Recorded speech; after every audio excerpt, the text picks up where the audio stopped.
Hello, good time zone, everybody. Hope you all are having a wonderful Sunday morning or afternoon or evening, wherever you are hanging out from. Don't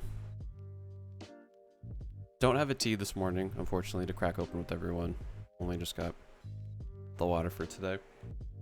But in any case, let us get right into it. So before I get started, if you're new here, this is a building stream where I build a whole commander deck from scratch, not pre-looking up any cards, and all the commanders are voted on by everybody on Instagram. So if you want to get in on the voting for next week's episode, pop on over there and say a quick hello.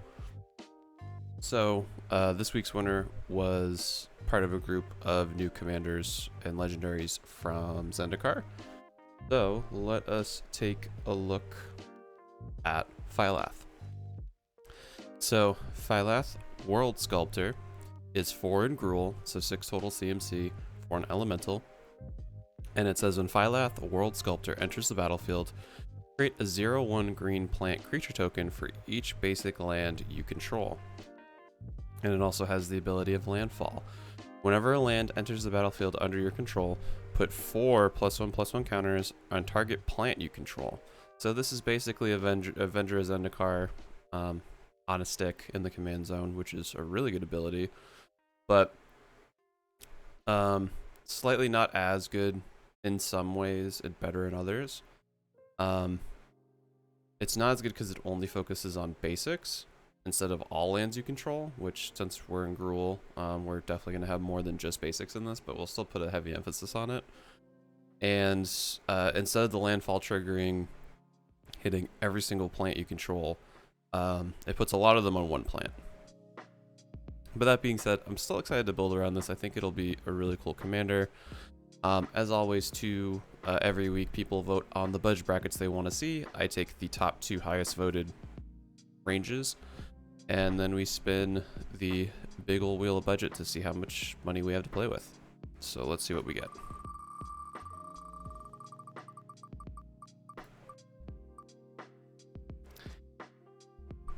Ooh, alright. I was hoping for 250, but I'll take 125. Alright, so a little bit more of a trim budget than we usually have worked with in the past, but then again, last week was a $45 budget episode, so definitely a bit more to play with there. I put off-color lands just to fill in the space so I know, hey, I probably want lands here. I always tend to start out with 38. I don't usually stick to 38, but in this case we might actually want to, just because of the benefits that we have with basic lands. Yeah, I think that's pretty much it. So let's start looking in. And if you're hanging out lurking, that's totally cool too, but you can feel free to suggest cards that you would want to see. Just keep in mind, budget is on the lower end, so not going to be able to fit too much crazy stuff in here. But I think we might be able to get a couple bombs. Though I would like to use some budget for non-basics, just for color correcting purposes. So let's see. First off, I want to see things that benefit basic lands.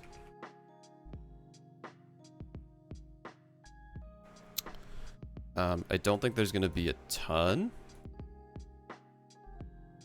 other than things that just fetch specifically basic lands, but we'll see.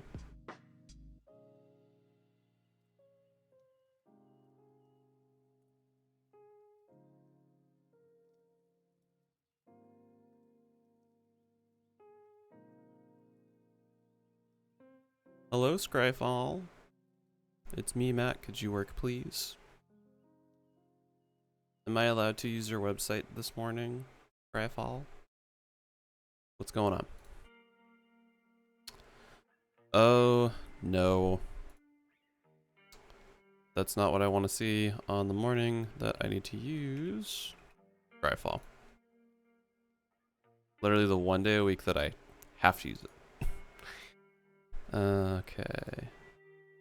Alright, good. Whew. So as always, we're going to sort by CMC and kind of just browse through. Obviously, I could go to EDH Rec and just pick all the best cards, but I personally have more fun trying to discover more picks. Stuff that might be underutilized. Where are the donuts though? Serotonin, what is going on? Thank you for popping in. Greatly appreciate it. Hope you're having a good night morning in South Korea right now. I don't have the time zone memorized, unfortunately. And where are the donuts? I'm right here. Oh, help if I knew my shortcuts. Okay.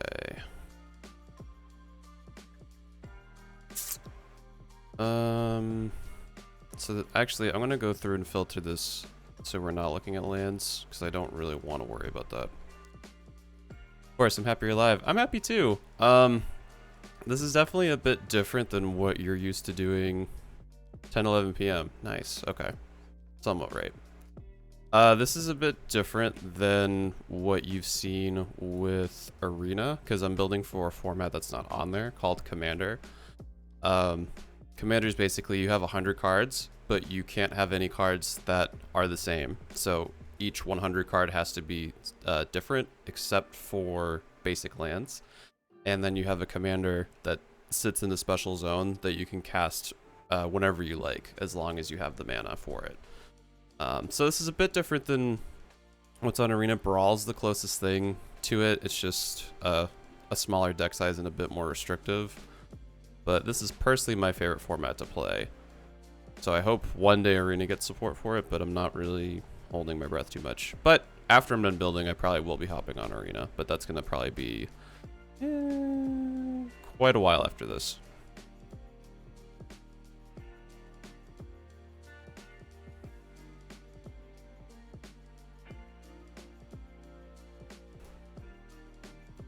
Scryfall, what are you doing? Okay. There we go. All right, let's see what we got.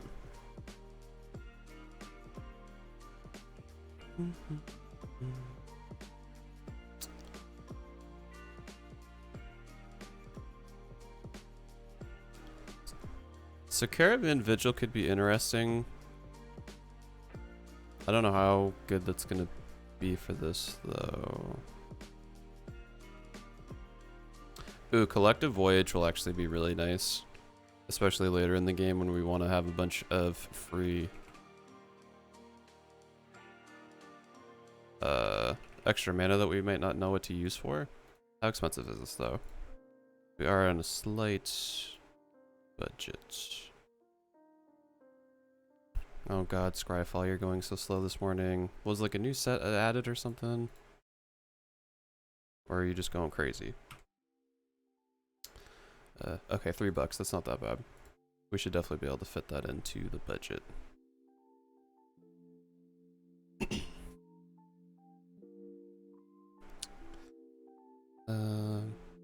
Don't love Fauna Fertility. Elvish Pioneer. Not the biggest fan.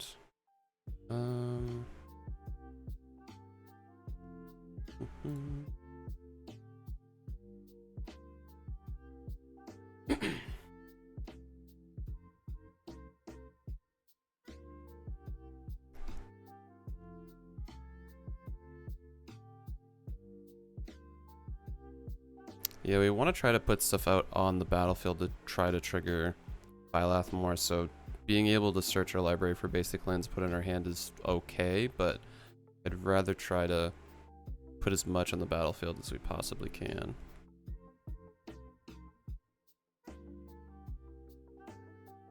Okay, so Might of Allura actually, that might be a good pump spell for us because we're going to focus on trying to get a ton of plants out.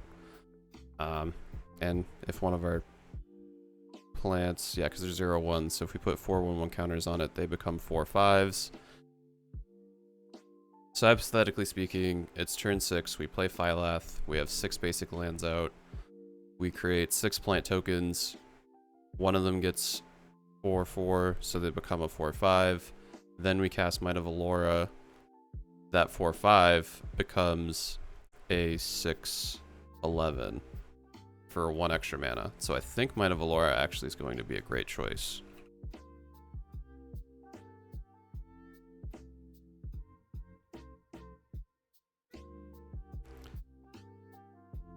Each player may search his or her library for up to X basic land cards, put them into play tapped. Then each player searches his or her library this way, shuffles it.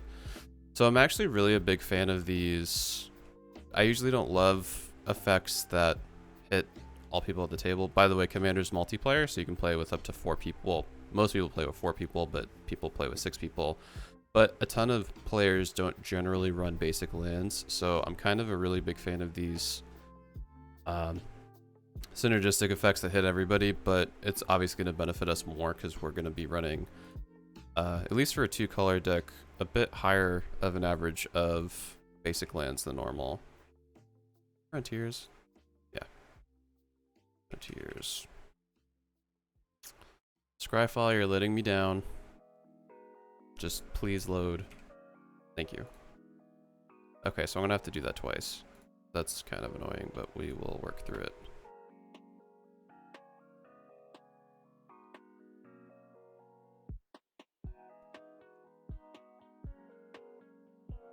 Okay.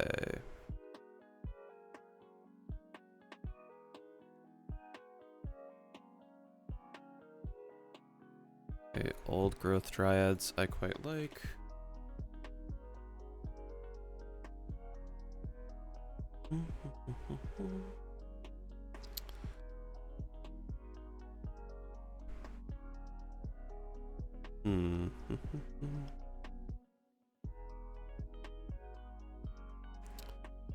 Put in your hands. Oh, I wish Reclaim the Waste was to the battlefield. That would actually be pretty decent.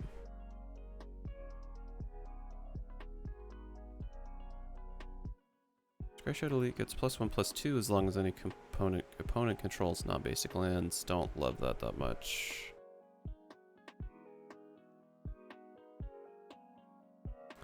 Veteran Explorer will be nice.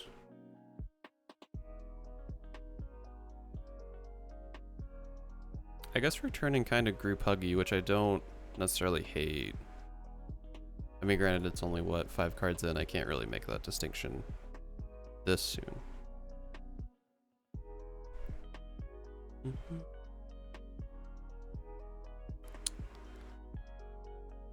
Non-basic lands that player controls. Don't love that.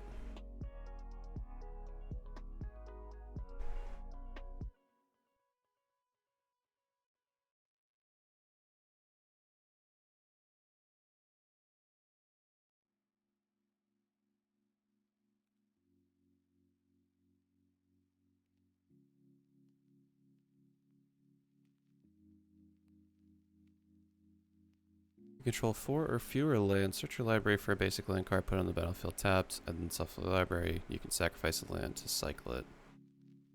I don't really want to do a ton of land reanimation in this, mainly because it's going to be expensive. And we're on the bit of a lower side of what we can work with. If we were at like 250, I could probably justify putting in like Crucible of Worlds, Raminap, Excavator, and all those fun cards, but don't think those are going to be able to sneak in. In your upkeep, you may search your library for a basic land card, reveal that card, and put it into your hand. If you do, skip your draw step this turn. So that's kind of interesting, because if we knew we needed a basic, whether it was for a landfall trigger or otherwise, this could be a decent way to try to filter our deck. I actually kind of like this. We're going to put that in just to see.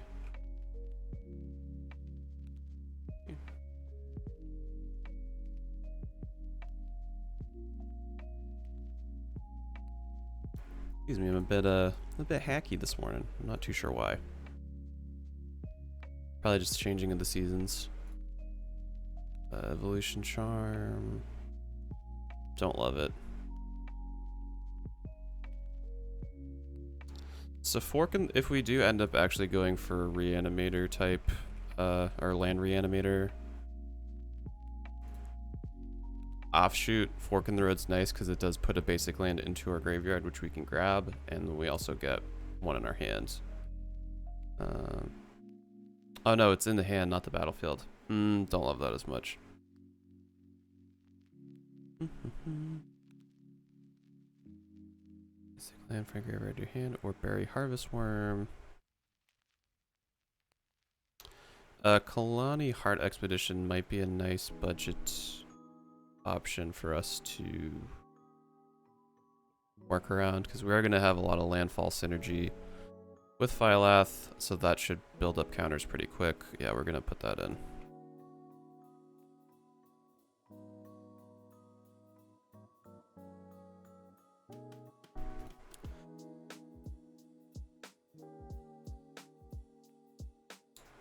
Okay.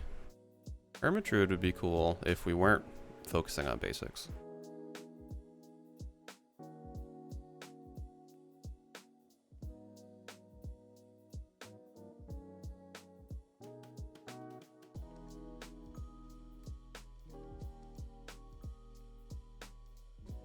This is Triumph would be cool if we were in mono green, but we're gonna probably want mountains a decent amount of the time too, so I'm gonna say no on that.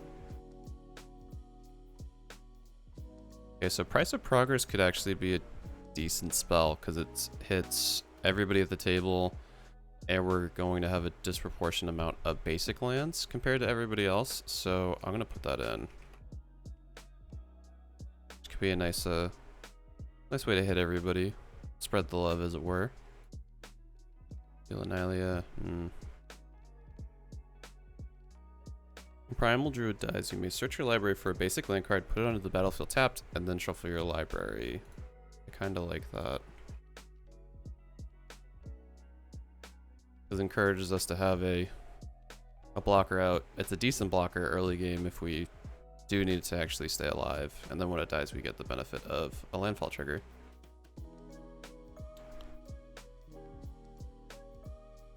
Rampant growth, yep. Makes sense.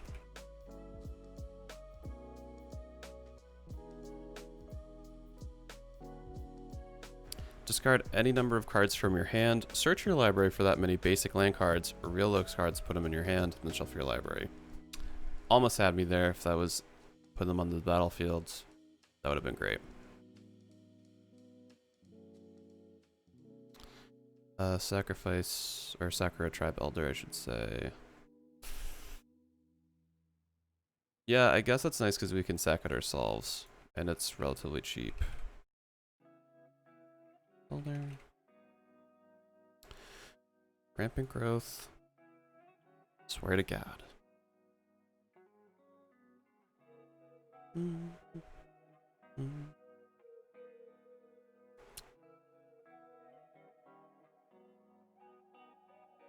Put them aside.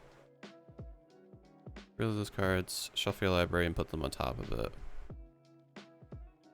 I mean, that could be a good way to stack things if we knew we wanted to draw into lands every turn. Like, say, hypothetically, we get Phylath out, have a bunch of plant creature tokens out, and, like, for the next 4 turns, we're like, alright, we want to just draw lands so we can guarantee our land drops. The only thing that's planning so far in advance, so we don't really have a way to maximize that. Like, if we had a card that said, like, play basic lands from the top of your library and you can play as many as you want every turn, that would be good. There are some cards that do that, but that's, I think, going to be a bit far out of our budget. I'm going to put that in the maybe pile.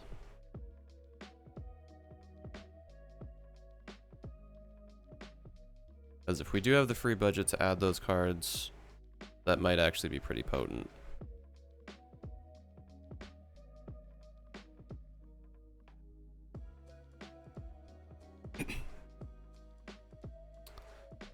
Well, non-basic lands target opponent controls.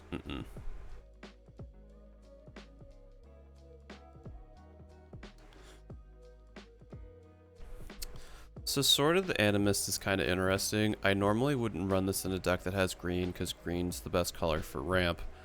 But if we're able to equip it on attack every turn, we get a landfall trigger, which means 3-4 counters on anything. So if we already played a land, put a bunch of tokens, or put a bunch of counters on a plant, and then did it again as it's attacking, we'd have a big beefy plant that's like 8-9 swinging in. So I think Sword of the Animist is going to be worth putting in.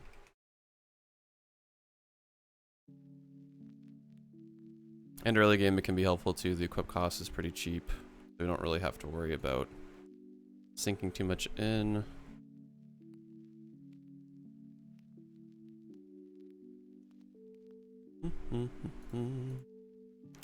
Sword of the Animus, please. Oh. Thank you. I hope Scryfall is fixing their servers this morning, because this is going to be long if I have to keep entering it in like 4 times. Okay, so Viridian Emissary is kind of the same thing as Primal Druid, but I kind of like that.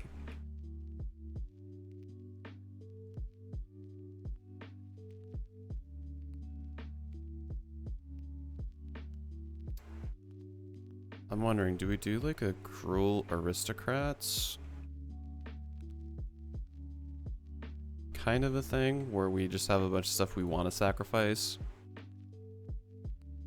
reanimate them, keep sacking them over and over again? That could be spicy. Because red-green's typically not the colors you want to do for that. But we would get a bunch of tokens.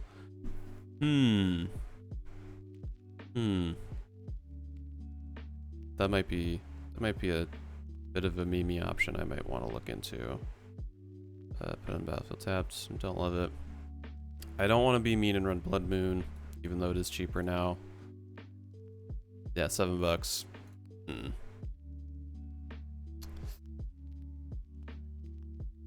Burnished Heart's great because we get 2 landfall triggers.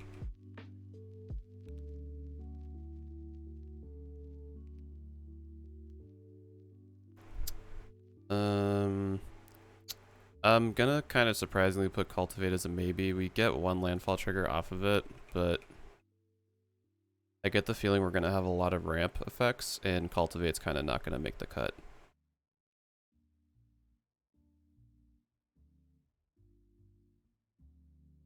Okay, so how much is Dryad of the Elysian Grove? It's $11. Oof. I think Azusa's probably cheaper, yeah.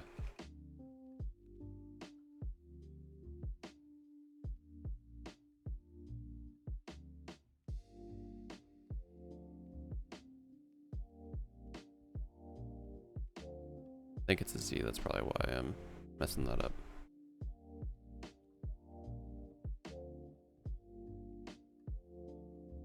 Hey, there we go. Yeah, Azusa Lost with Seeking is only 6. I mean, Azusa is gonna make the cut.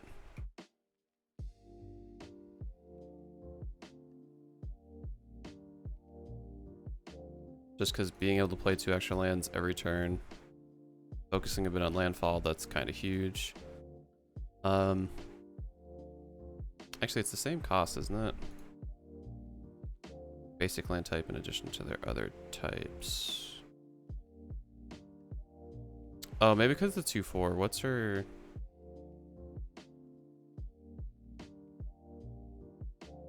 I think she's like a... Oh, okay, she's a 1/2, that's why. So he's a lot beefier. That makes sense why he's more expensive.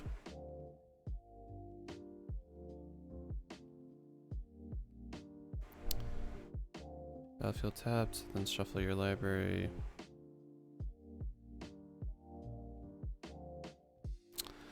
Ooh, Far Wanderings, actually. So, I guess going back to the Cultivate. So Cultivate, you pay 3. You're guaranteed to get 2 basic lands. 1 goes on the battlefield, the other goes into your hands. Far Wanderings cost is the exact same price, but it has the upside of if you have 7 or more cards in your graveyard, so basically later game in Commander, you search for 3 basic land cards and put them all into the battlefield. So I'm not saying that Cultivate is bad, but I think for the direction we're heading in, the upside of this is going to be more beneficial. So we're going to put in Far Wanderings instead. And Cultivate is going bye-bye.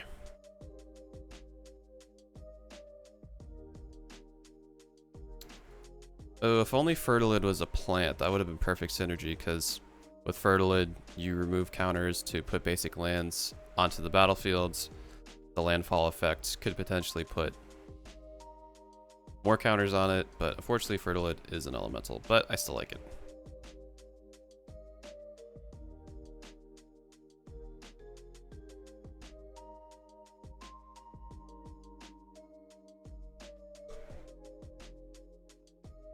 You may pay 1 and return a basic land you control to its owner's hand, rather than pay Firewild Porter Post's mana cost. I guess if we wanted to care about artifacts, that could be a decent choice, but I don't necessarily love it. So I don't think I'm going to be focusing on that too much.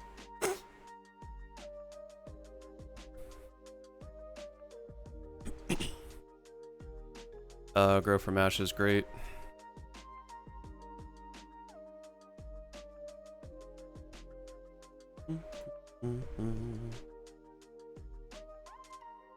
Ooh, Harrow got new art. Liking those Hedrons.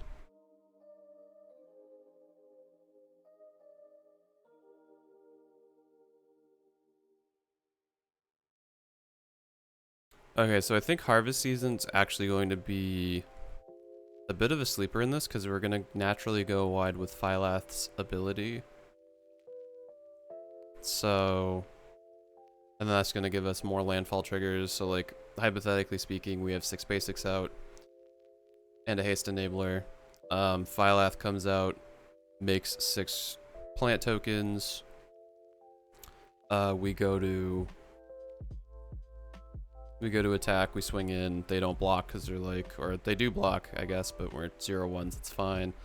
But then we do Harvest Season, and then all of them get +4/+4, so all those suddenly become much scarier. Or I guess, oh, actually Convoke. Convoke might be a better option to look into down the line. But regardless, I like Harvest Season.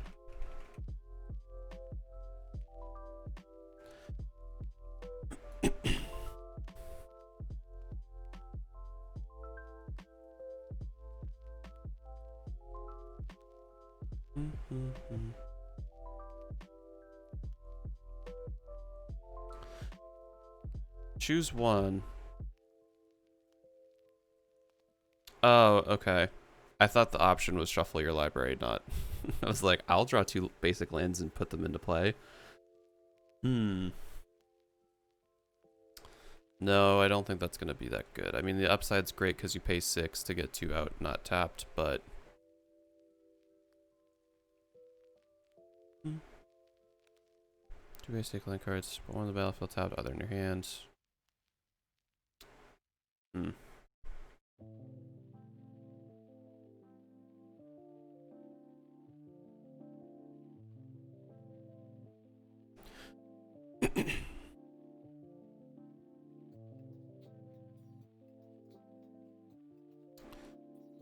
Ooh, attacking creatures get +X/+0 until end of turn, where X is the number of non-basic lands defending player controls. That could be something somewhat interesting. The creatures that are attacking is determined when this resolved and is not changed later, even if you have another combat phase. That might be a maybe.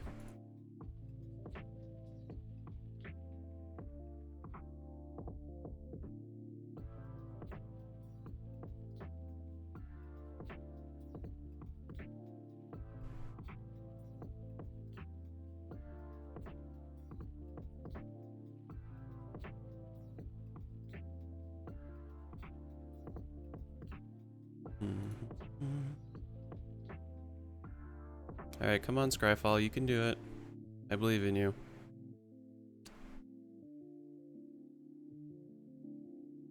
Ranging Raptors could be an interesting choice, but I don't love it. Roiling Regrowth. Now that's a card I could get behind, because it's essentially crop rotation, but you get 2. I like that a lot.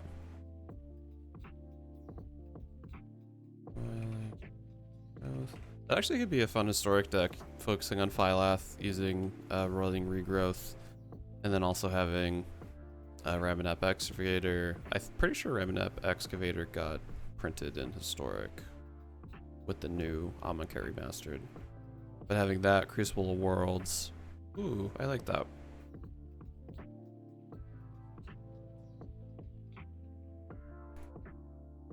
Excuse me. Okay. Spring Bloom Druid, absolutely. I'm getting the feeling already we're gonna have a lot of cuts.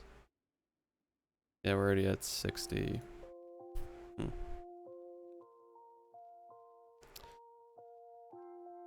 Ooh, Sprouting Vines could be really sneaky. Because especially if someone else is going off, obviously like they're not going to expect you to counter anything. So if there's like a big storm count, you could get like so many lands.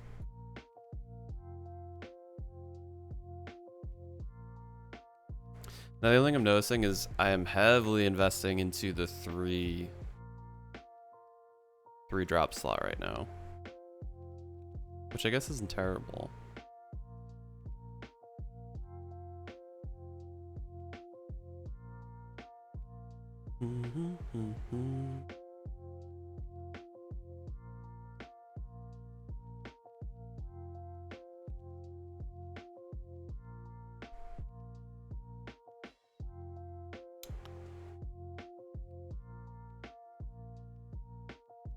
Running Earth would actually be kind of cool in the head, but I don't.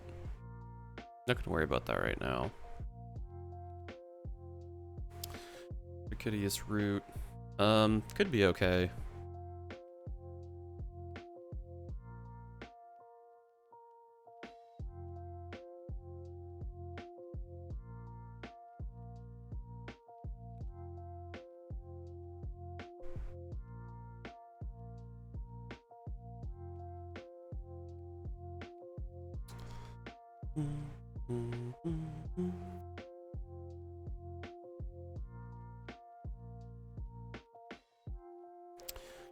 Domain. Search your library for a basic land card. Put that card into play tapped. Shuffle your library. Exploding Borders deals X damage to target player, where X is the number of basic land types among basic lands you control. Does that mean if it just deals 2 damage to them if I have a forest and a mountain out? That seems not super good if that's the case. I just want to make sure I'm reading that right.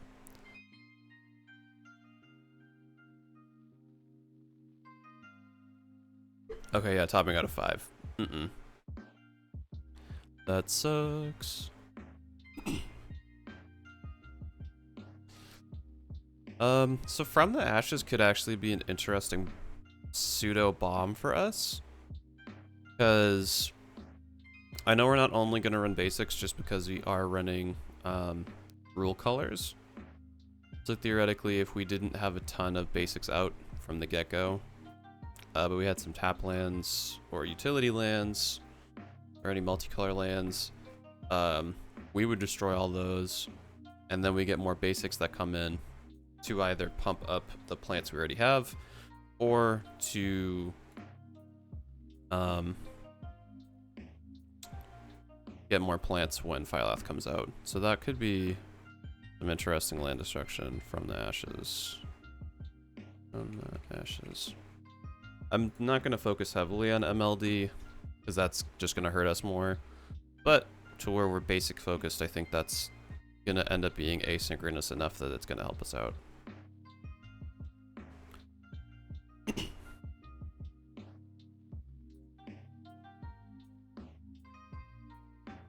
Wow, Gaia's Balance and Omnath. That card's kind of insane. Well, I guess if you play basics in Omnath, which you kind of would want to, because you'd want Evolving Wilds and Terramorphic Expanse to double trigger, which actually we're going to want in this deck too.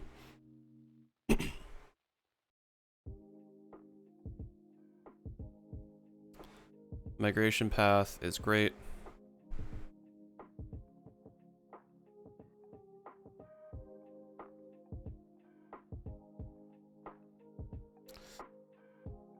So if we were going to go for like a Gruul Weenies kind of deck where we just focus on going wide, I could see putting in Myriad Construct, but I don't love it.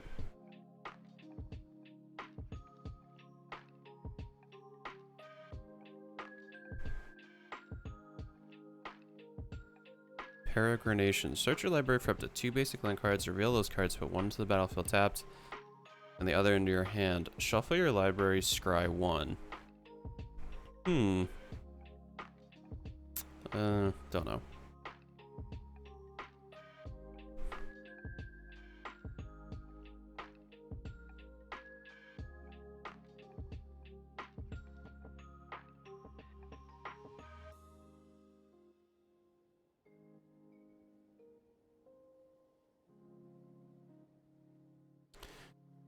Ooh. Reveal the first card you draw each turn. Whenever you reveal a basic land card this way, draw a card.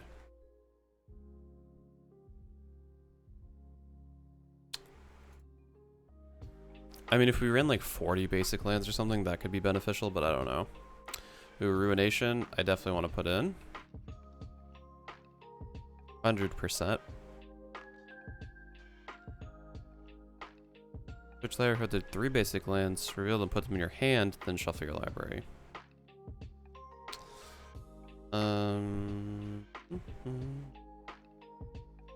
Do we want Sad Robot? I think we want Sad Robot.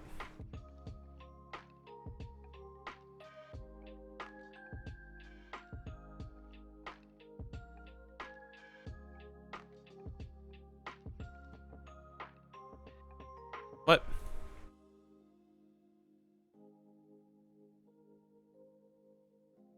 What was I about to say?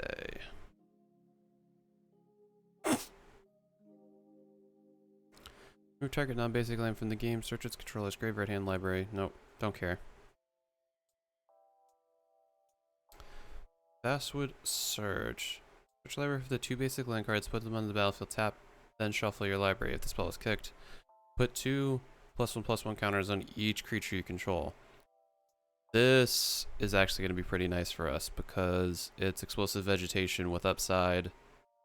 Yeah, that's just better. And then even in the late game, we can do that, activating landfall triggers to put 8 +1/+1 counters onto plants, and then we get additionally to put 2 +1/+1 counters on every creature we control, including Phylath. So that's going to actually be a huge bomb.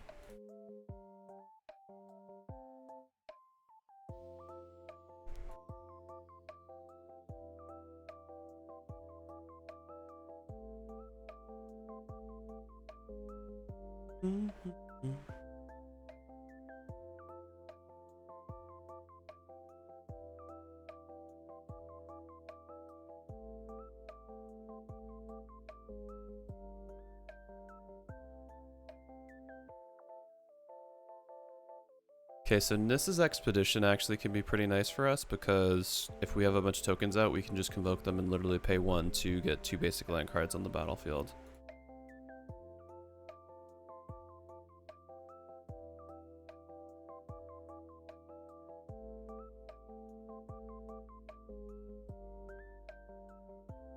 And at the worst end of it, it's only 1 more than a regular explosive vegetation, so I like it.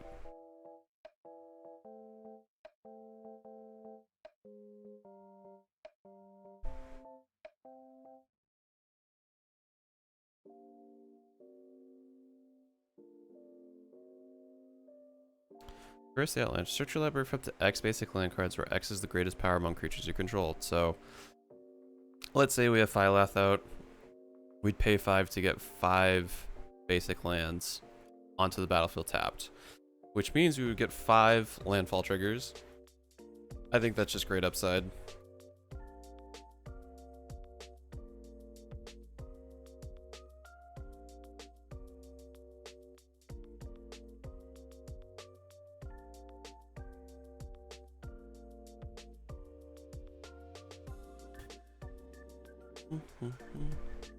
Avatar growth. No, don't really want that. 3 basic land cards, put them on the battlefield tapped. You gain 7 life. So for 1 mana less, I think Traverse the Outlands is going to do better for us. Verdant Confluence.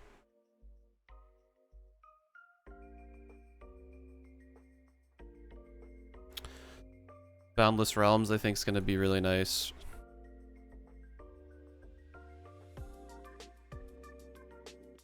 That's not too expensive, right? $3, yeah, that's good.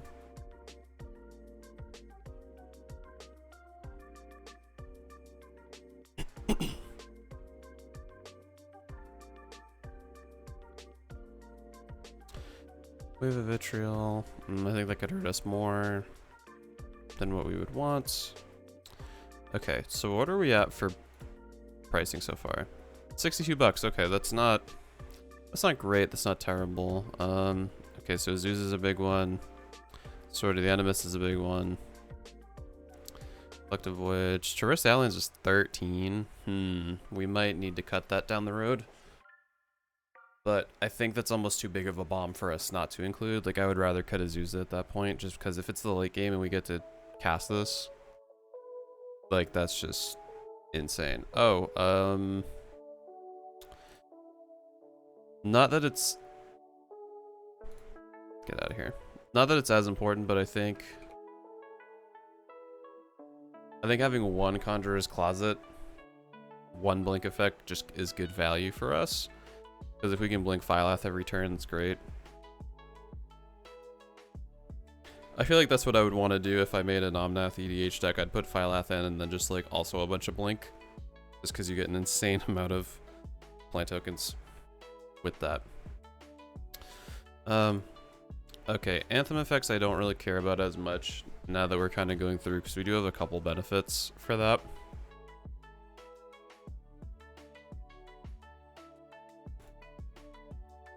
Alright, let's see. Alright, let's look at some landfall specific triggers as I clean this up. That's all good. We'll get rid of that. Okay.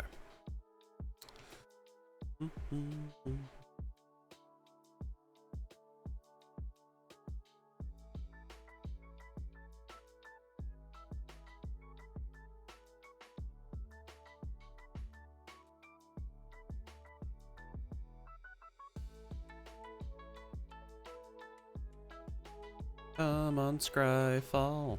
Okay, well, you're gonna kick me out anyway. Alright, we want landfall. Gruul, Legal and Commander. And right now I don't care about lands. I don't think there's any lands that have landfall except for the new manland, but still. Alright, let's do CMC and see where we end up. I also think we got a ton of ramp, so we're gonna just eliminate that from our Looky Loo. At least for right now. But yeah, I can already tell this is gonna be definitely more on the green side. We have 1, 2, 3, 4. Oh, actually no, we only have 2 red cards in the whole deck right now.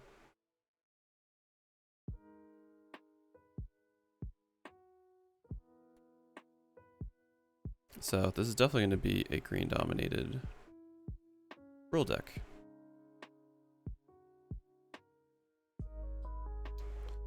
Akum Hellhound could be an okay 1-drop. I don't love it. I wish it had some kind of evasion. Groundswell could be nice with some upside, but I still don't love it. I'm going to save you for Plant Tribal. Skyclave Pickaxe.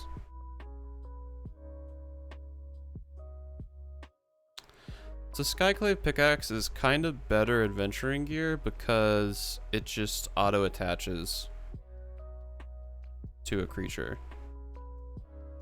Maybe.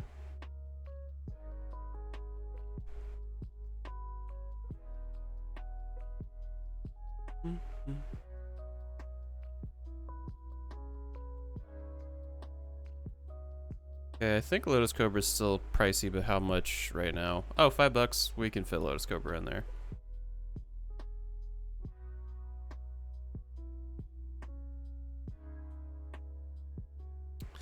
Go home, Scryfall, you're drunk. You know what Lotus Cobra is. I don't misspell things that poorly.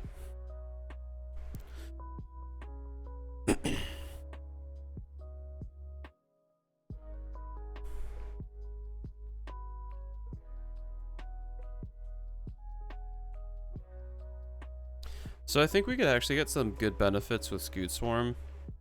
Not that I want to hugely focus on going wide, but the chances of us having 6 or more lands by the time we would cast Scoot Swarm is pretty good. That's gonna be a maybe, I think.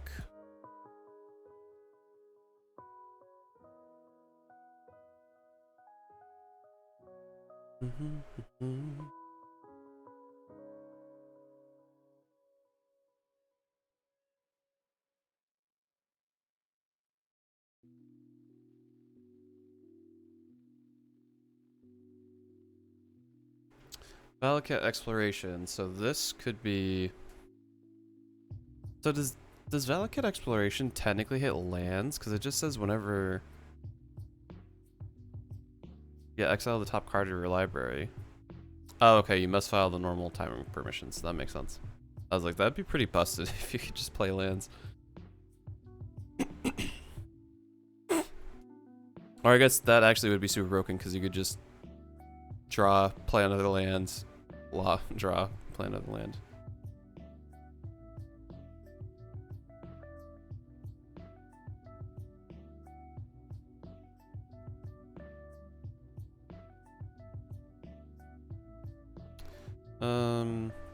I might look into that more later.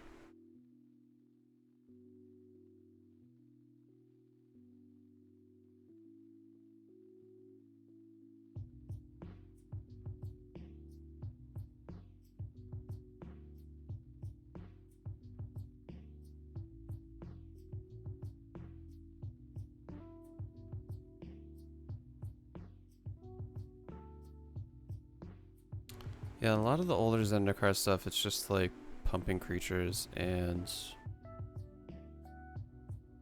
manland stuff.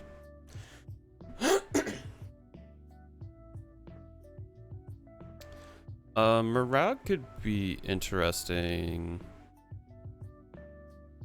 because it would enable us. The only thing is it's expensive. But I guess our goal is to kind of make plants and swing in, huh? Yeah, let's put Murad in here.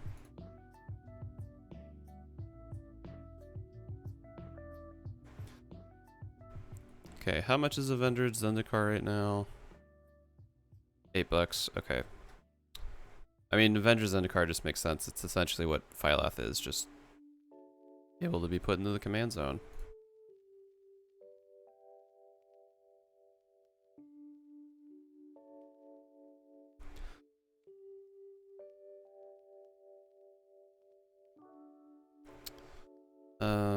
Omnath is expensive, right? Grulnath, I should say. If this just made elemental tokens instead of plants, that would be super good, but yeah, I don't think I'm gonna do Omnath. Okay. Well, let's look at some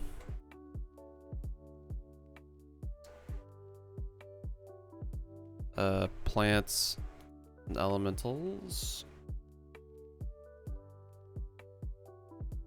Actually, I'm gonna look about things that care about plants first.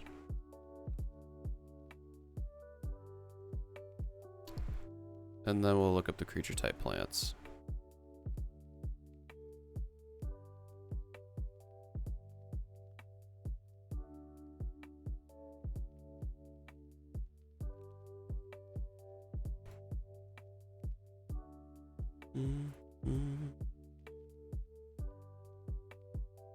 Okay. I didn't want Dowsing Dagger. Just wanted to see. Yeah, that's what it is.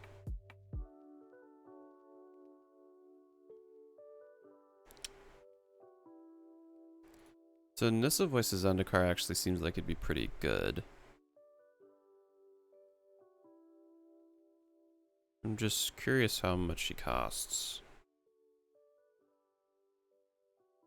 Okay, $2. Yeah, Nissa Voices Zendikar has to go in. Nissa Voice of Zendikar. My elemental Skin Shifter. Ooh. Now that's a card.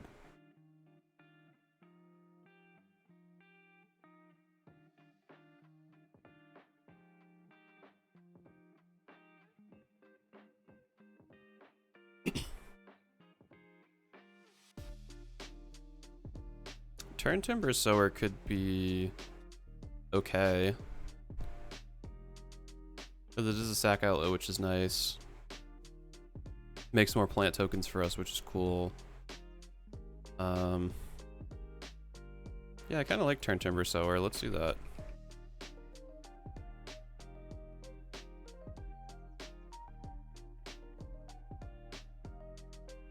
I wish we had like an ability to like change the power and toughness, or like if this had Defender, like if it turned it into a 0/8 plant with Defender, we could run that card from cons, that green enchantment, but I don't know if I really would want to run that just for one card. Anyway. Okay, so don't know why going back is a lot harder than going forward, but let's look at some plant boys.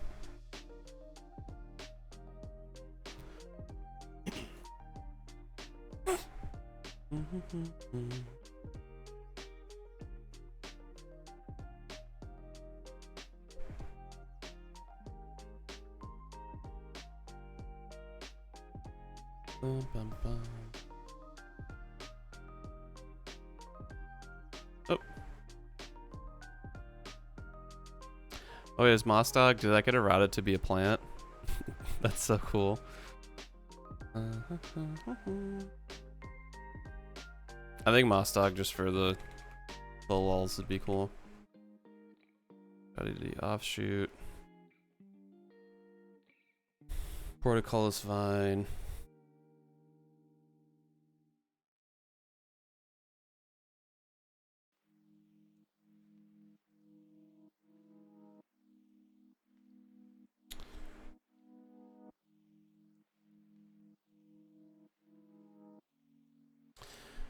Genesis Hydra's like mad expensive, right? Oh no, it's cheap. Ooh, Elysian Caradid. Yes.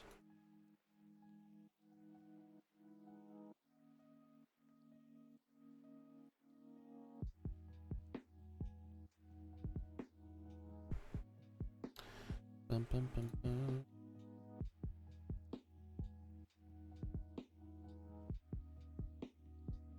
Defender, Hexproof, add 1 mana of any color to your mana pool, and it's a plant.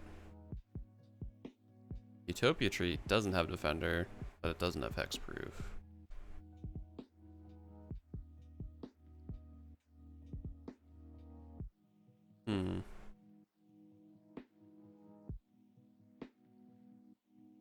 Vine Lasher could do. So that's actually pretty decent synergy for us.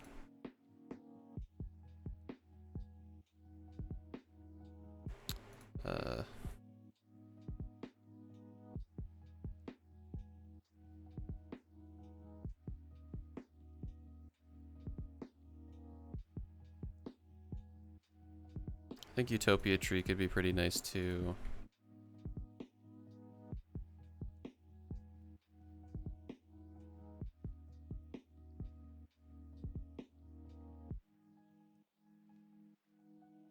Whenever you sacrifice another permanent, put a 1/1 counter on Bloodbriar.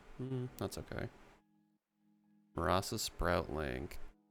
If it was kicked, turn target card kicker ability. No.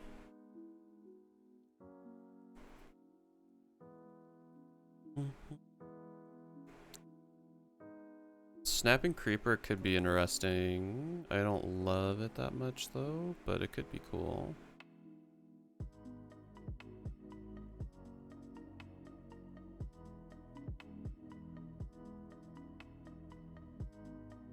Centaur Vinecrasher's a plant? I didn't even realize that. I think this is pricey. No, it's cheap. Enters the battlefield with number 1/1 counters each to number of land cards in all graveyards. Whenever a land card is put into a graveyard from anywhere, you may pay green. If you do, return Centaur Vinecrasher from your graveyard to your hand. If we were focusing more on the graveyard interaction stuff, I'd say maybe, but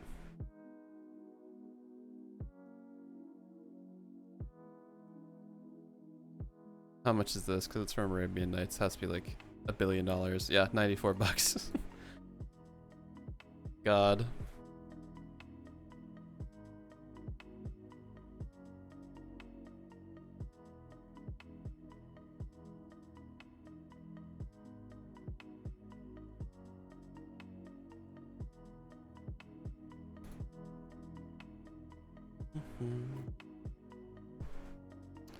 Until end of turn, target creature you control has a base power and toughness of 5/5 and gains trample. I don't love it.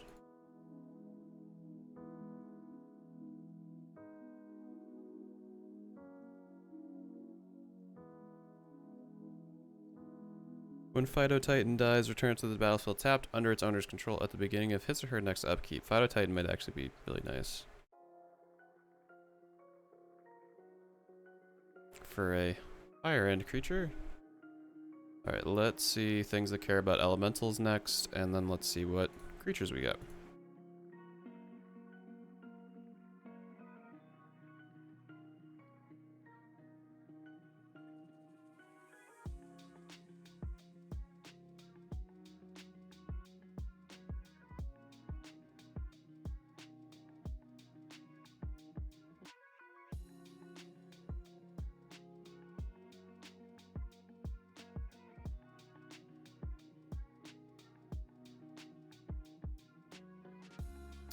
Hello, Scryfall, it's me. Be very cool if you could work right now.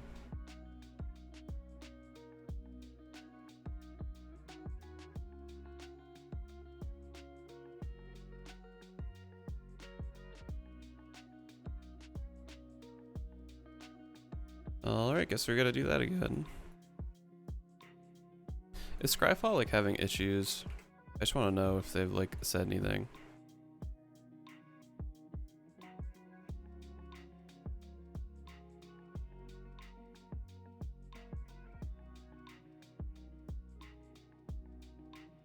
Okay, yeah, they haven't tweeted anything about it.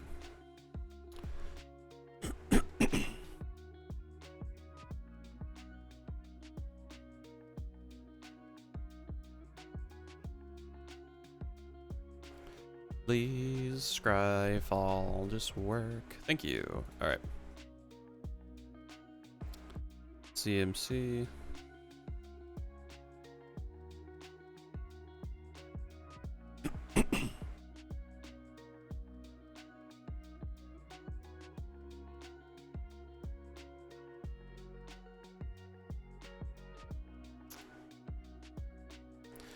I don't really want the man lands. Not a fan. Devastating Summons. As additional cost to cast Devastating Summons, sacrifice X lands. Put 2 XX red elemental creature tokens into the battlefield. Flamekin Harbinger could be nice as a affordable tutor.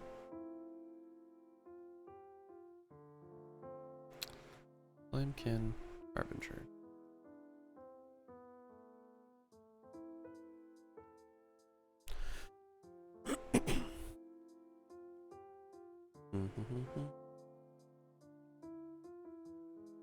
Heavy elemental, that's okay.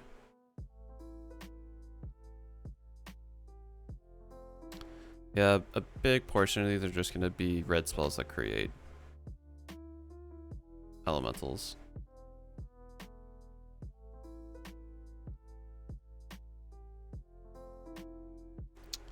Creeping Trailblazer. I mean, we're not really doing elemental synergies, so I don't think that's gonna be great.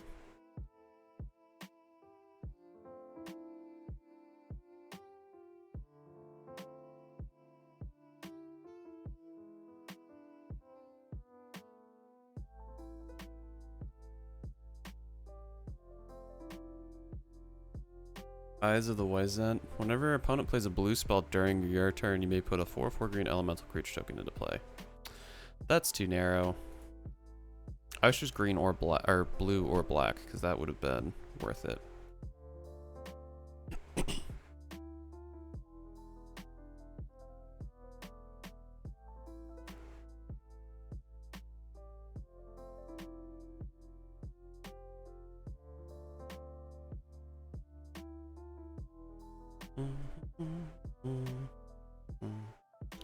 Yeah, all these are just... Man, Force of Rage, such a disappointment. They really should have done something better for red. They easily got the short end of the stick with all the forces from Modern Horizons.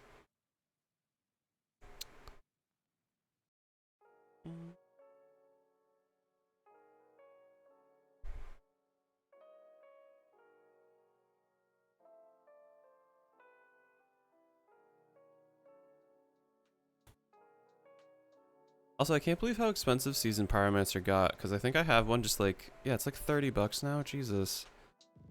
I remember at some point I unboxed one, or opened one in a pack, and I just like threw it in a box somewhere, and I don't know where it is.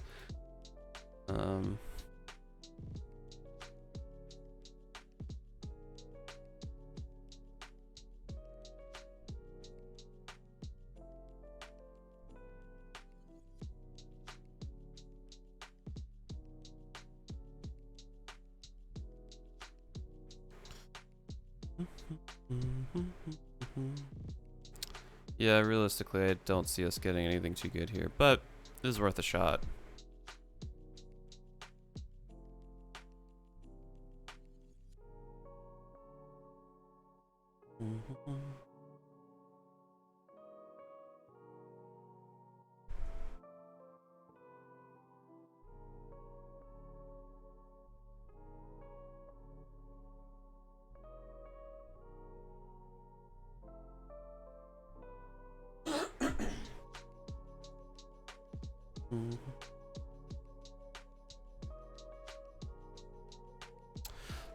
Ooh. So Nova Chaser actually could be an interesting way to blink Phylath, because when you champion something, when Nova Chaser comes into play, sacrifice it unless you remove another elemental you control from the game. When this leaves the game, aka gets sacrificed, killed, so on and so forth, return that card to play. So this is essentially kind of like a delayed blink. And to where we are in red and green, we're not going to have a ton of blink effects, so I think I actually like Nova Chaser. But only if we have Phylath out, which hopefully is fairly frequently.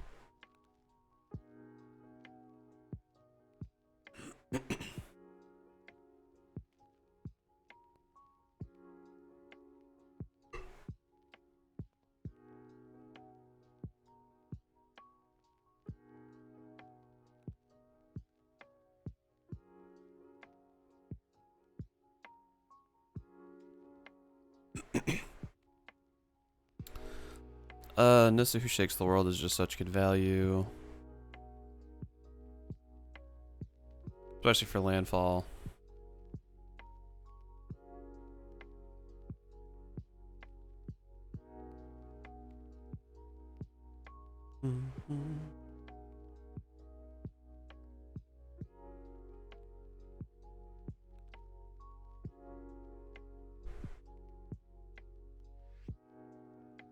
Zendikar's Royal could be interesting as another way to go wide, but I still don't really love it.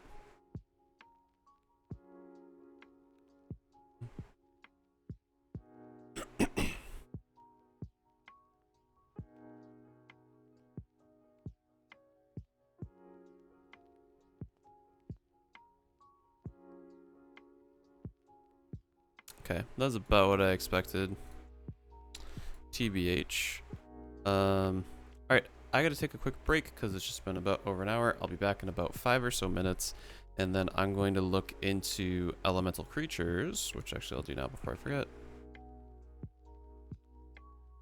See if there's any stuff that synergizes well with what we're looking to do. And then when I come back, I'll see if Gruul Aristocrats could even be a thing. I don't think it really could be, but I don't know, it could be a cool angle to take. And yeah, I'll be back in a few minutes.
Alright, I'm back.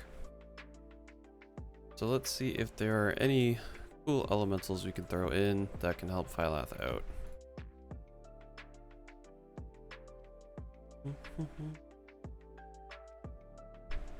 Fortunately, I think most of these are going to be hand-based. As far as like some big benefits. I keep forgetting Ashling the Pilgrim's a legendary.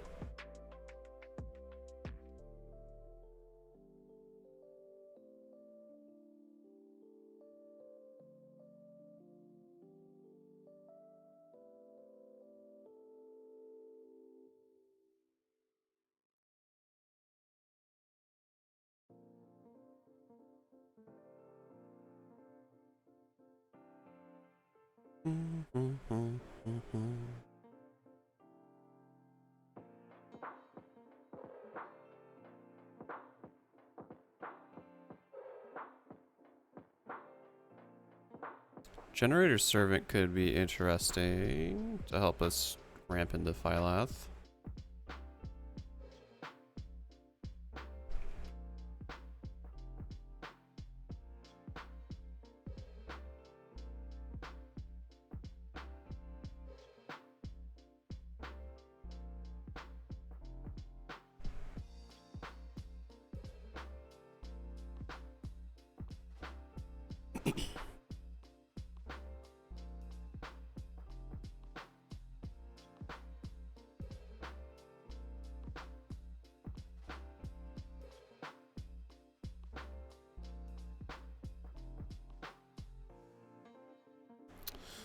Tunnel Ignis could be interesting for Rampate. Actually, that could be decent in the hub, maybe.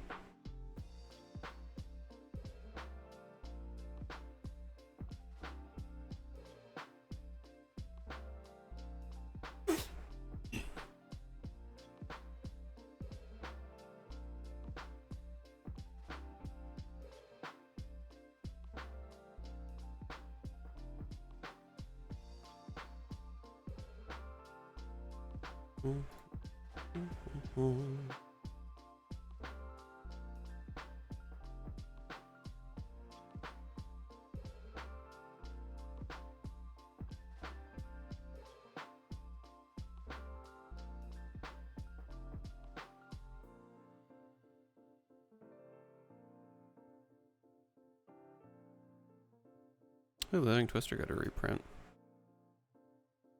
Return a tap land you control to its owner's hand. Discard a land card. Deals 2 damage to any target. So Living Twister could be interesting to keep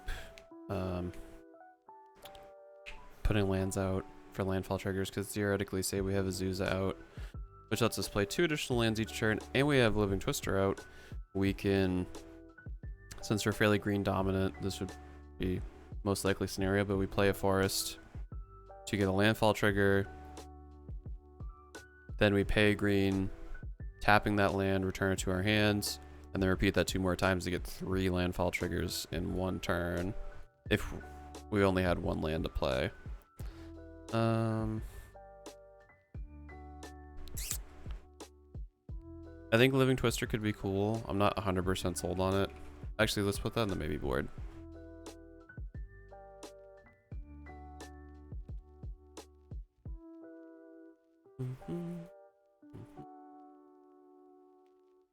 Skeet Swarm was in the sideboard too, because I don't know if I really want that.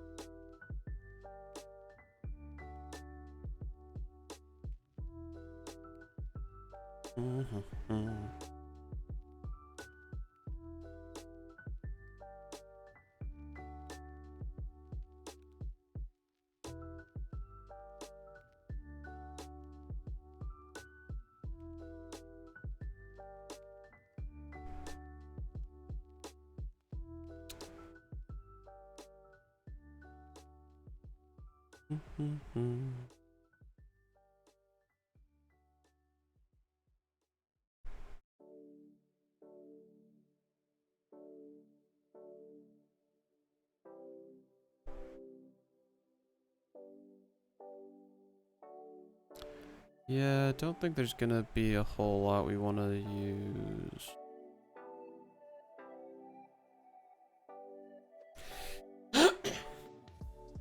Ooh, Forgotten Ancient actually kind of works because we can move the counters around.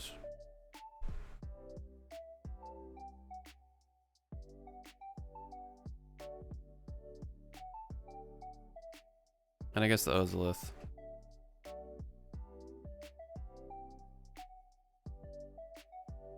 It's not that we're gonna have a ton of counter synergy, but if we can have Phylath out and surviving, it's gonna put in a lot of work for us.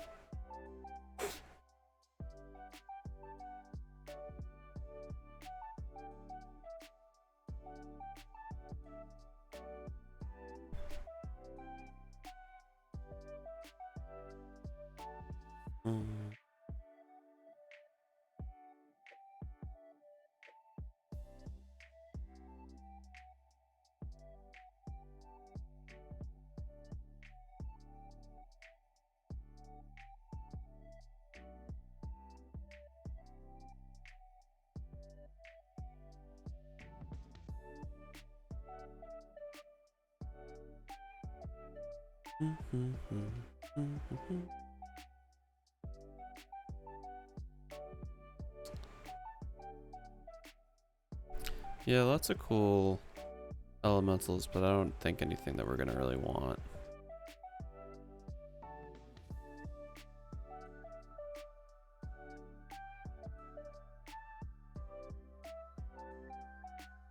Would we want Ashaya Soul of the Wilds? Because we are kind of land focused. And we also get more forest lands, but they don't technically count as basics, so that wouldn't really help us out that much. It would help out Avengers Zendikar a ton, but it wouldn't really help us out too much, I don't think.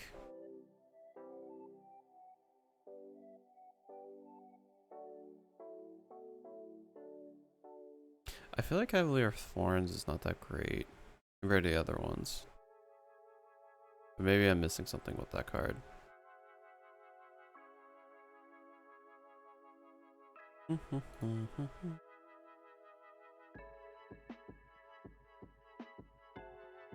Boy, there's a lot of elementals that aren't really helping out with my game plan.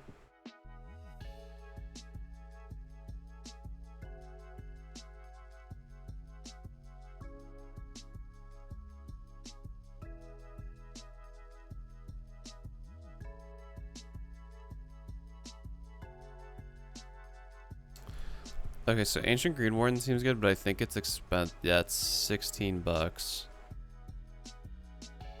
I'm gonna try to work Ancient Green Warden in.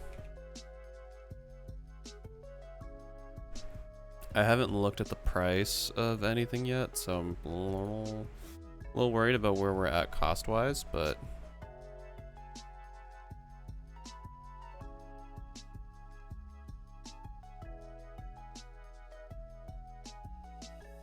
honestly wish Phylath was a teamer, because we'd be able to do so much more shenanigans, like putting creature types so everything's a plant. But alas, they decided on Gruul.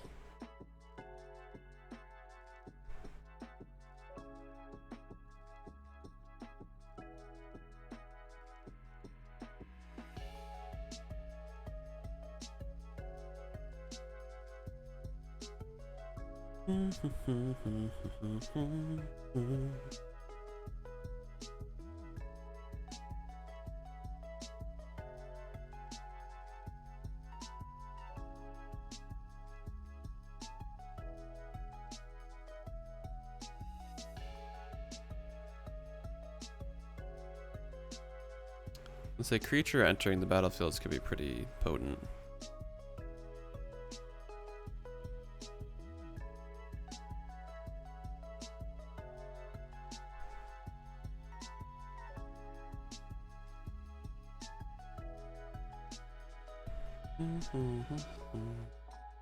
Okay.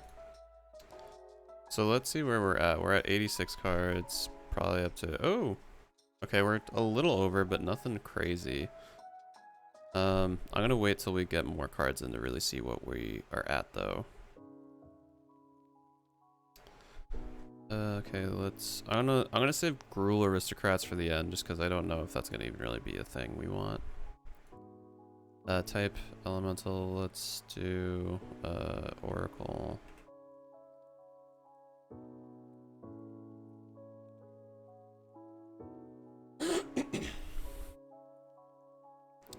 Okay, let's do. Oh, RDCMC, nice.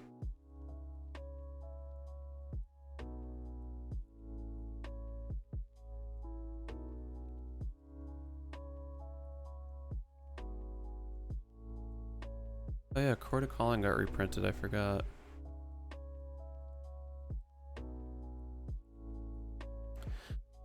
Oh, is that Amara on the cover? Yeah, that's Amara on the cover with the Great Worm from Ravnica. Man, that is such a cool alt art.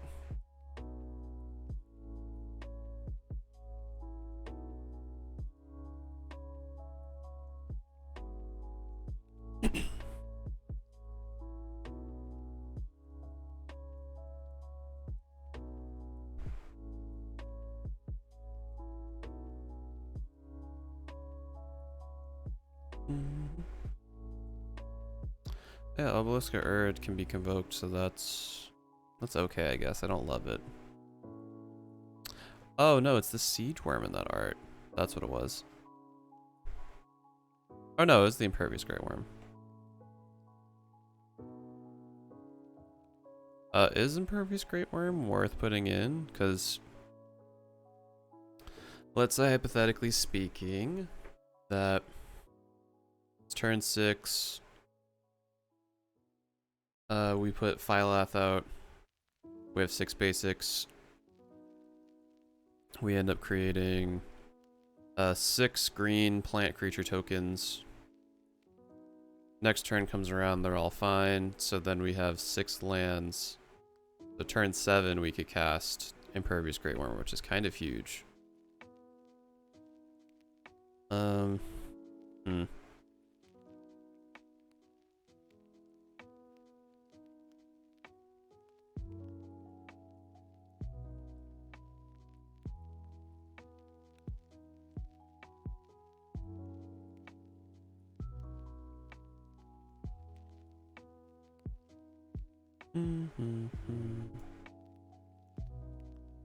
Yeah, we're also heavily into green. Definitely green leaning Gruul deck, but that's fine. Yeah, there's not really any convokes I like. There's great convoke spells, like if we were in Naya colors, but let's go back and look at enters the battlefields. Enter creature, enter battlefields. Red green. Gonna do commander. Boop.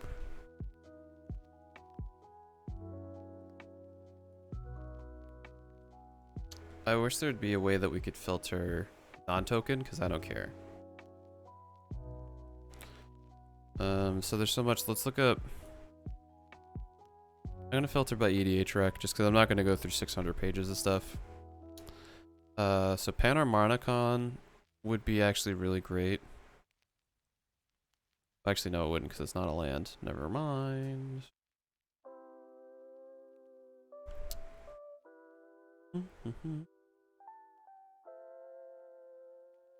Growing Rights of the Lamach would be cool if it wasn't 20 bucks.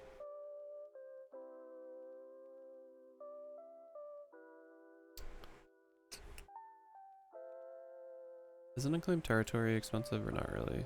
No, it's like $1. That's where it should be, honestly.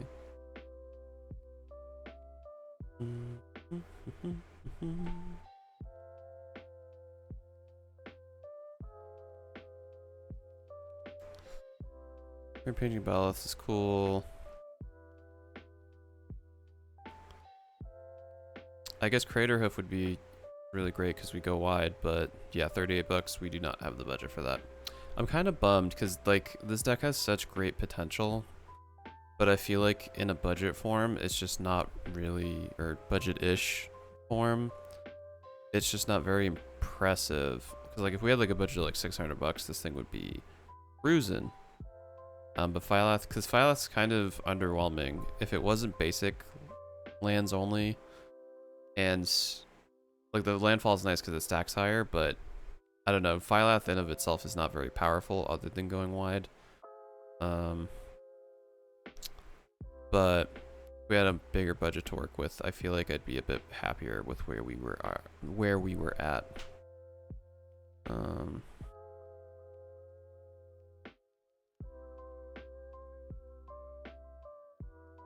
Hmm.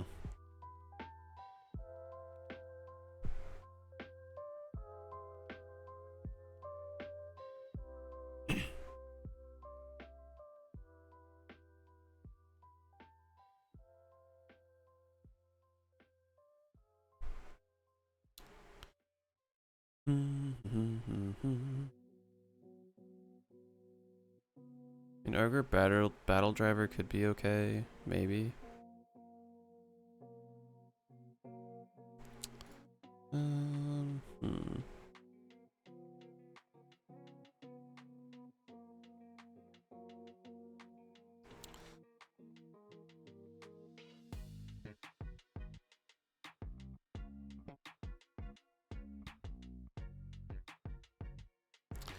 Okay, so Path of Discovery could be nice because that would trigger a bunch, so I definitely would like that.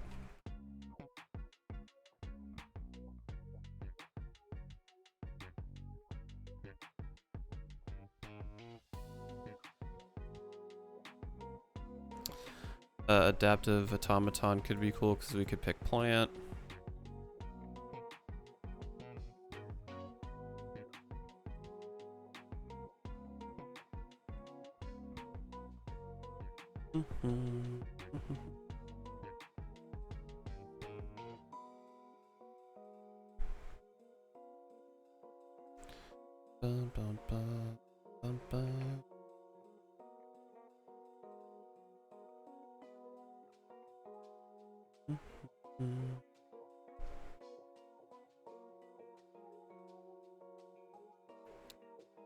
Human life.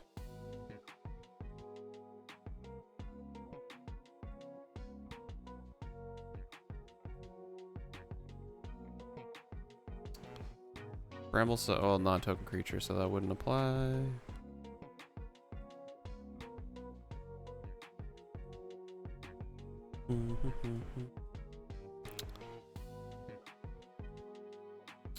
Each landed battlefield with the same name as exile card. That's okay, I guess. Fellow Warcaller.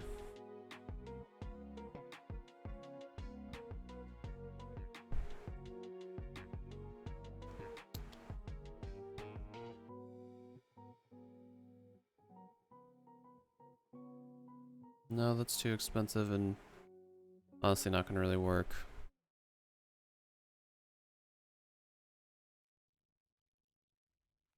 Hydra's growth could be cool because we are gonna have counters and stuff. Oh.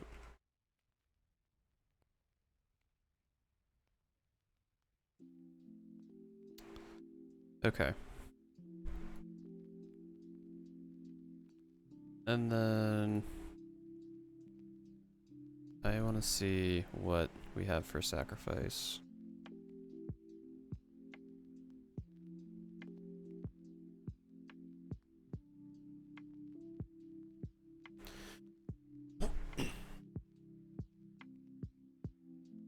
Hold on, I want to go back actually. I want to see what things sacrifice. And I don't want artifacts. I don't want lands.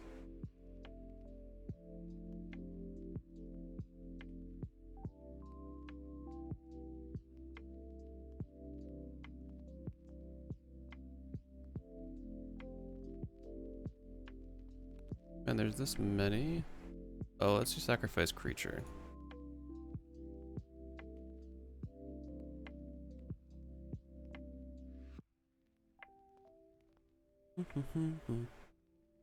Okay, I feel a bit better about that. Let's do CMC.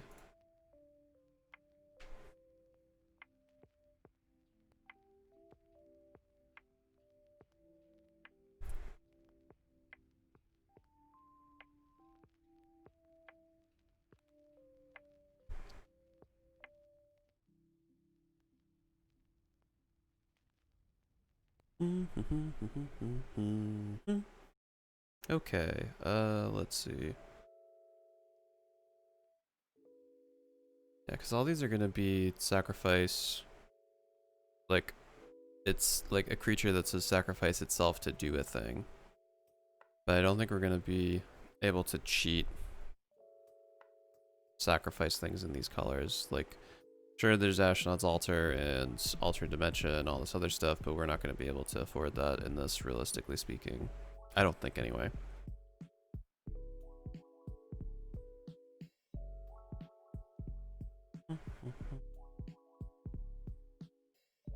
Infernal Plunge could be interesting.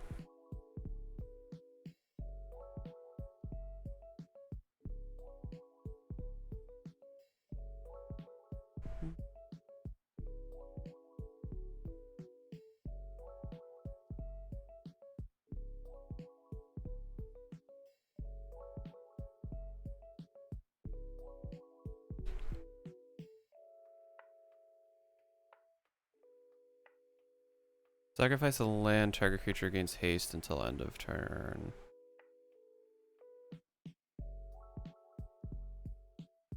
Again, if we were more, if we had a larger budget and could actually fit around sacrificing lands to fill our graveyard with stuff, then we could really go off.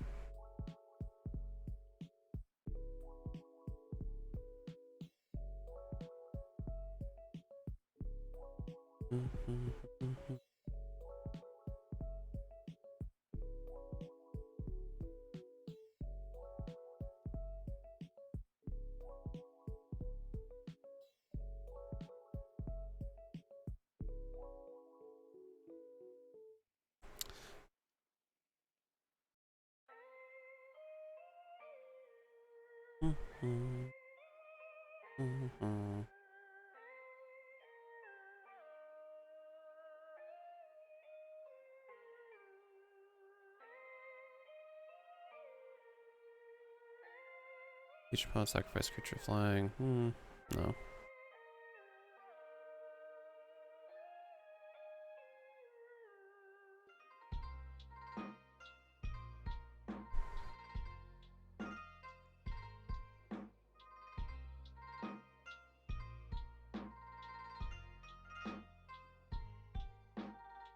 But yeah, I guess black realistically is the only color that actually has non-conditional sacrifice.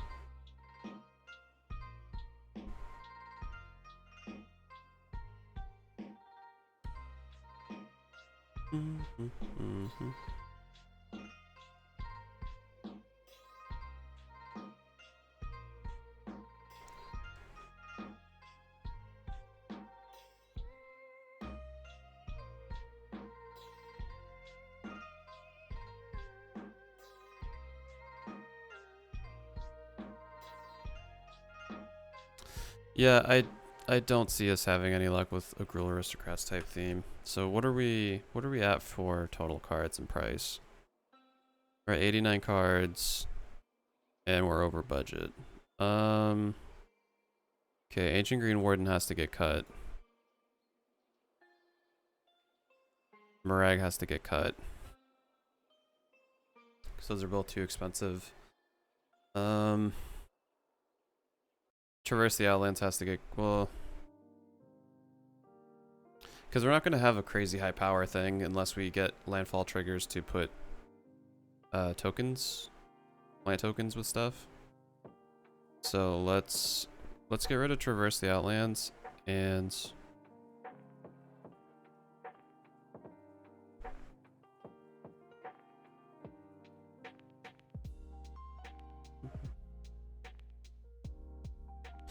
yeah, Traverse the Outlands and Ancient Green Warden have to go. Those are too pricey.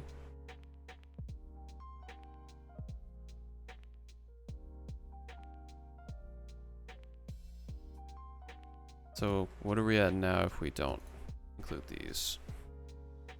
107. Okay, that gives us a bit more room to play with.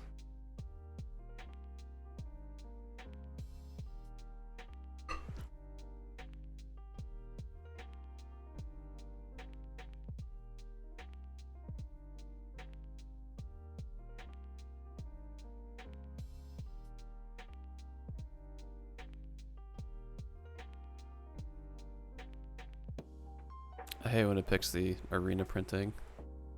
It's annoying. Okay, so what if we go to Scryfall and look at artifacts to sacrifice things?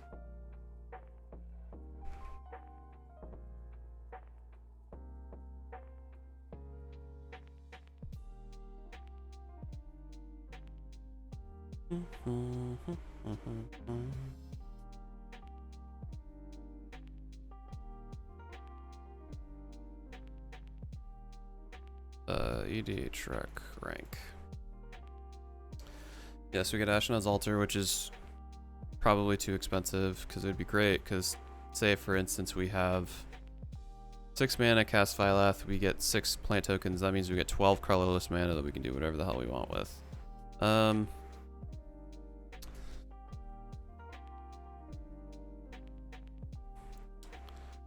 Phyrexian Altar, we'd get 1 mana of any color. That's way too expensive.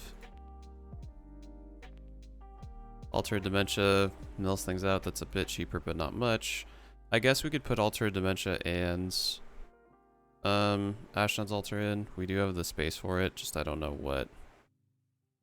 I mean, realistically, as I'm building this, like, I don't know what the point of the deck is.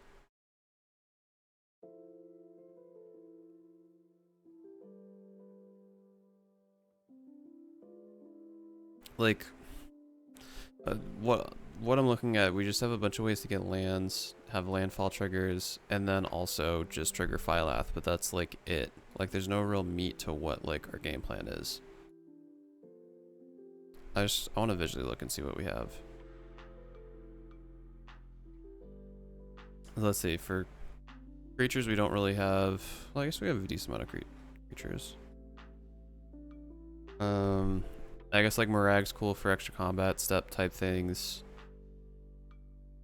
But we just have a bunch of rampant ways to like add mana and do plant things, I guess.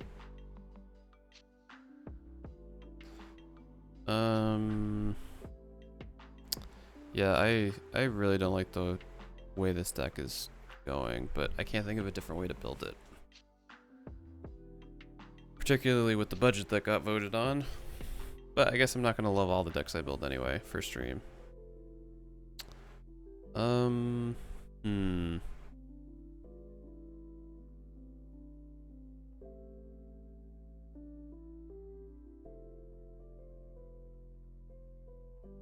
So Might of Alara is not really that good.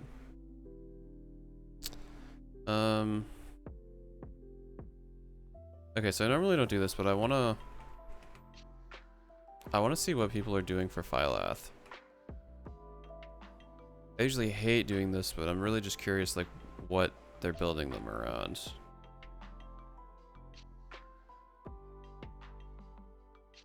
Like Rada, okay, that's just lands matter stuff. High synergy cards, let's see. Yeah, it's basically just a lands matter deck, but like I said, we don't have enough of a budget to realistically fit all this in. And I don't think we really have a good amount of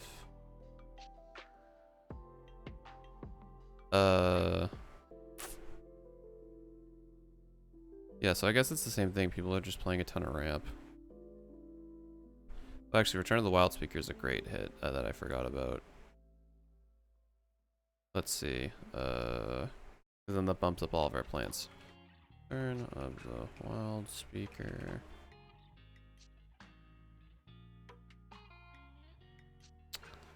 Yeah, Skull Clamp, I guess, is another good one because we can kill all of our stuff.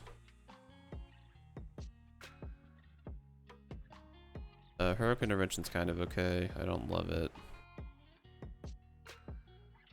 It's just like everything I want to put in so expensive. Because if you have like a high budget to work with, I think Phylath is like actually dangerous. It's just unfortunate that we don't have a great amount of room. Alright, what's our budget at? Because then I think I'm just going to have to add staple cards. Alright, great. We're pretty much at the high end. What some Azusa I really want to keep because she's just too much value. I think Murag has to go.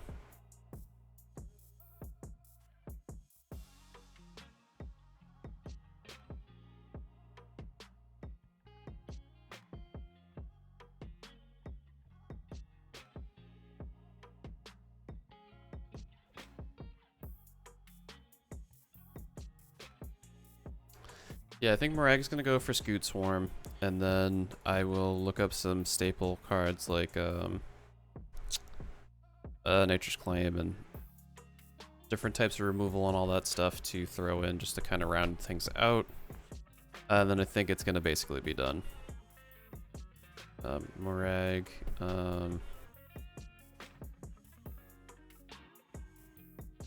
Normally I'd like to put multicolor lands in and utility lands, but honestly I think A, trying to maximize our budget, and B, having the amount of ramp we have, I don't think it's going to really be necessary because we can color fix relatively easily.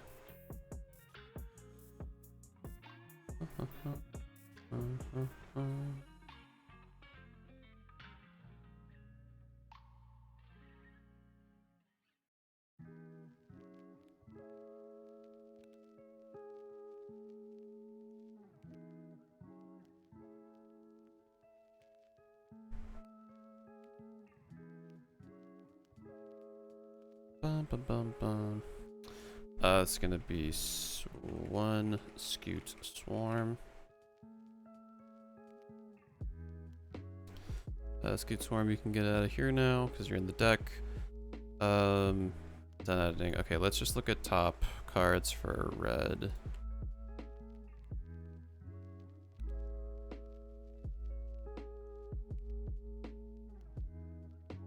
Because I really just want more red in here. Chaos Warp I think needs to go in. Is it Nature's Claim or Naturalize? No, Nature's Claim. The 3 CMC removal I can't think of the name of. Faithless Looting.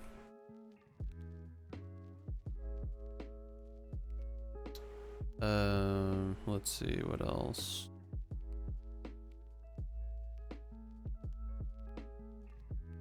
Red, I think that's too narrow. Anger would be nice.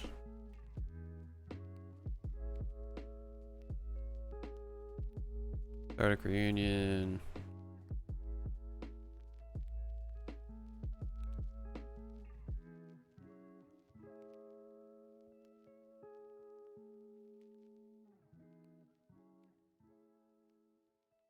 Tormenting Voice.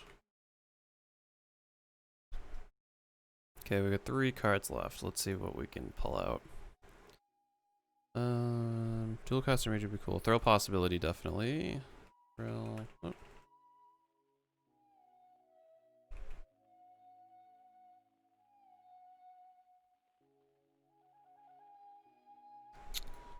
Underworld Breach could be cool, but I don't love it.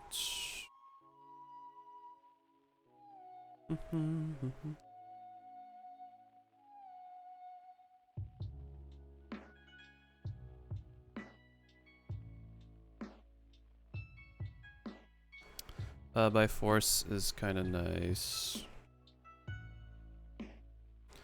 With the cheaper end of things, we got 2 more.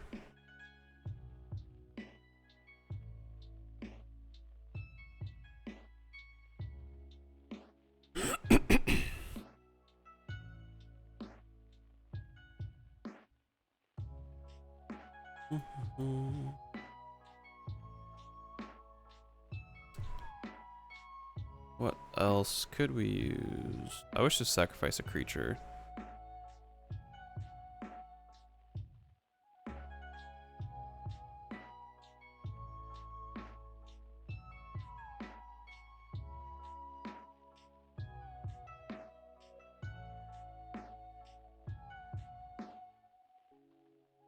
Electro Dominance could be pretty nice to pay into.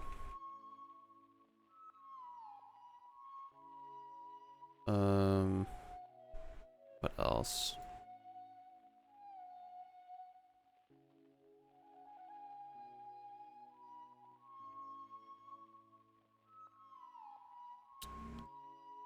I was trying to think, like, say it's late game and we have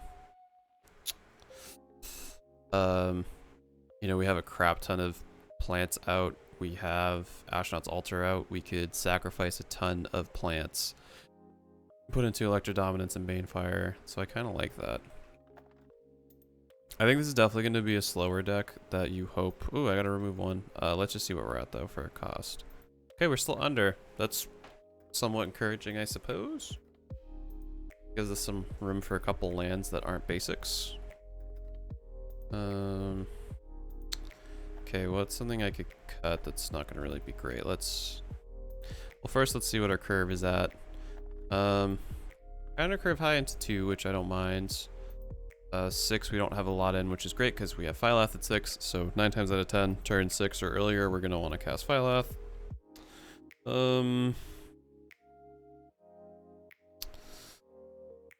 Oh, that's right, I want to see what these cards were again. We didn't have a lot that we put to the side, just again due to budgetary restraints.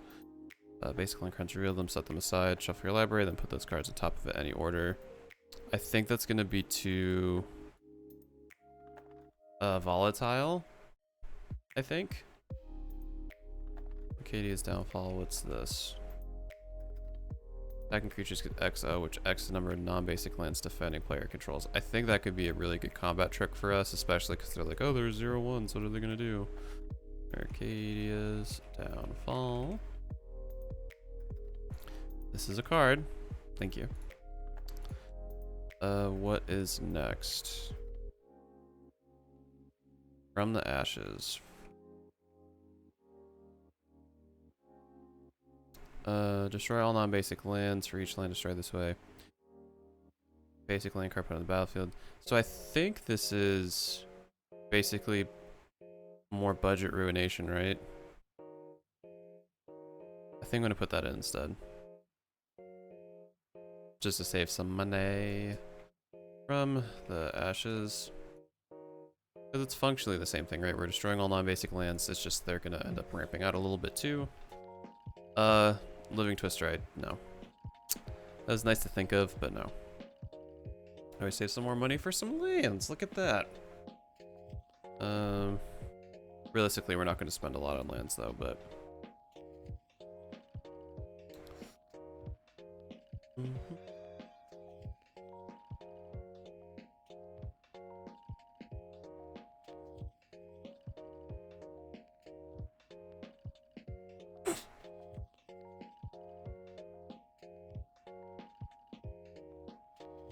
Okay,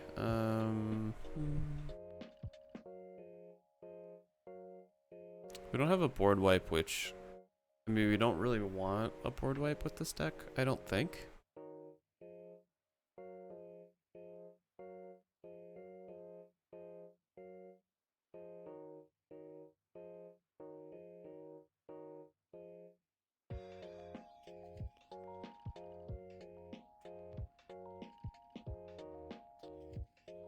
Okay, if I had to get rid of 2 cards, what would I get rid of? Let's take a look at the visuals. On the creature side, I don't think there's really anything I'd want to get rid of.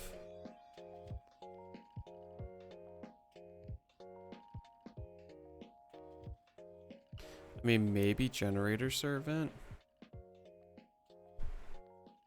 Because Generator Servant kind of stinks because we can't do it the turn it comes down, but it does help enable haste, which could be pretty beneficial for us. Utopia Tree, I just like the fact it doesn't have Defender, so if we want to throw a bunch of tokens on it, or counter, I don't know why I keep saying tokens today. If we want to throw a ton of counters on it, we can. Yeah, Fertile I like, Branch Heart I like, because we get 2 landfall triggers, playing Spring Bloom I like. I guess Turn Timber, well no, because that helps create more planet tokens.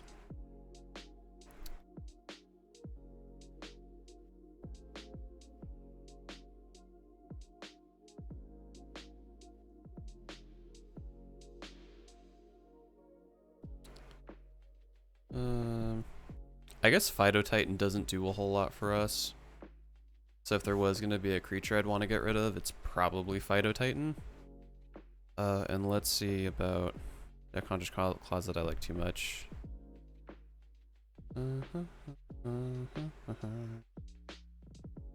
Oh, and Might of Alara, because Might of Alara doesn't do anything. So Phytotitan and Might of Alara. Might of Alara, goodbye.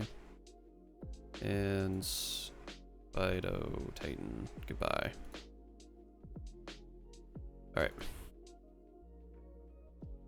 Cool, so we got about $10 for some utility lands. Like I said, I'm probably not going to do a ton of non-basics. Not Gmail. What am I doing? So first, let's go to edit deck. We're going to get rid of 2 of these. Go down to 36 basics. We're going to put in Evolving Wilds, Terramorphic Expanse. I'm actually going to save this because it's going to put the dumb one that costs a ton of money, isn't it? Oh no, it didn't. Oh, because it just got reprinted in the new commander decks. Nice. Hoping that would happen. Okay, let's do advanced. Let's look up lands. We're gonna look in Gruul. And then, search basic. And I think what I'm gonna want to do is try to get more basics out with all the lands that we're gonna have.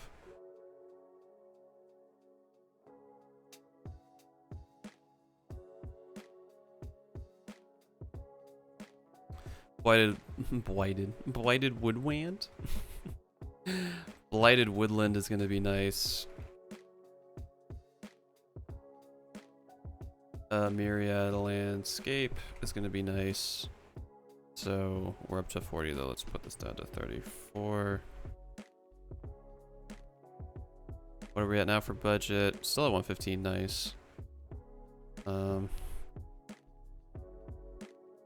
Fabled Passage, I think we have the budget for actually, so let's do that instead of Evolving Wilds. Or actually, instead of Terramorphic. Actually, let's do it instead of Myriad.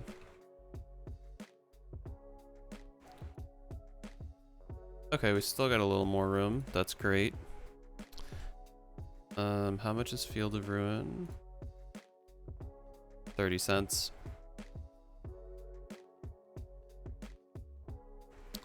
Go down to 33. 1 Field of Ruin.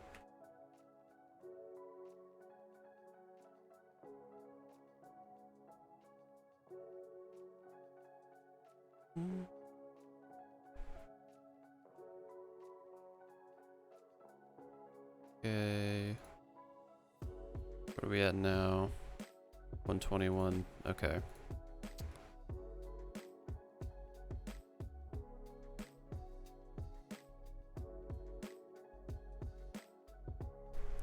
Ooh, that new artwork of Myriad Landscape is sick. I love it.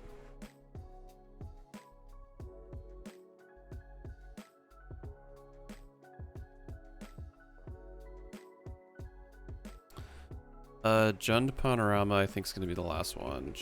Jund Panorama. We're going to go down to 32. And then I want... I'm going to put one multicolor card. That is lands. Let's do... this, and then we'll do EDH rec. Flowing Wilds, Command Tower. Command Tower could be pretty good, actually.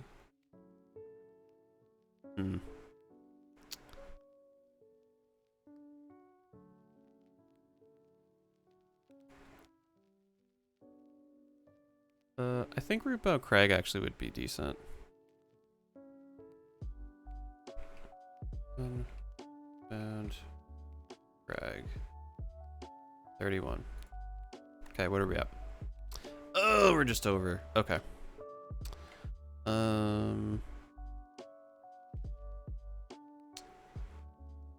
Okay, what about lands? Is there something more expensive I could cut? I guess Gen Panorama. Gen Panorama can go bye-bye. We'll go back up to 32. 50 cents over. Hang on, I know there's one card here that's like...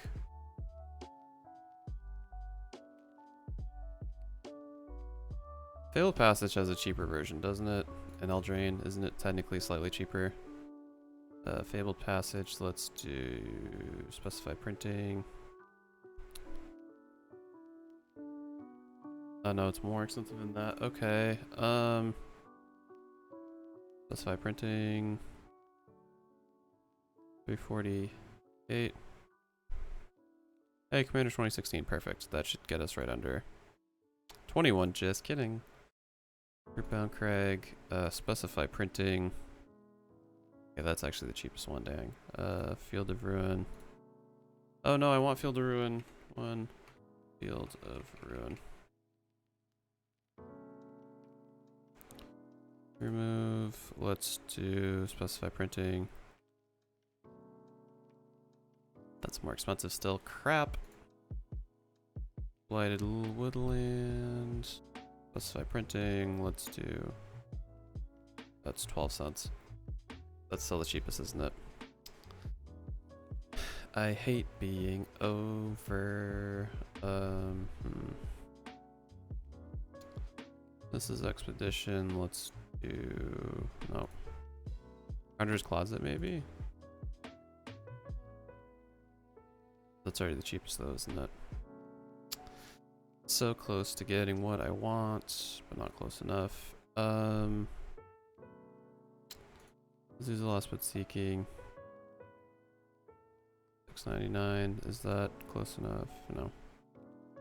Okay, well, I'm gonna call this close enough because I'm not gonna lose sleep over 21 cents. Fun fact: in 2008, Norway knighted a penguin. Dice Master, what's going on? Thanks for popping on in. I'm actually just about to take a break though, but we just finished the first rough draft of the deck. And when I come back, I'm gonna have this popped into Tapped Out, and we are going to playtest it. So I'll be back in like 5 minutes. Hello? There we go. Just got home. Nice.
Alrighty, I have returned, and now we're going to play some solitaire and see how this feels. Welcome back, thanks. My run was long. I left my house at 3:30 a.m. and got home at 8 a.m. Jesus, that's quite the run. So I would probably keep this hand. So we'll go forest.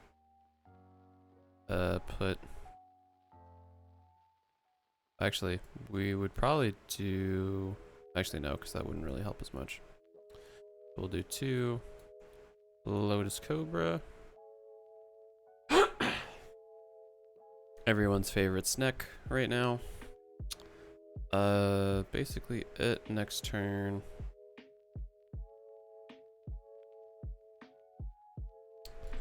So let's see. So we can get 4 mana this turn.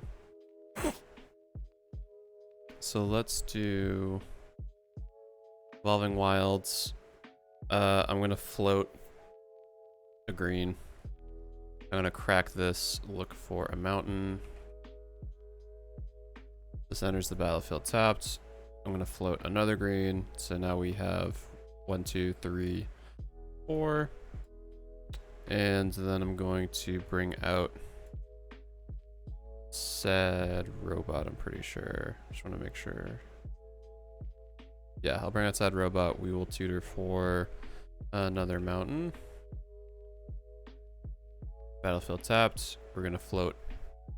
I guess an island because it doesn't matter. We can't do anything. And that's going to end my turn. Okay. I'm gonna play a forest. We're gonna float a mountain, so then that gives us 6 total mana. We're gonna play Phylath. We're gonna get 1, 2, 3, 4, 5 plants. 1, 2, 3, 4, 5.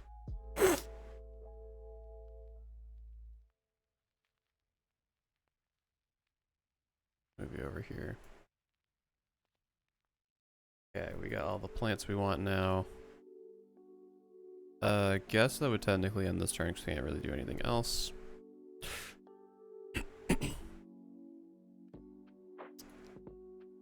Let's see.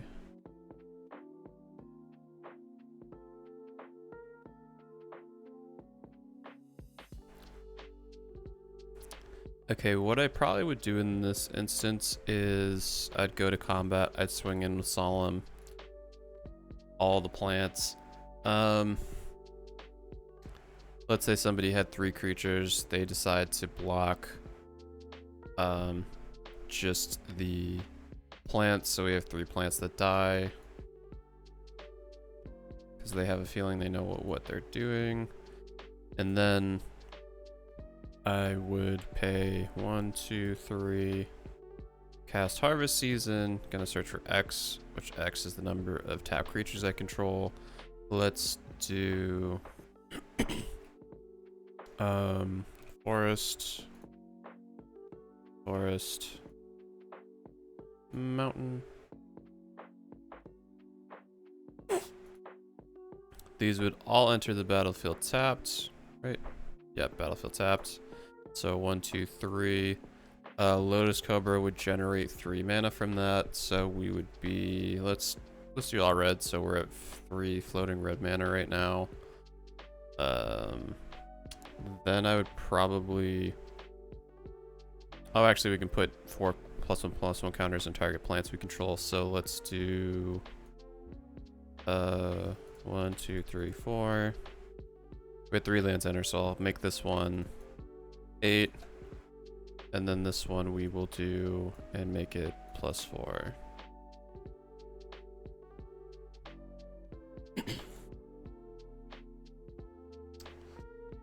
Actually, I'm pretty sure this is something we could do in Historic, realistically, because Harvest Season's in Historic, right? Not that I've seen anyone play it, but pretty sure it got printed in Amonkhet Remastered. No, it didn't. This is one of the ones that didn't make the cut. Damn, that would have been so fun to play on Arena. Well, at least Lotus Cobra's there, so that's something. Okay, so we have 3 floating red, 5 total mana. I would use these 2 to put out Utopia Tree.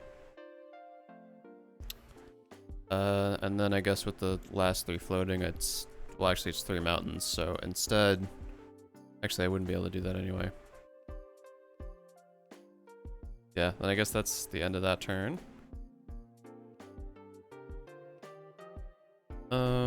Okay, Primal Druid. So we're gonna pay 2, put up Primal Druid. I'm gonna search for forest. Battlefield tapped. We'll get 1 floating green. And then also be able to put 4+1/+1 counters on this plant. 1, 2, 3, 4.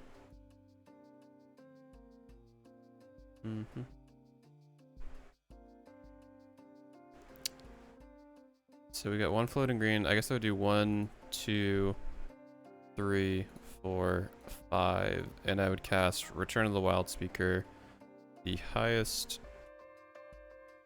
power we have right now is 8, so we're gonna draw 8 cards. 1, 2, 3, 4, 5, 6, 7, 8.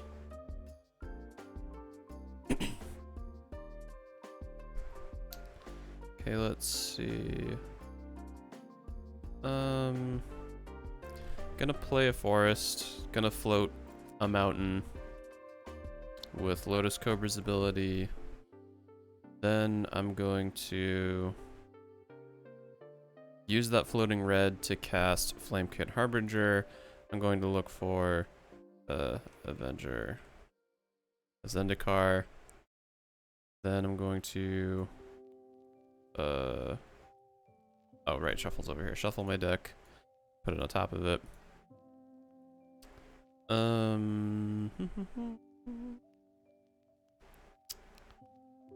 I guess I will spend 1, 2, 3 to put Hydra's Growth onto this plant. Getting my upkeep, double numbers, 1/1 counters on this creature. And I think that would basically end that turn theoretically, and then next turn that would double it. So I'm pretty happy with the board state on turn 6. This is actually pretty crazy for a deck that's affordable.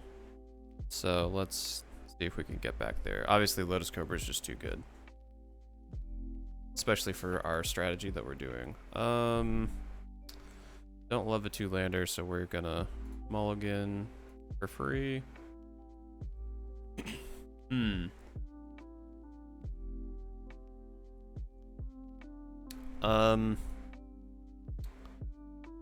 Pretty sure I would not keep this. I'm slightly tempted to. I wish one of these was a mountain.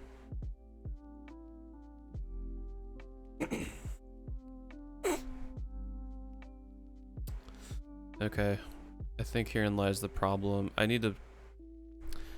I always try to even up my mana based on what the wedge is for how much we have, but I think we have so many important cheaper spells. I need to kind of ignore that, so I'm gonna bump the mountains up to 12, and then I'm gonna put the forest down to 20, because we do have a lot of ability to fetch for basics, which can fix us really easily. But early game, a huge majority of my draw is based in red, which is what we need. So let's see this now. And I'm just gonna change this over here so I'm all squared up. 12 mountains, 20 forests. Okay. Okay, Evolving Wilds is nice. I'd probably do this. I would crack it 2 to 4 mountain. Comes in tapped. Next turn. Put down a forest. Then I would pay 1, put out Moss Dog. Such a dumb card. Realistically, there's something a lot better for a 1-drop I could put in here, but it's been errated to be a plant, which is kind of the only reason I'm running it. I don't really need mana dorks because we have ramp up the wazoo. Okay, so 3 mana. Let's see. I guess we could grow from ashes. Yeah, we'll grow from ashes. So we'll pay 1, 2, 3. Cast growth from ashes. Then I will look for, it's any basic, right? Yep, basic land card. So we'll do mountain. And the turn. Perfect, rootbound crag.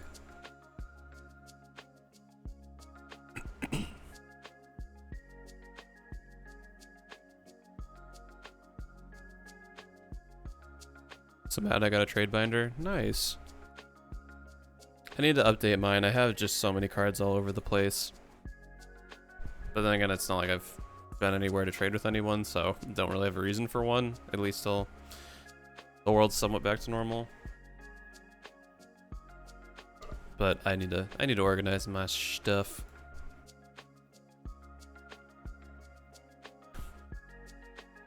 But you filled it with Stormcrow? Well, I mean, if it's the one from the secret lair, that's actually kind of expensive. If you got that many of those, kudos to you. I don't think you had that many copies of the secret lair one, because nobody bought that one. Nope, yeah, I didn't think so. Okay, so I think in this case, I would just really have to Vastwood Surge, right? Because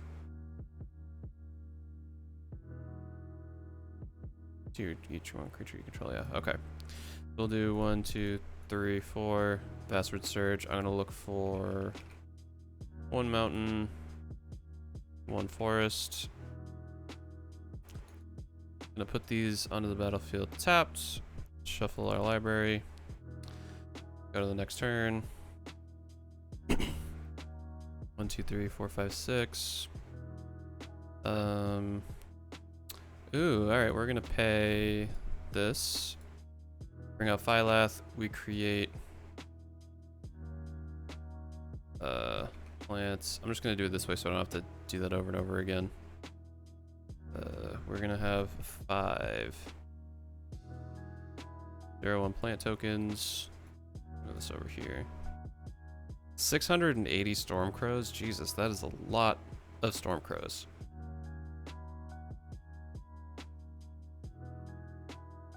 Actually, I want you over here. 1, 2, 3, 4, and 5. Alright. That would basically end my turn that turn. Okay. So first things first, I would pay 1, 2, 3, 6 lands. Yeah, Phylath only counts basics for the ability, so since Rootbound Crag isn't a basic, it does not count for it. Unfortunately. I feel like that wouldn't be too broken if it was exactly like Avengers Zendikar, but probably something tuned for draft, yada yada yada. Okay, so I'm gonna pay 1, 2, 3, 4. Still 6 basic.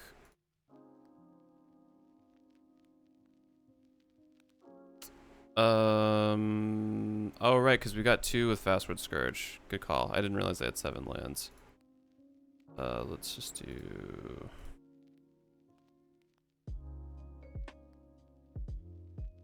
Lands. 0, 1, 1. Okay, so we're gonna do 1, 2, 3, 4. We're gonna put out Nova Chaser. Champion and Elemental. We're going to exile Phylath. I wish I had a way to sack it right now, but I don't. I only have a handful of ways to sack it, so that's kind of a problem.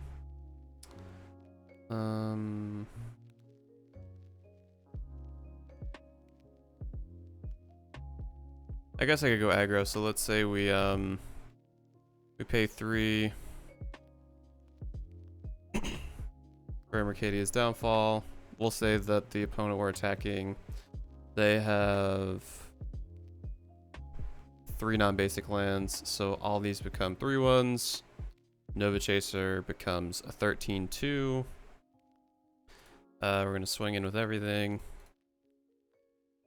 And then just for convenience sake, because this isn't a real game, let's say they block Nova Chaser because they don't want to take 13. Nova Chaser dies. Oh no. Why did I... Damn mouse. Anywho, well, what would have happened was Nova Chaser would have went to the graveyard, Phylath would have came back out, we would have got another 7 or so plant tokens. That's a shame.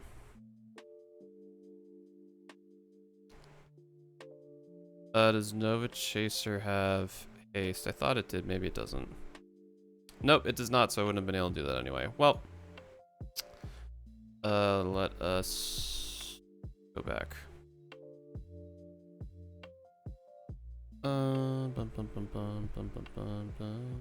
I would keep this hand. I think this is a good starting point.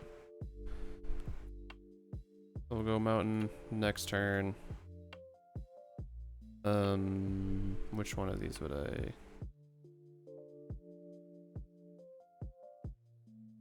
I'd pay 2. I would do Primal Druid. Next turn. I would put this down. I would end up pay 1, 2, 3. Going back over there so I'm not distracted.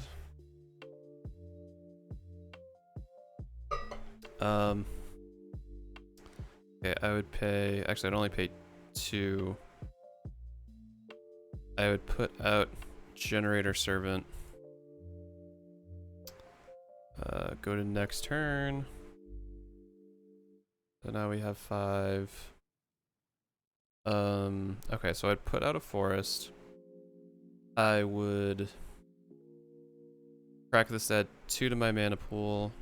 I don't really care that it adds haste in this case because I wouldn't really attack with Phylath unless someone was wide open. Then I would. But we've got 2 generic floating, 1, 4, 5, and 6. Bring out Phylath. Technically has haste. We would make 4 plant tokens. 0, 1, 4. Boop, boop, and a boop. Matt, I did a draft yesterday. Ended up drafting Mirror Mill for my first ever draft and went 3-0. Nice. I'm assuming Zendikar because Zendikar got a lot of support for Mill. That's awesome. I only drafted once. It's not really my favorite, but I want to give it another go at some point.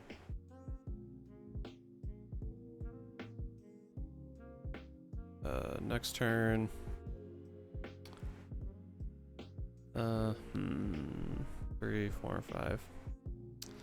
Yeah, we'll do this. So I will play a mountain. We will put 4 +1/+1 counters. 1, 2, 3, 4 on this plant.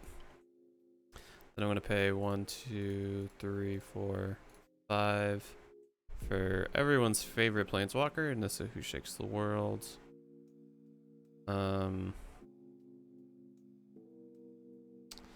I'm going to +1er, so let's do 1, 2, 3, 4, 5. I'm gonna +1 to put 3/1 counters and target non-creature land I control.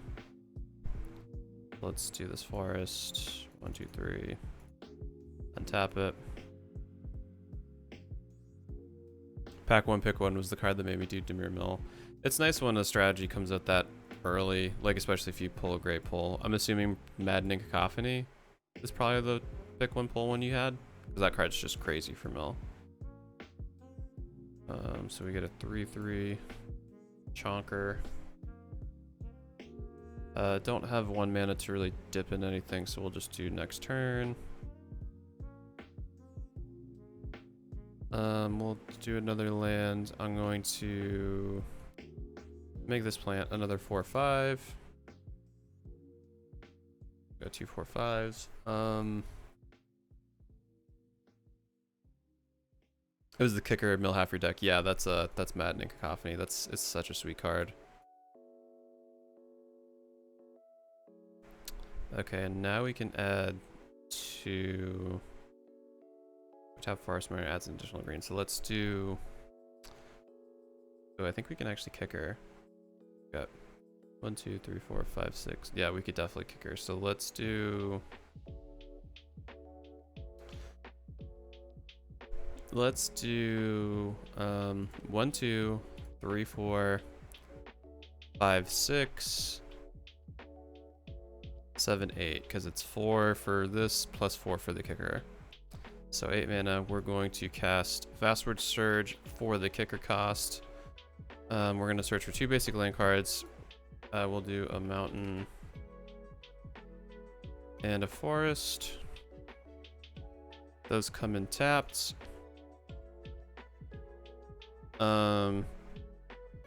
Shuffle our library up. So that's going to trigger Phylath. We're going to make both of these have 1, 2, 3, 4. And then 1, 2, 3, 4. And then if the spell is kicked, which it was, put 2 1/1 counters in each creature you control. So these are going to be 1, 2, 1, 2, 1, 2, and 1, 2. Now we're gonna do 1, 2, 2. This also gets 1, 2. I guess what I should have done first is I probably should have +1 Nissa to get another land, but I'm honestly not really. I like Nissa more for the static ability, especially because we're not focusing on man land, so I don't know if I necessarily would have done that. I mean, it would have been a nice little bonus, but eh. Okay, so we got like 6, 12, 24, like 30 damage on the board ready to go, roughly. Pretty happy with that. Pack 1, pick 2 is Ruin Crab. Yeah, that definitely settles that you were going for Mill. I love Ruin Crab too. I'm so happy Mill got some new toys. I guess what I would do now is I would do 2. I would cast Tormenting Voice, discarding Chaos Warp. Probably in the long run a mistake, but I'd really just want more stuff in my hand.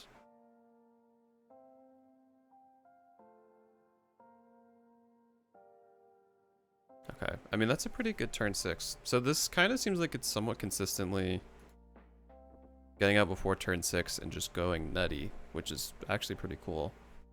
Working a lot better than I thought it would. I end up getting 3 Ruin Crabs. Nice, that sounds like a sweet draft.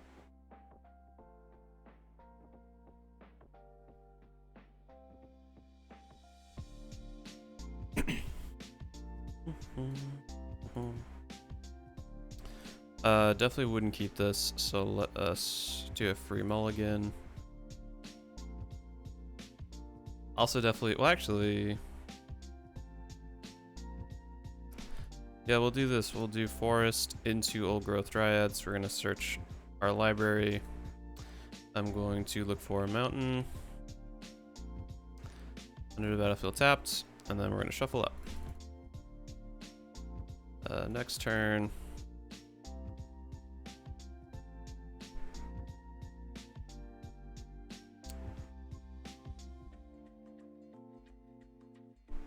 All right, let's do 1, 2. Rampant growth. We're gonna look for another forest. Battlefield tapped. Shuffle up. Okay, probably end the turn. Okay, we got 4 of these out.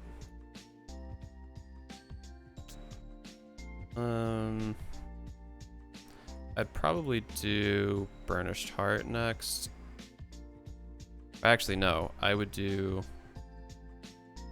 pay 1, 2. Put out Sword of the Animist. Pay 2 to equip it.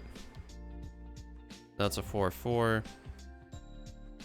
It's gonna swing in, and then we're gonna look for a basic land card, put it in the battlefield tapped.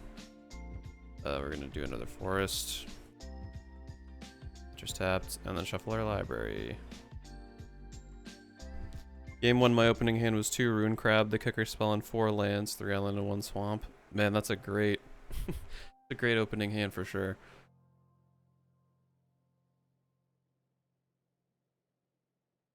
Okay, boo, boo, boo, boo. Do this. We'll do this. Gonna put another forest down. 2, 3, 4, 5, 6. We have enough. So 1, 2, 3, 4, 5, 6.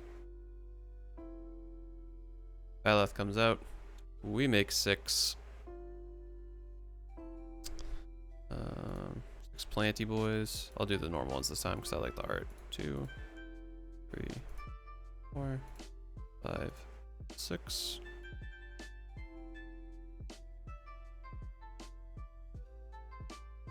One, a 2, a 3. We'll just stack them this way.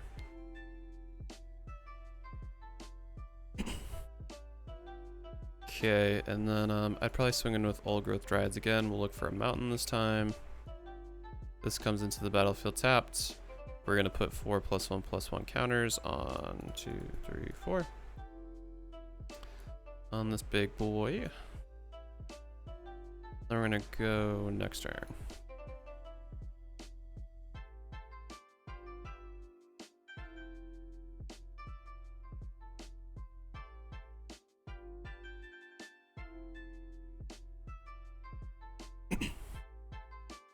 Okay, what would I do now? I would probably... Honestly, to really blow things out of the water, I'd probably Collective Voyage. So we're going to pay 1. We're going to join forces. X basic land cards, X total amount of mana. Pay it this way. I'm going to pay 1, 2, 3... 4, 5, 6. So let's say there's 6 basic land cards. Everyone's gonna kind of be shooting their pants, probably not wanting to pay anything because that means I get to pump up my creatures more. Let's say, so I paid 6 into this. Someone else pays 2 into this. Someone's pretty behind. They pay 3 into this, and then the last person pays 1 because they're like, no, fuck you. So that would be a total of 6. So we would be looking for 13 basic lands. So let's do mountain, mountain, mountain. Well, actually, I'm gonna reset the game after this just because, like, obviously we'd pretty much win. So let's say we have 13 triggers of landfall. Early so no math. So that's 52 counters we get to put on stuff.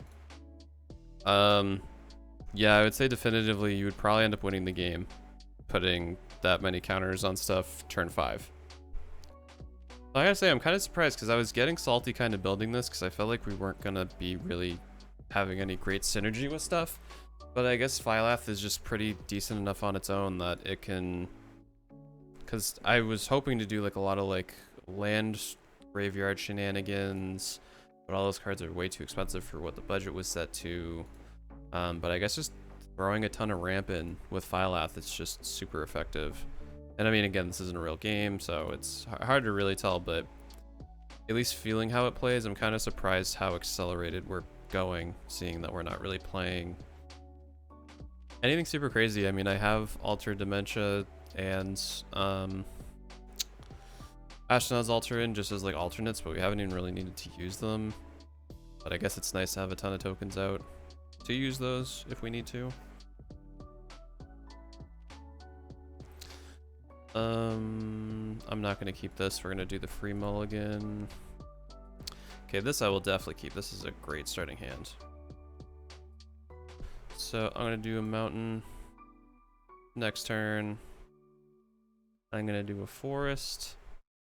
Then I'm going to pay 2. Cast Thrill of Possibility. We're going to discard Anger. So now everything we have has haste.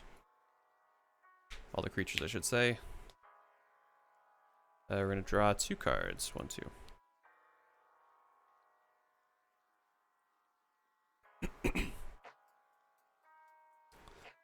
And then I'm going to put down another forest. Okay,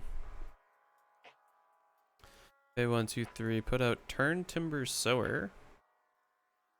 We'll go next turn. We got 4. We're gonna pay 2 to bring out Sword of the Animist. We're gonna pay 2 more to equip it to turn Timber Sower. We're gonna swing in with our 4/4. We're gonna search for a forest. Enters the battlefield tapped. Go to our next turn.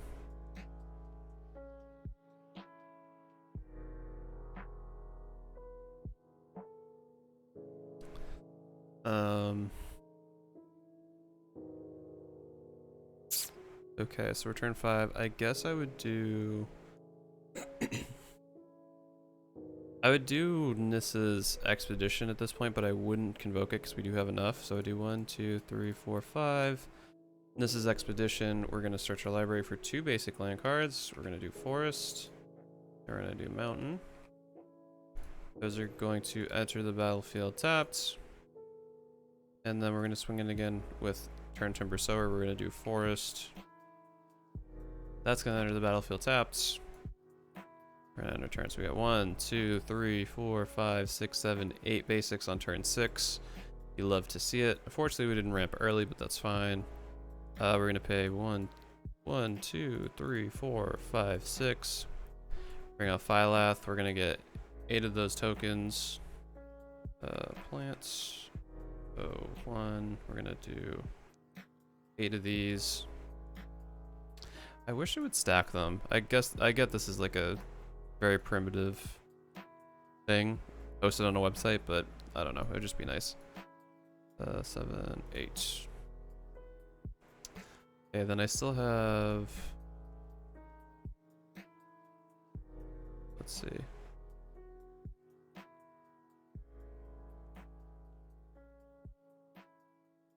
Okay, I still have 2 mana, so then I would do Tormenting Voice. I'm gonna discard a card. I'd probably discard Elfhame Sanctuary because we don't need it. Draw 2 cards. Boop boop.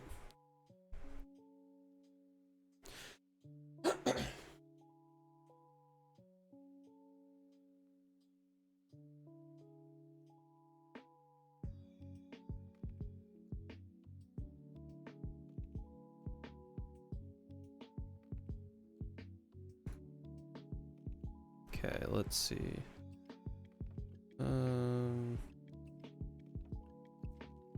I guess I could attack with Timber Sower, but we'll say that they have too much of a defense that I don't want to lose turn Timber Sower. We'll go to next turn. Hey, Fabled Passage, perfect. We would do this, bracket, look for a forest. I would have that come in untapped. That goes to the graveyard. We get 2 landfall triggers. This is 1, 2, 3, 4. And this goes 1, 2, 3, 4. We have a bunch of ramp. So I guess I'm gonna say I'm like 95% happy with this deck, the way it's playing. The only thing I'm gonna say is I want a little bit of protection.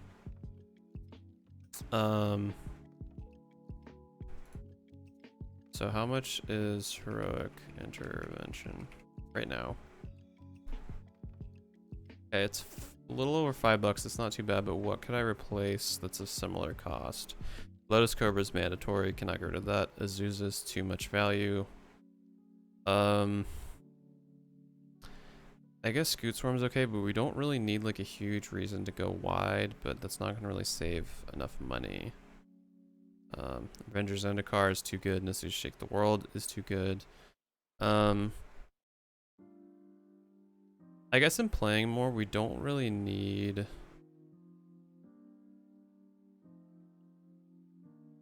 Like the Ozolith is nice, but it's kind of a trap because you put. I mean, I guess at that point it's all bonus anyway. Yeah, because then we can move in for a big swing. Like say we decide to swing in with Phylath. And 2 plants that had 4 tokens each, or 4 counters each, died. We could put 8 counters on the Ozolith, move those to Phylath. All of a sudden we are hitting for 13 commander damage, which is pretty good.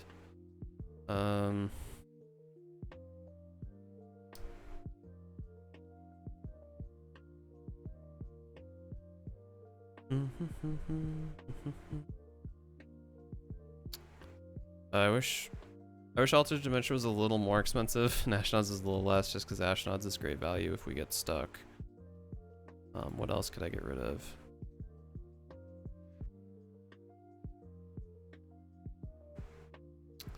Sword of the Animist is kind of too good. Skull Clamp's too cheap.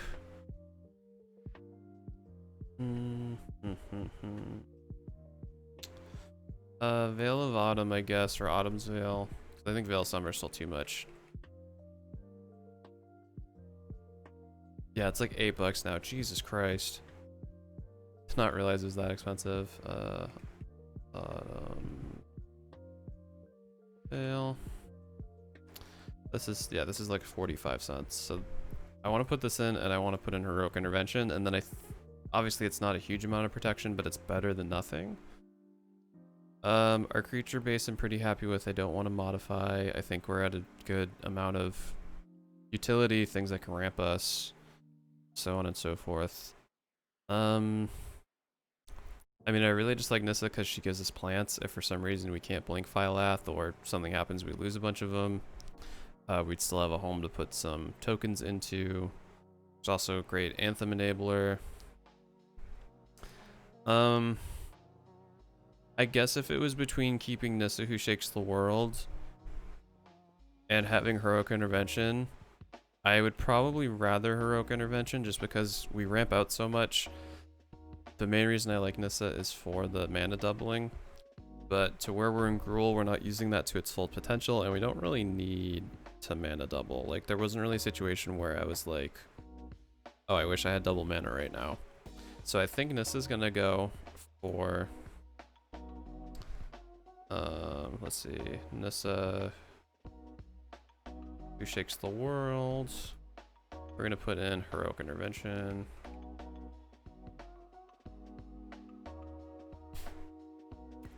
Done editing. And then change this here quick. I got logged out. God dang it. Stupid tapped out. Okay. And we're logged in. Alright. Nissa Who Shakes the World's coming out for Heroic Intervention.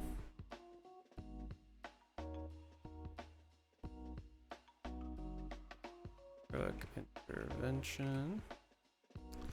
And then what's going to come out for Autumn's Veil? Autumn's Veil is a 1-drop, which is nice.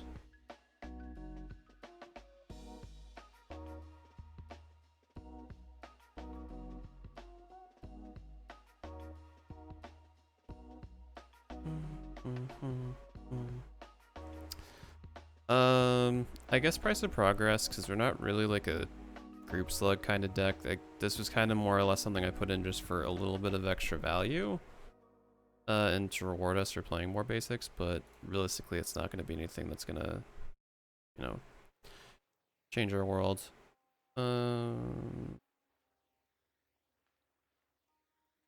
Price of Progress we're going to put in Autumn Veil, and with that we should go right under our budget too. Hey, 124.86. That's perfect. And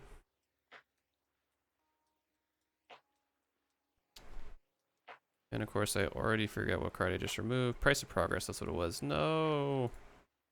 Let me back in.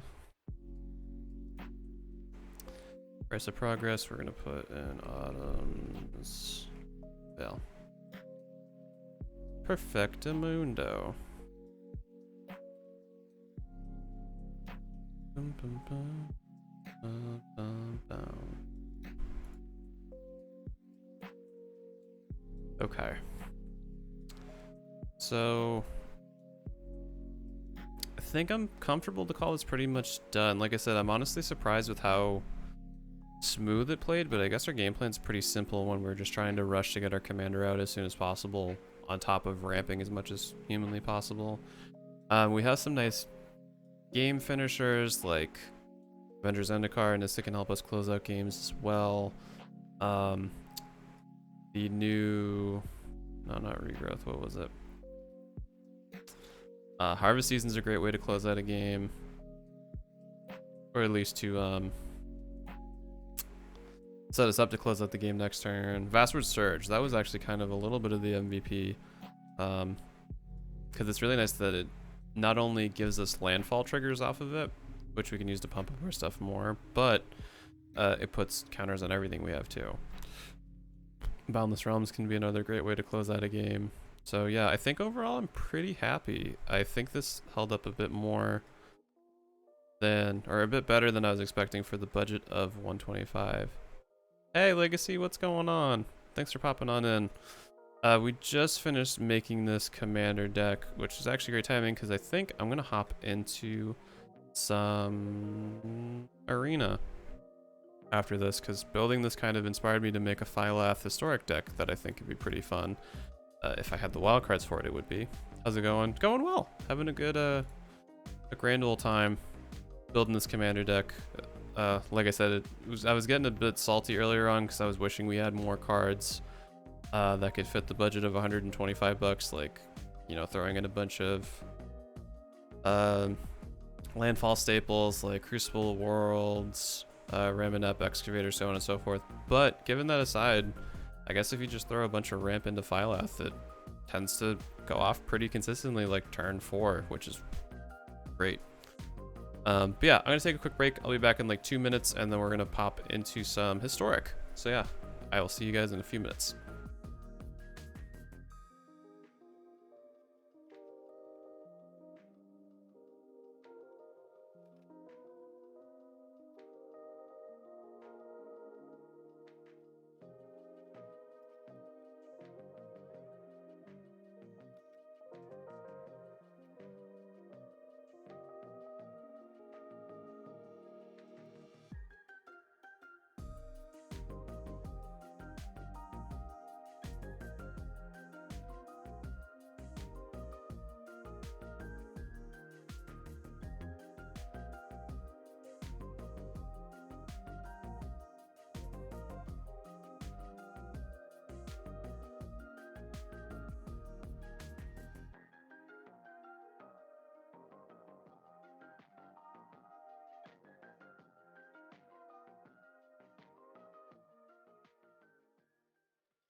Alrighty, I am back.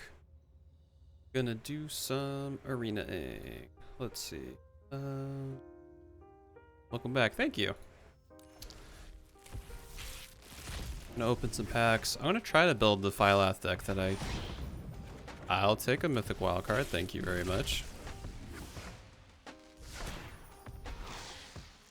Okay, got a pathway lands. But yeah, there was some synergies when I was building the Phylath EDH deck that are kind of exciting me a little bit. And I think it's going to be relatively low cost as far as wildcards are concerned. Oh, that's okay.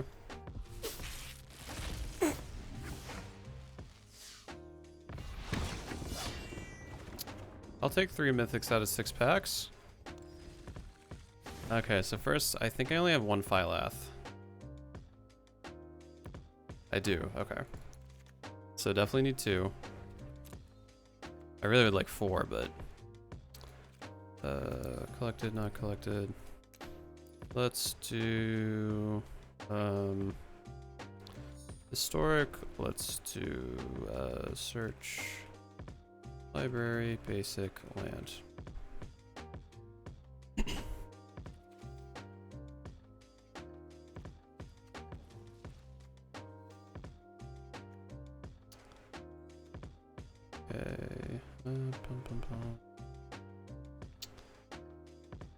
Okay, Fertilid I think will be a good choice.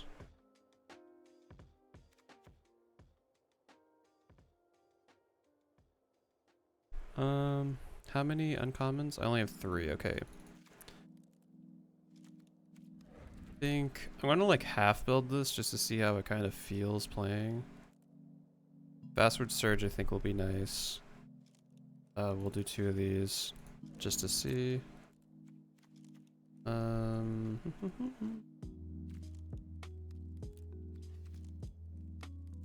You're a brewer for sure. I have so many commons and uncommons.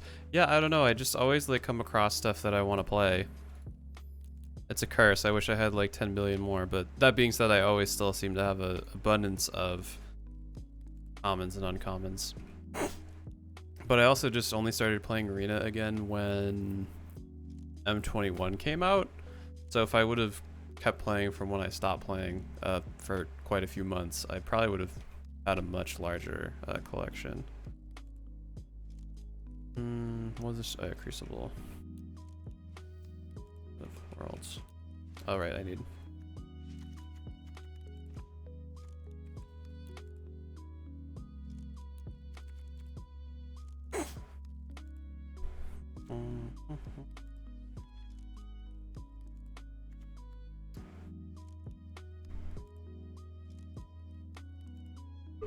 I think Elvish Reclaimer will be okay.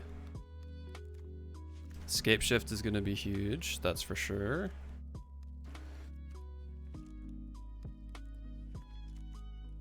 Okay, gonna need... Did they print Terramorphic Expanse? I don't think. No, they didn't print it. Okay, so we'll do this. Actually. Yeah, we'll do this. Field of Ruin could kind of be a bit of a fun meme too, because we do get a landfall trigger. I'll put 2 in. Okay, so I also want creatures you control.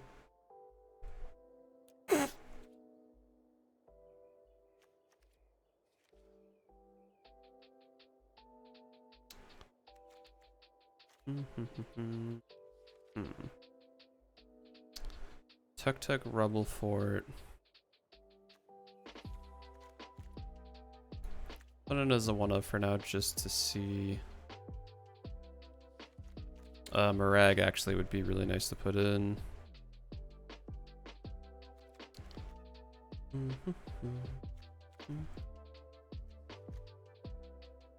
Growing Rights, hell yes.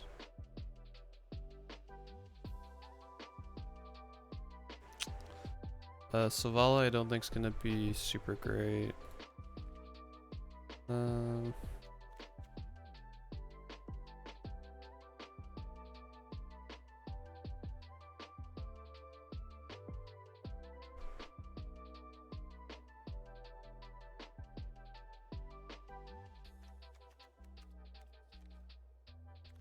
Turn of the Wild Speaker, definitely. This is gonna kind of be a big mishmash, but we'll see if it works.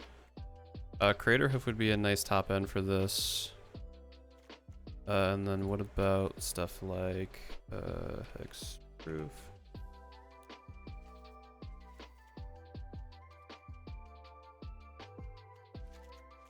And then Kuroku Intervention as a 4 of could be nice. Draw a card.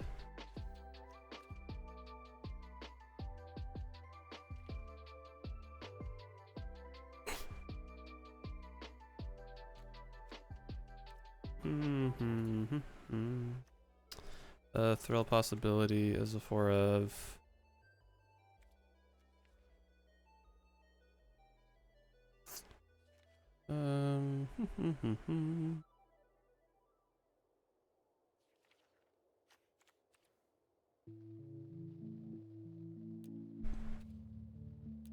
Okay.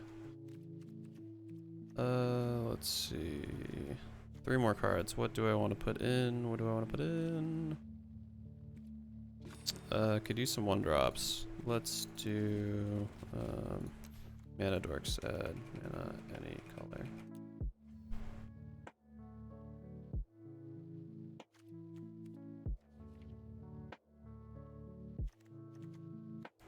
Actually, I don't really have any 2-drops. Let's do Paradise Druid. Let's bump this down to a 2 of, add 1 more view. Lotus Cobra would be perfect, but I do not have the wild cards.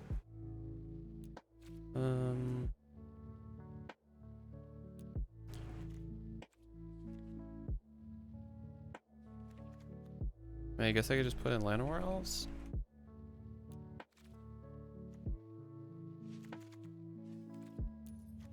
Sure, let's give this a shot. Why not? See where this goes. Update my title. Cool.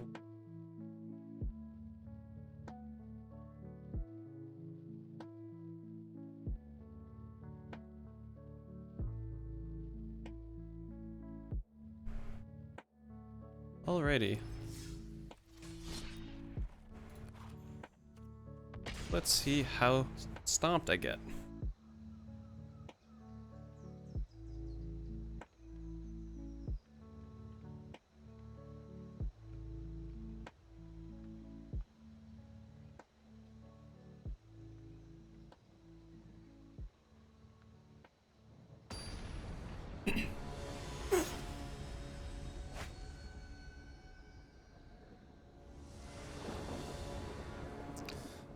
Okay. This seems pretty decent. We'll keep it.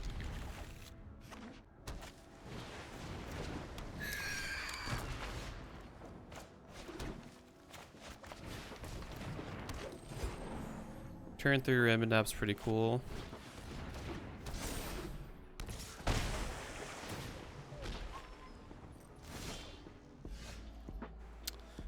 Unfortunately, this is probably one of the quicker decks that I didn't really want to play against.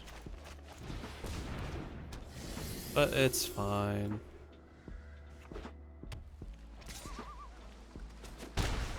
You tempo away and draw all your cards you want. It's fine. Alright, so we're gonna do this. We're gonna get a mountain.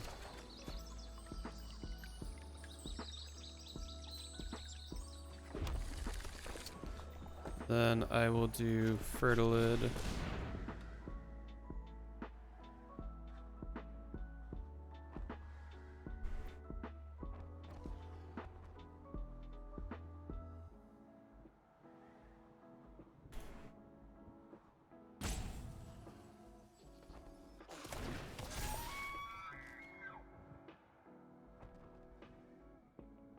Sure, we'll swing in, why not?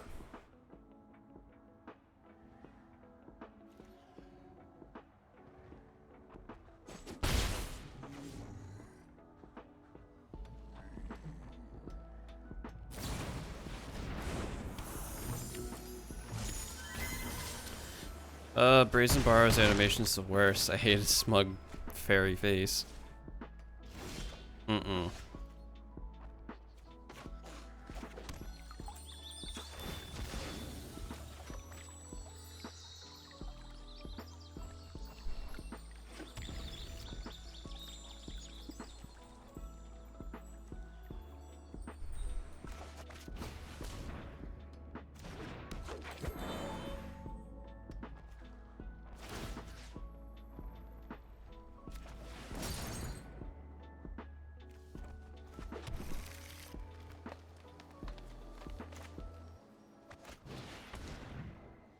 I got double Lucky Clover borrowed earlier. Oof.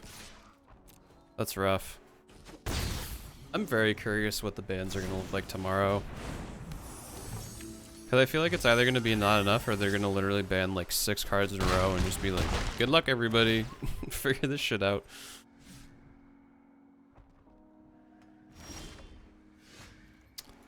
Okay, well, I'm already not running enough Phylaths, which is not super great.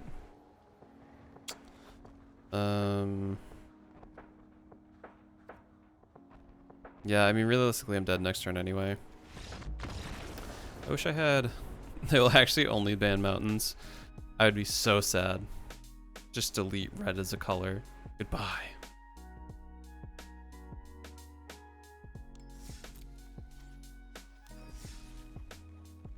Okay, let's see. I don't have more Raymond app, right? Yeah, I only have one.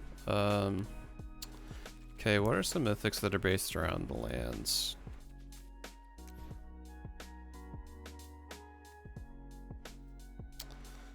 Don't want more Scape Shift. Haven't hit Akum yet. Or Morag, I should say. Let's see what's not collected. Ooh, I have not got an Ancient Green Warden, which does allow me to play lands from my graveyard.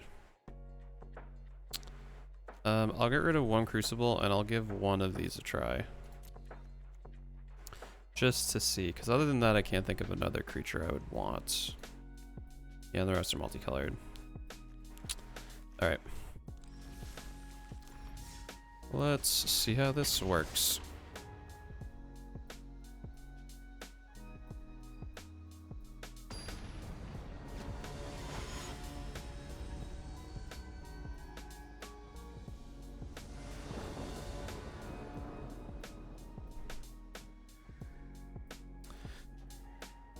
Okay, not a great hand. As I'm thinking more of this too, I think I should try to split red a bit more, but I'm not too sure what else I would want to put in here, realistically speaking.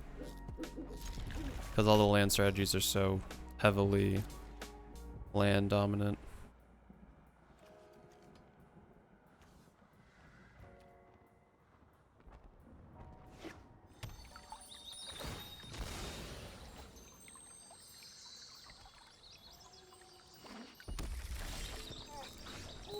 Hello.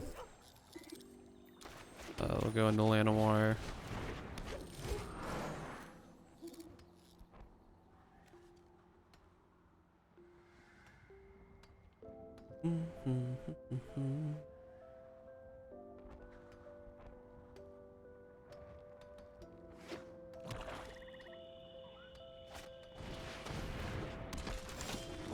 Okay, Rakdos sacrifice is gonna be a bit of a problem for us.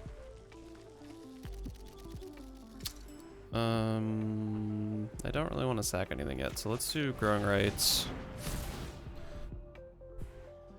Okay, Greater Hoof's literally the last thing I want to hit, so I'm actually not even gonna put it on my hand. That was a bummer.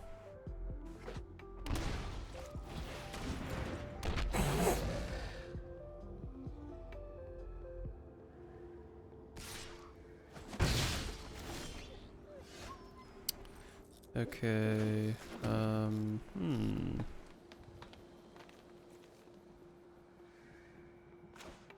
It's 4 or more, right? Yeah, 4 or more creatures.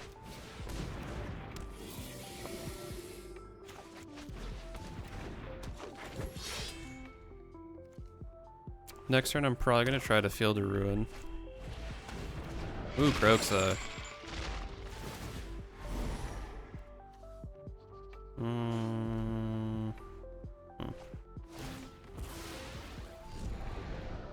Actually, I probably should have just discarded Field of Ruin. Because I could have just played it from the graveyard anyway, so that was a pretty big misplay on my part.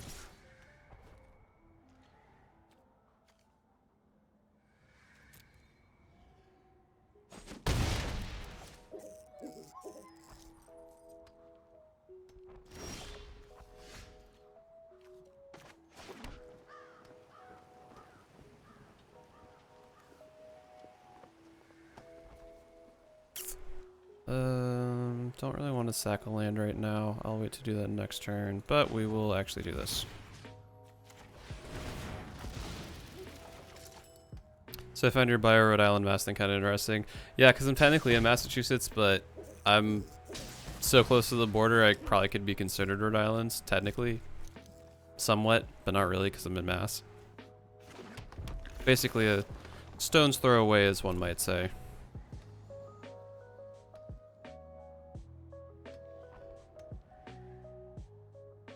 Dad's family's from Rhode Island. Nice. I've been in Massachusetts my whole life, so I'm not super familiar. I mean, I've been to Providence a bunch, obviously, but definitely an MA native at heart.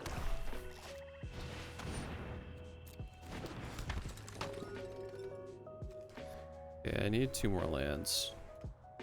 You ever do PAX East? Yes, I actually went this year before the world completely fell apart, and it was wonderful. A lot of fun. Same. No kidding. Nice. Yeah, I only, I really wanted to get a multi-day pass. I've only ever gone in single days, just with how scheduling's worked out, but gone the last 7-8 years, I think. Oh, shit. I've only been, that was my 3rd time going to PAX. I went like once in, I think in like 2016. I went again in 2018. Skipped I skipped 2018. Went back at, hold on. We're gonna do this quick. No, I went in 2016. I skipped 2017, 2018. Then I went last year, and then I went this year. Yeah, PAX East is so much fun.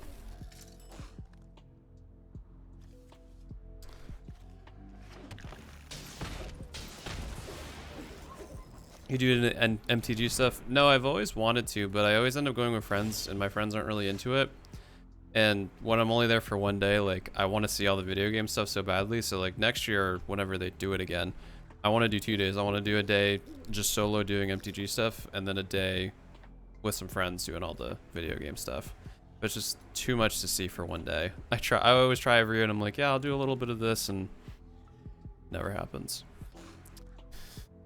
I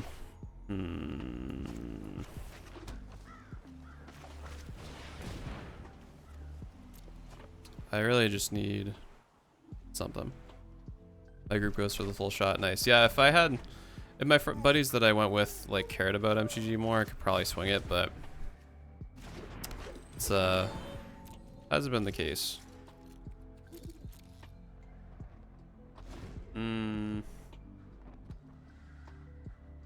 But my first paper magic stuff at PAX this year, that's what got me into Commander and Eternals. Nice. That's awesome.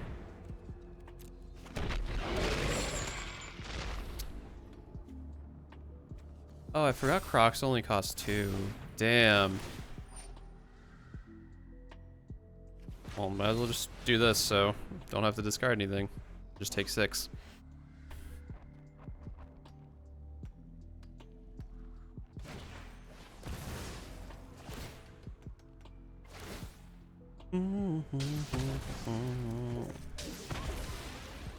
Yeah, okay, so we're dead.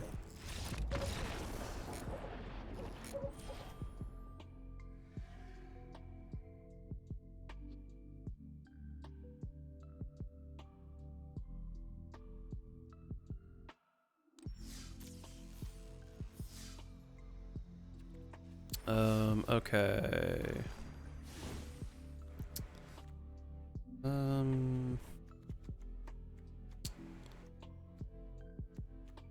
I still haven't really had this go off yet enough to actually say if I need to change anything. Realistically, I should probably be playing this in just the standard unranked queue, but I'd rather play this against good decks to get an idea of if this is even worth pursuing.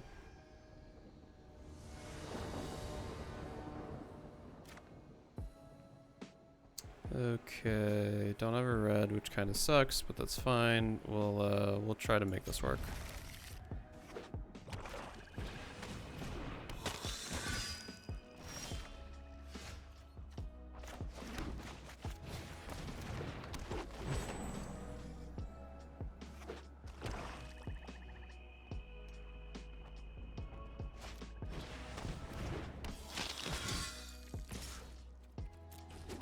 Swing on away.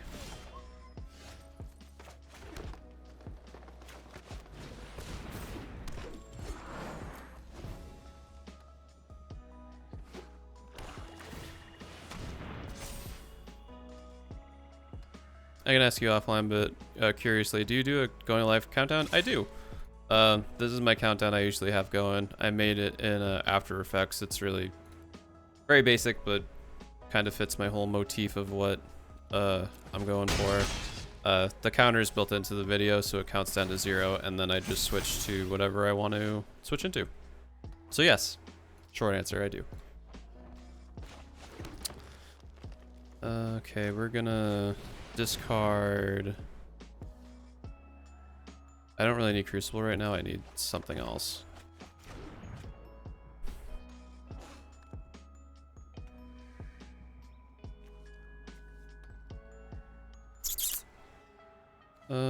Let's do Growing Rights. Hopefully we can hit Phylath. Why do I keep hitting Crater Hoof? I run you as one of. Stop showing up. You big dumb beast. I was looking into the actual counter, actual like settable counter.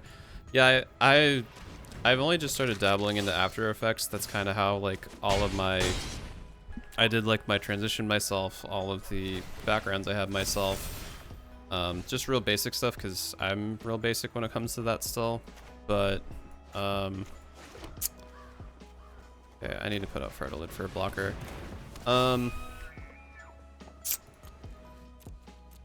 Yeah, the counter thing was probably the most difficult because at least for After Effects it's kind of weird to program it, but I want to say I think Streamlabs has a like a default thing you can put in that does it. But I wanted to be extra and use the same font I have for like my name and everything else, so I did it the hard way. Alright, so we're gonna get another land, get a mountain, and then I'm gonna block the Ebon Legion with Fertilid.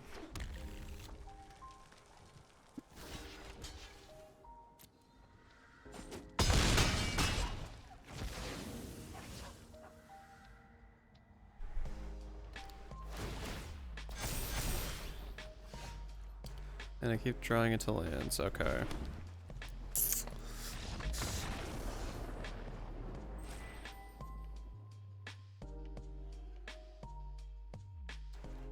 Okay, I think I'm definitely gonna need more wildcards to make this a thing.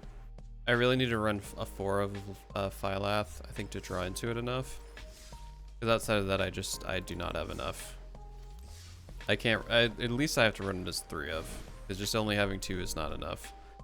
Phylath. Landfall.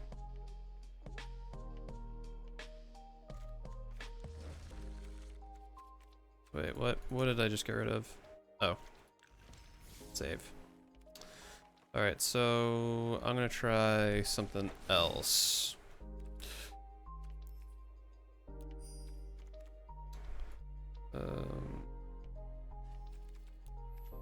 I really want to try to do something with mono white. Or actually, I have some discard. Because I can get some packs of Almond Cat, which has a lot of great white stuff.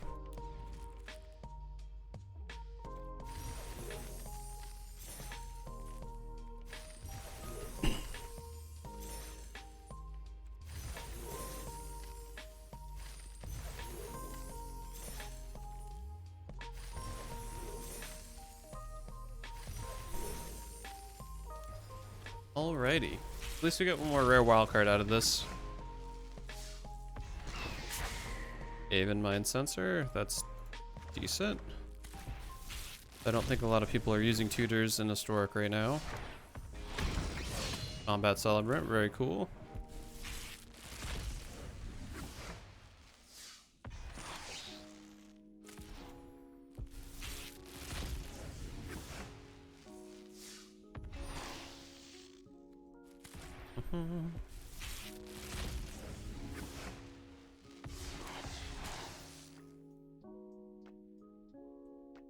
Careless Vault, I don't remember that being in the set.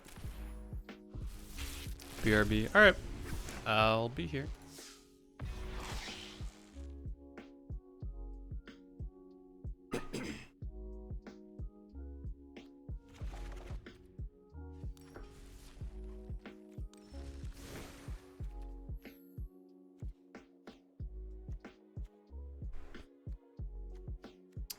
Okay, let me see. I want Historic.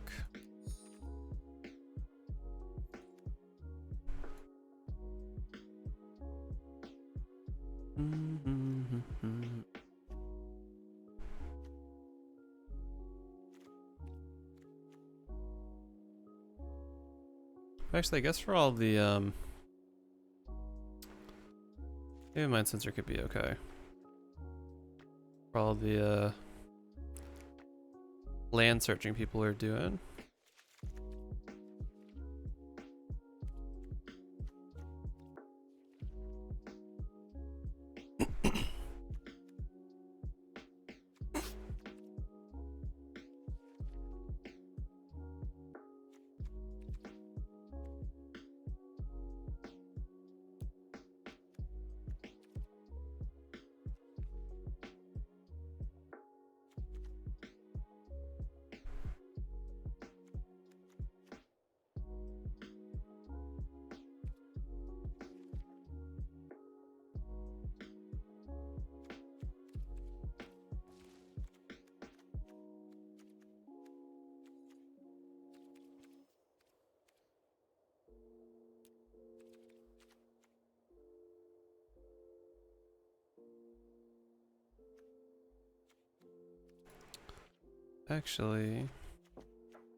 Actually, maybe I'll do Historic Wizards. That might be.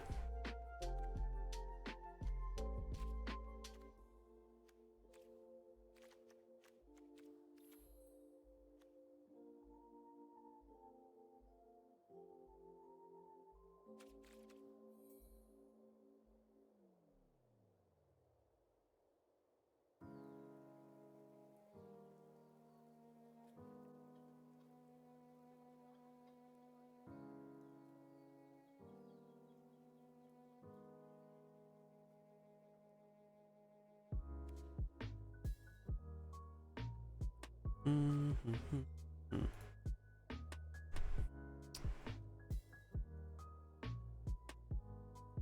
Do I really want to do I have the Triome land? I don't think so. Triome. I have one, so that's, I don't really want to spend a wild card on, well, maybe, heck it. Jeskai Wizards.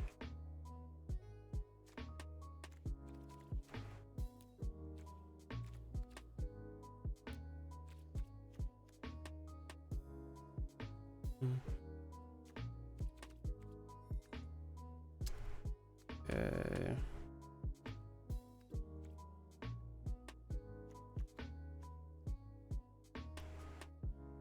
Oh, okay, I was like, I didn't think Tazri was a wizard.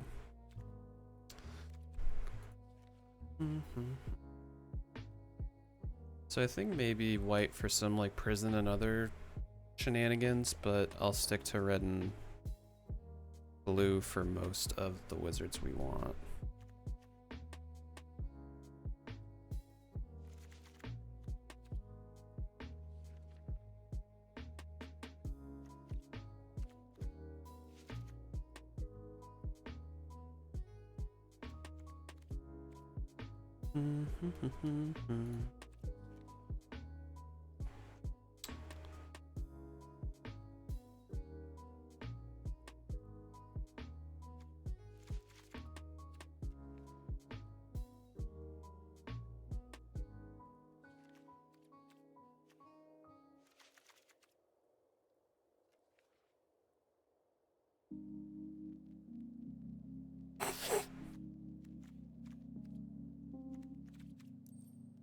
Oh, whoops, did not want to do that. Whoopsie.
And I mean, I guess with Omnispell Adept, I could technically put out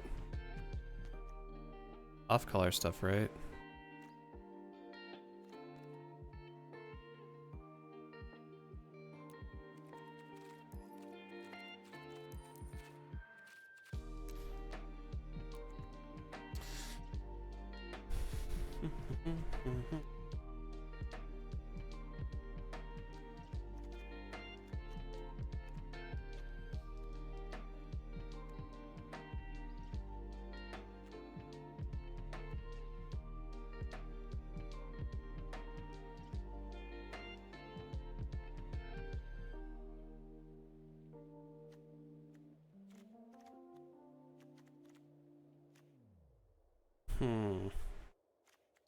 I don't know what I want to do.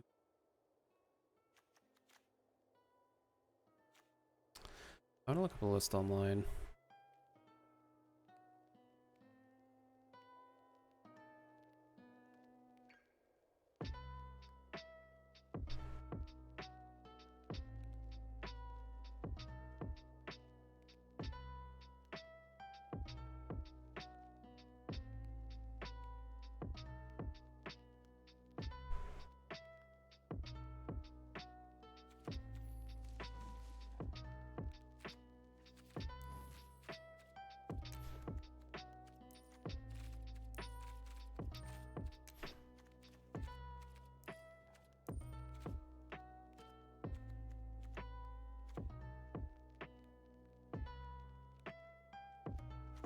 Yeah, I'm not liking any of this.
I feel like I don't have enough cards for...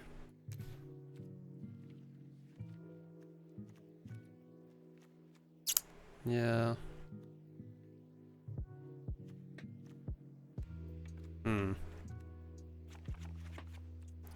Okay. Can I search by what I have more than 4 copies of? Yes, I can.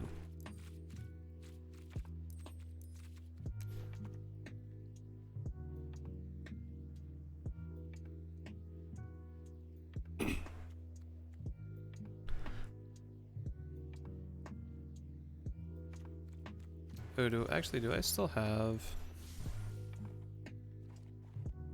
my mono white aggro deck, or did I get rid of that? I did keep that.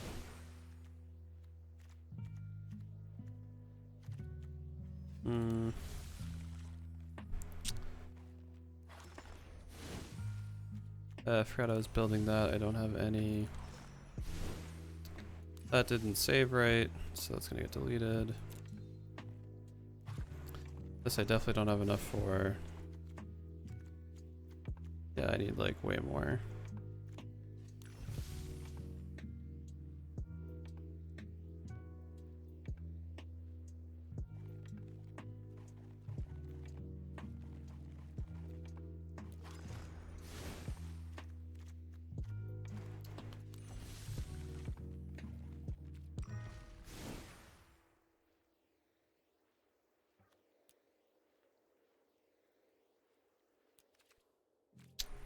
Historic.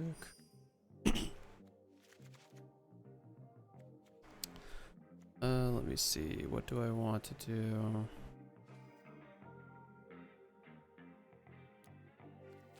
And of course I don't have Anointed Procession. Why would I want to build the thing I want to build? Because that'd be perfect.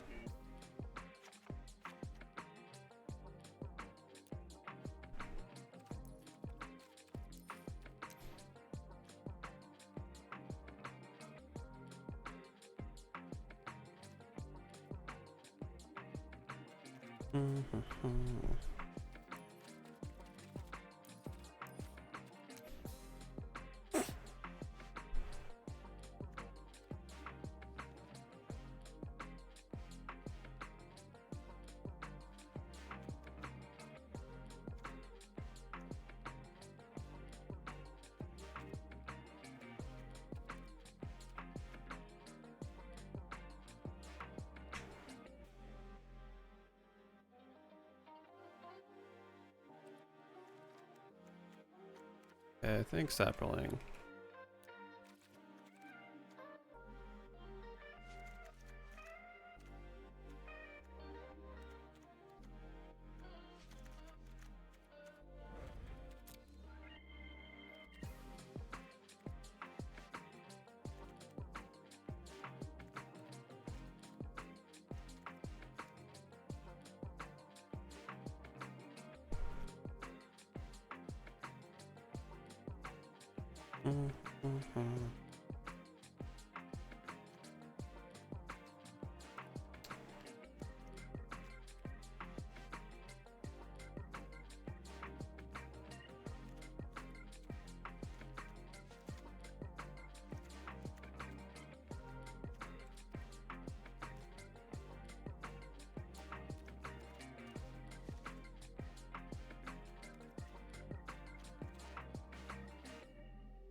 What's the card I'm thinking of? The land.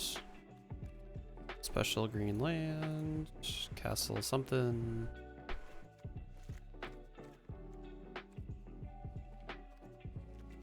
Garen Break.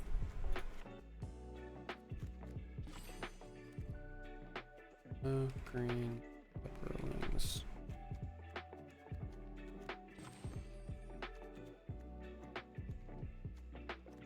Sure.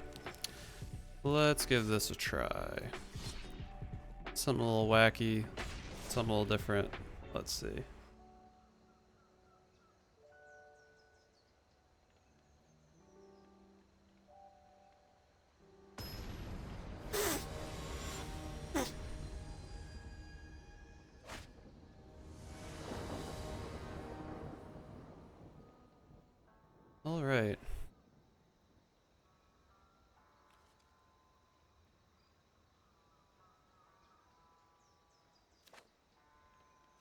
Hmm.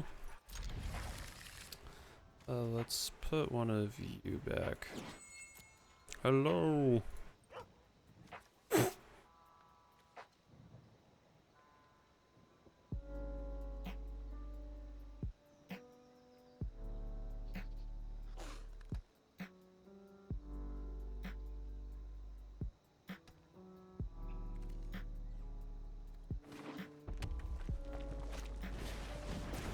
Mono red is not what I wanted to see.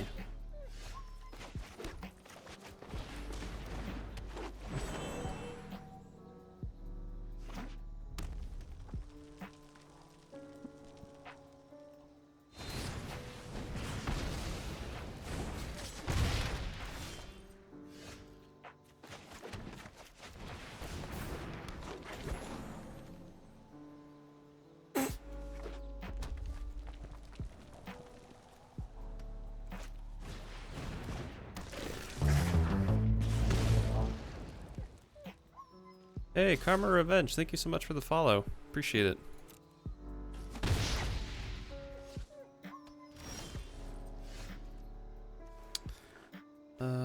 Let's do... Well, if I tap, they're gonna probably kill the... screw it. I'm playtesting, who cares?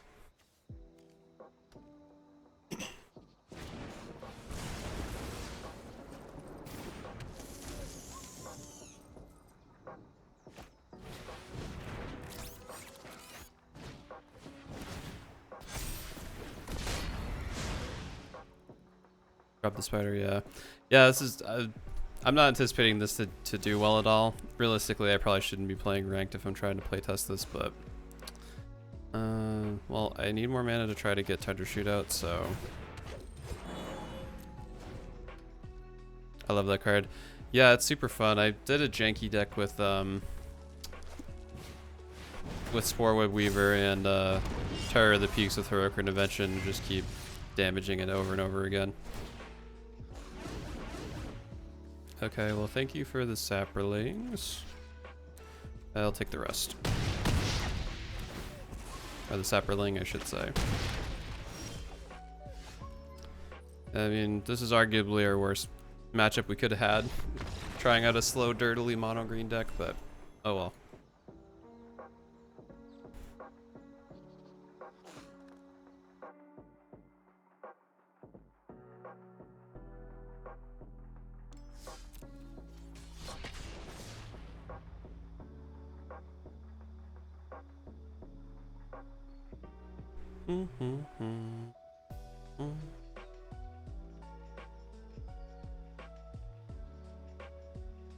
Historic aggro mono red fungi.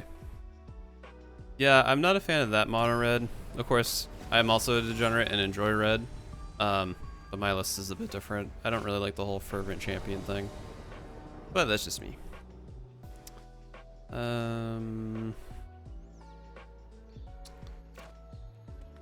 Don't really want to keep this because Thalad's not going to do much.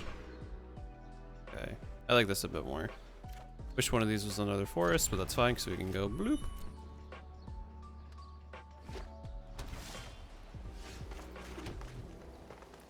Okay, mono white, good. Hoping they're not trolling me using Ashiok as the card sleeve, but okay. Let's do the druid.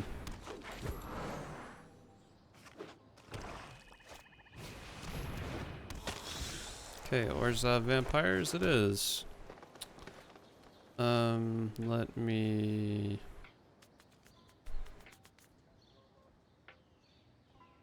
Yeah, I guess I'll do Song of Freyalise first. Then I'll put out Spore Crown with this.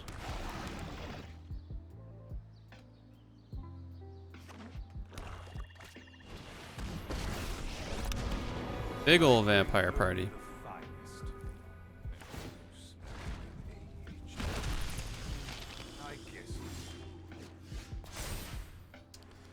Okay. Early spore amount's pretty good, and then hopefully, as long as they don't get any counters, we can kill Bloodthirsty Aerialist with the ram through, but I'm not holding my breath.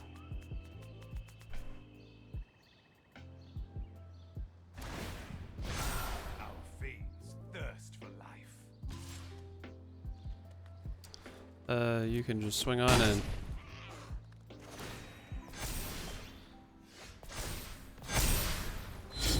Alright, so we can ram through you. Realistically, the flying is going to be the bigger problem. So then we are going to swing on in, but I'm going to do you to face. Actually,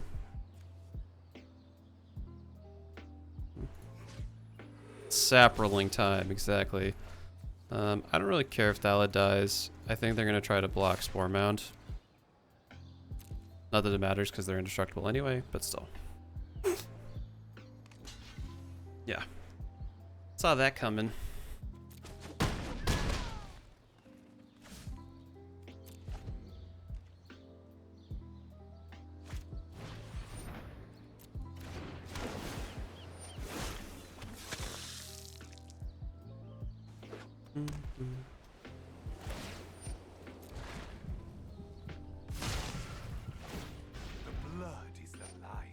I don't think so, Chief. Mm-mm.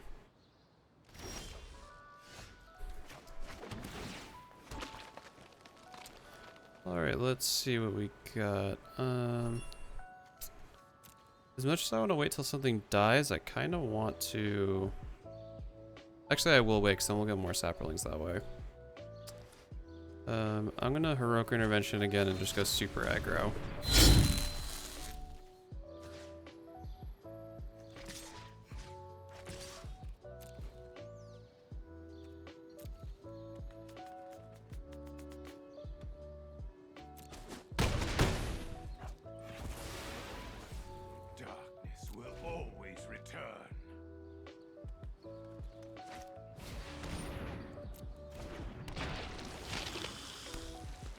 Okay, hope they swing in.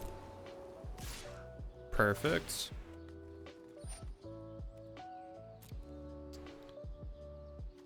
Oh. Okay, well. We lose one sapling and we get two.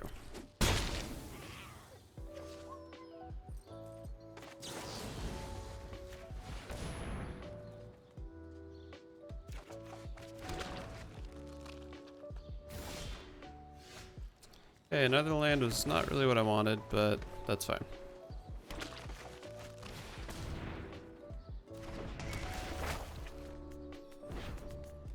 I really just want Tendershoot Dryad to come out, then we'll have a good time.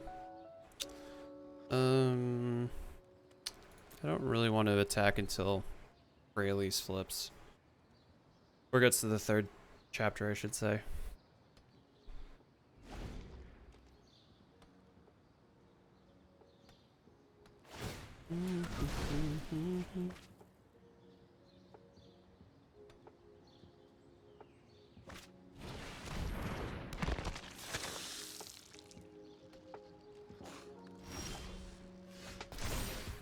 Okay, another land, still not really what I wanted, but we get more saplings, so it's fine. No attacks. We wait it out. Because they really want to flip Legion's Landing, so I'm going to anticipate they're going to try to attack us next turn.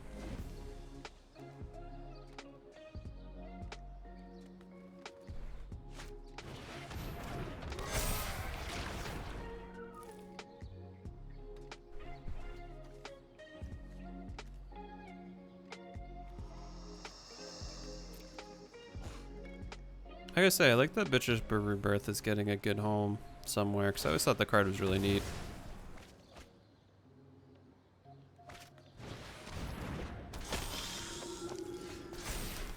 Alright. I'm gonna just do a big ol' swing, because we kind of need to go aggro. I don't really want them to go much wider than this, realistically speaking. And they got Vigilance anyway, so big whoop.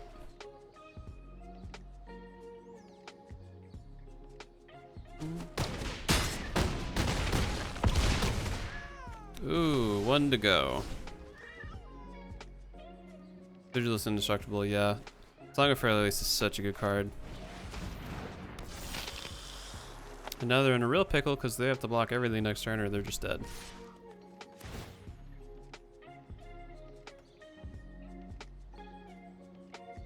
Because Rebirth does not have lifelink. Let's see. 1, 2. Yeah, they lost anyway. I was debating on double blocking just to kill the bishop, but even still, I don't think they would have won.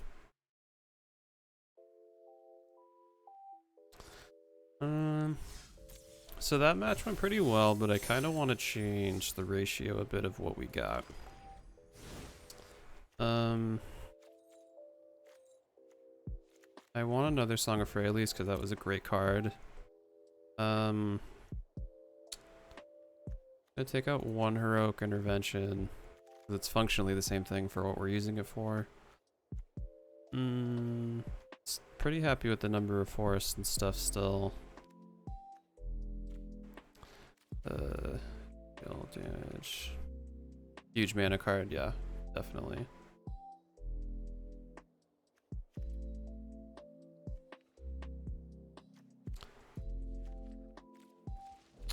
I almost want to splash red. Just because it'd be nice if we could use something like Dual Shot to just hit Spore Web and something else. Huge mana card, 6 to 8 mana. Yeah, I guess there's that that big one that cares about Saprolings, eh? It's not land, creature.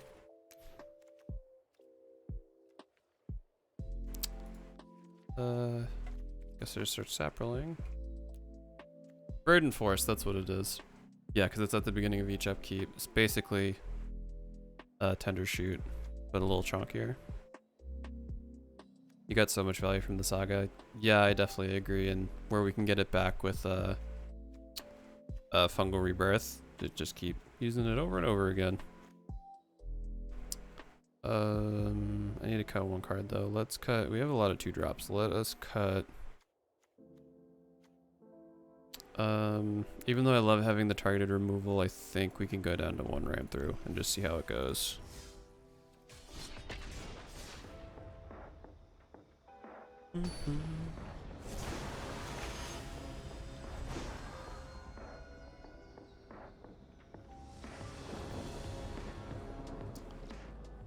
Okay, not really the early game I want to see. The thing I'm seeing more is Spore Crown doesn't do much for us until we have Saprolings out. So even though it's a good lord, I don't really like it other than that. This I do like more though. Well, actually we got 4. I'm gonna put the Thalid back and see where we end up.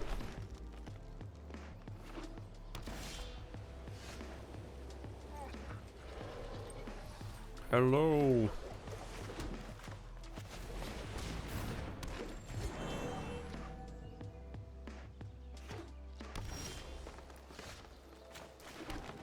Okay, let's do Spore Web. They're in Naya, so I'm gonna hope they don't have board wipes, but I'm gonna just, or not Naya, it's Lesnia. Too much red on the brain today, apparently. Alright, nice. Next turn we can Tender Shoot, which is nice. We'll put out Song of Phylath.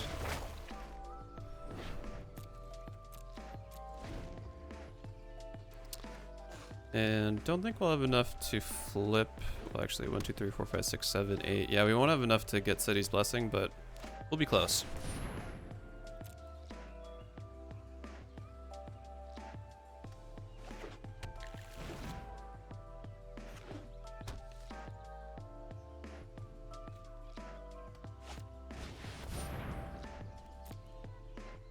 This should be interesting.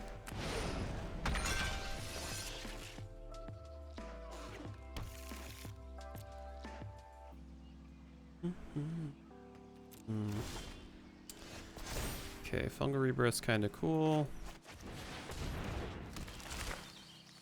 We're not going to attack.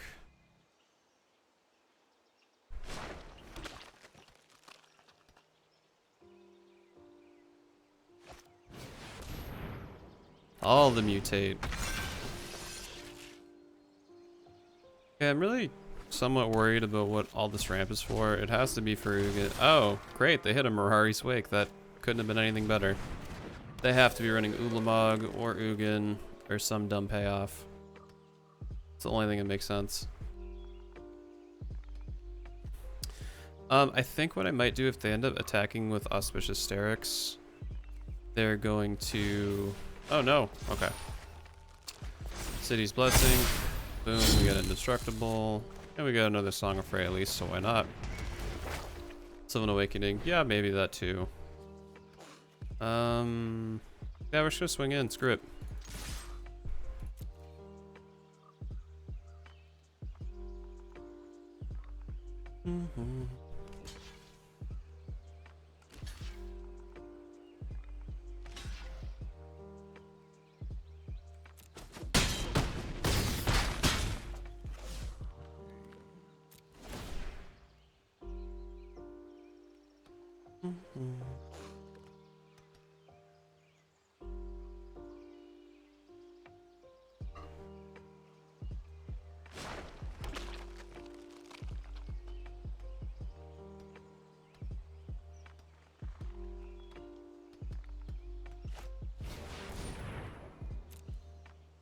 Really curious what this payoff is. You keep pumping out a lot of mana.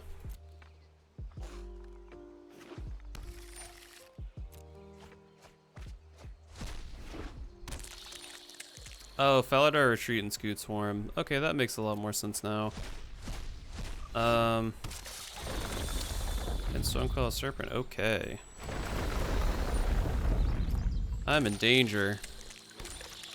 Let's hope they crash Arena so it's a draw. That would be nice.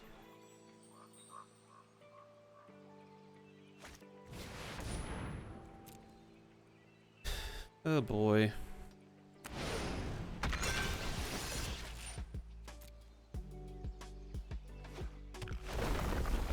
Times like this, I do not like being in mono green.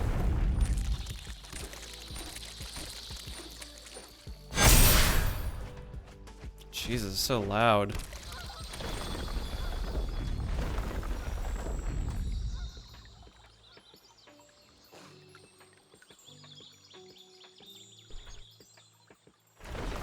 Hey, you got scooted. I did. So actually, while we wait here just inevitably for the game to crash, how y'all doing? Having fun? Currently got 30 scoots triggers on the stack. No big deal. Just, you know, hanging out and having a great time. Doing well, doing well. That's good. Like I was saying before you hop back in there, I hope they just crash Arena, because that would be a nice draw. Scoot here often. As a matter of fact, I do.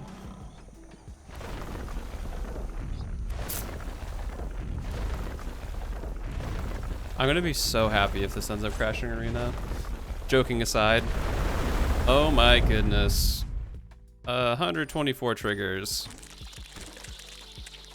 Warning, please take different action and the game will end in a draw. Hey, I didn't lose to Scoot. You know, I'm just trying to play my janky mono green sapperlings. Why you gotta do this to me, man? Or person on the other side of the game. I'm just trying to have some wholesome fun with some fungi.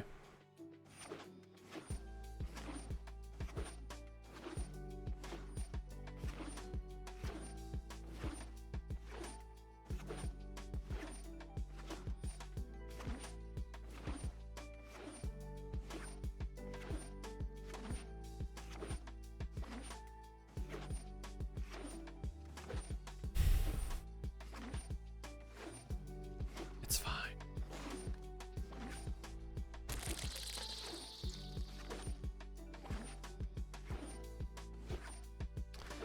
Things I learned, MTGO apparently limits the amount of tokens one they create. Wow, almost like something they already implemented in Arena should have happened. I guarantee you they play Anointed Procession in this deck and some bullshit too. 100? Yeah, that makes sense, because guess what? If you make 100 tokens something, you're probably going to win. Oh my god, the fact that they're running out of time. I hope we actually make it through to where we don't lose, but they end up forfeiting because they run out of their timeouts. That would actually be amazing justice.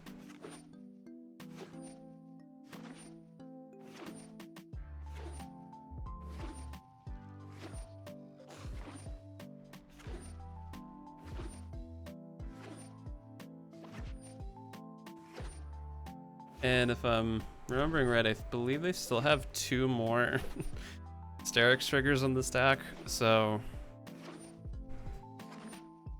I think Arena is assuredly going to crash. I'm just going to give him a good old nice. Nice.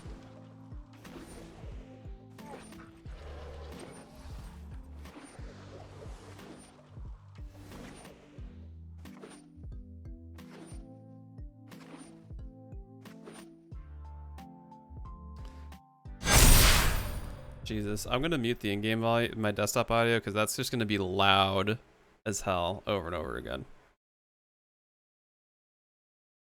Hit him with the thinking. Boy, it's not getting any quieter. Yep, and they still have 1 more auspicious Sterix on the stack, so Arena is going to have a time. Okay. That should be good for counters. Let's see what this goes up to. I'm gonna guess it's definitely going to be in the north of 500.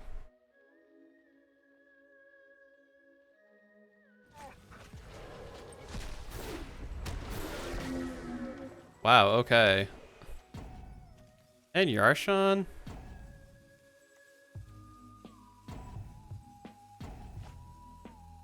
They're not going to be able to clear all these quick enough. I will be so happy if they burn through their timeout before. Oh, let's just cause a little disruption.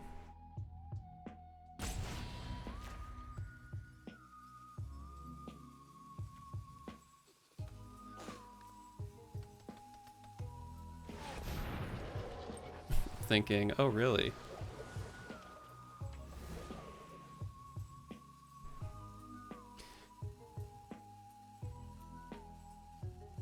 This kind of lends credence to, I think, Scoot Swarm's going to get banned because it's going to be easier for Wizards to not worry about it being in the game, rather than implementing that MTGO feature about not having, or having a limit on creature tokens.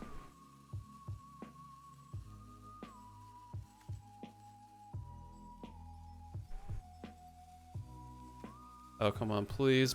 Please don't be able to search your library fast enough and I get the win. I'd be so happy.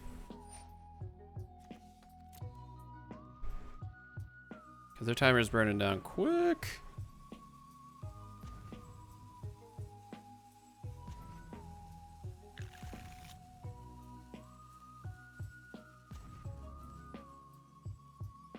Oh. Oh.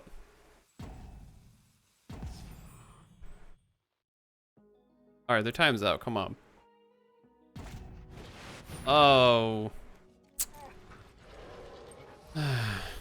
So close.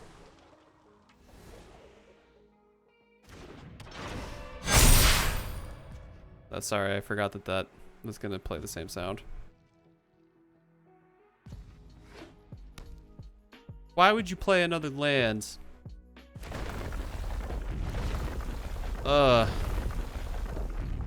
You fool. Oh, 160 again, okay.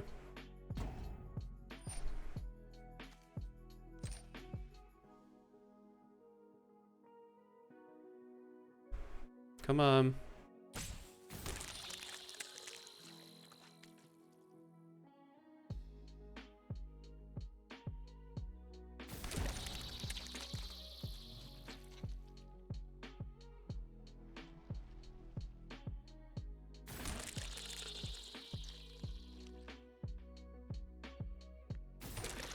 All right, see you later, Karma. I don't blame you. I'm mostly not leaving because if I could turn this into a win, it'll be some karmic justice, but not sure if this is gonna happen. I'm hoping it will.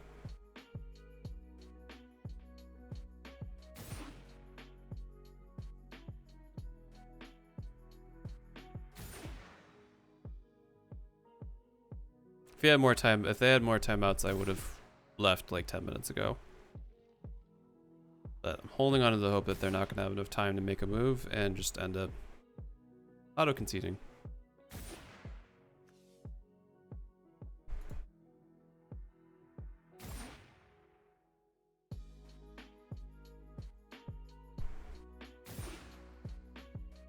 Boop, boop, boop, boop, boop.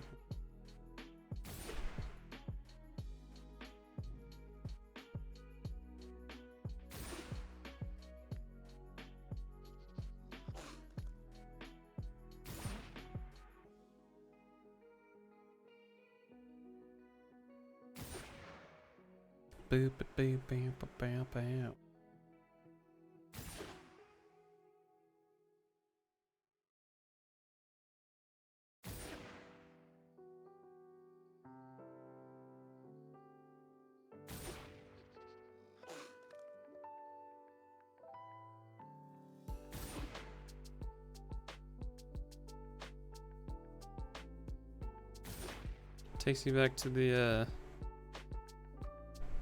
good old days of when Nexus of Fate was in the game. Good times.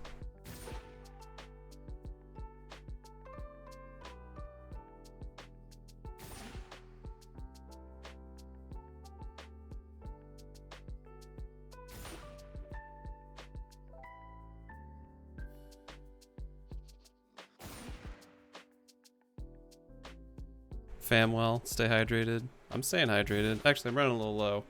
Not that low. Yeah, going well, can't complain. Other than just waiting for these 129 triggers to resolve.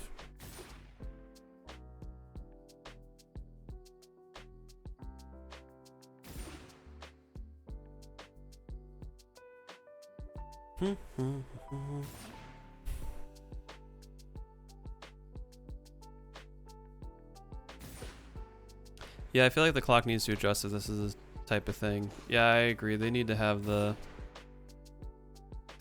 timer that after like, I don't even know how you'd be able to program this, but like if like X amount of time has passed since there has been things on the stack, it should immediately just start counting down a timer. It should be burning some time to resolve this stuff for certain, yeah. But rather than implement that, I'm sure Wizards is just going to ban Scoot Swarm. Because why would they fix their client? It's coming to mobile next year. I'm sure this won't be a problem when everyone's phones explodes because there's almost 200 scoots on the stack. And the CPU of your phone just melts the silicone.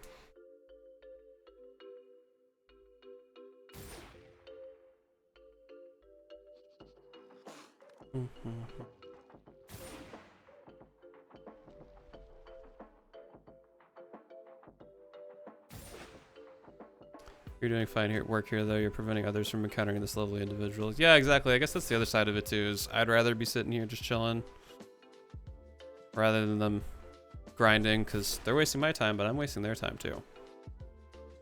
But I am honestly surprised that it has not crashed or given us a draw, because it popped up twice. Usually when it pops up, it's like inevitable it's going to call a draw. So I don't know if there's a way through the stack that you can get around that. Hey there with the tattoo. It is with this crappy camera. It's like a trying to find a good angle, but this is reverse. But it's like a little Illuminati eye thing with a rose. My first tattoo I got like 5 years ago. Dying for another one, but 2020 and am broke. So yeah, well not broke, but don't have free tattoo money. That's for damn sure.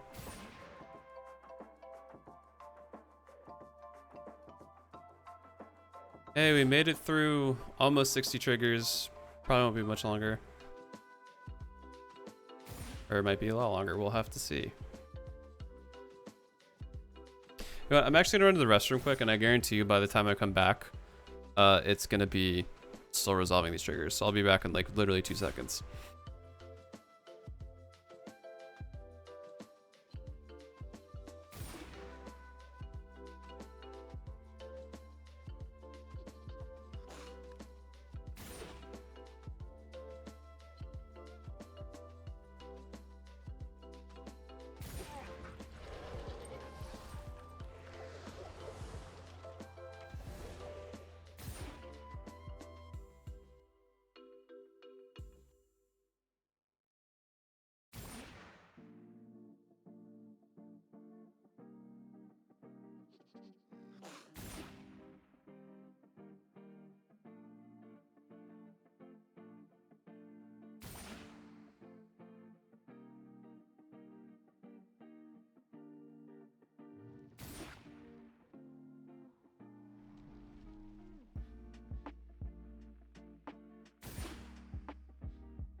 All right.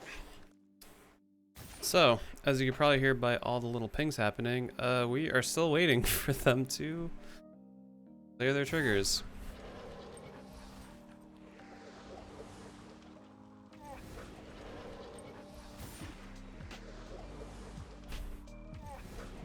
Hoping it was going to be further down than 70, but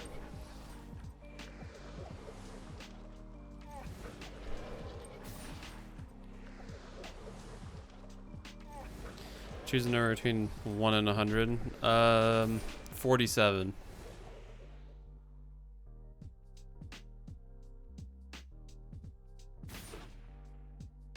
Low.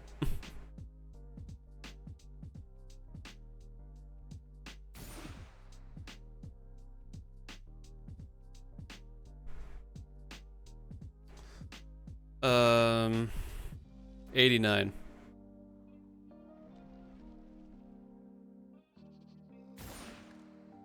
High, 69. Nice.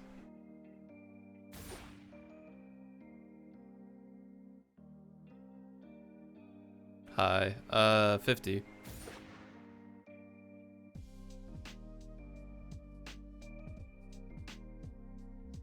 55.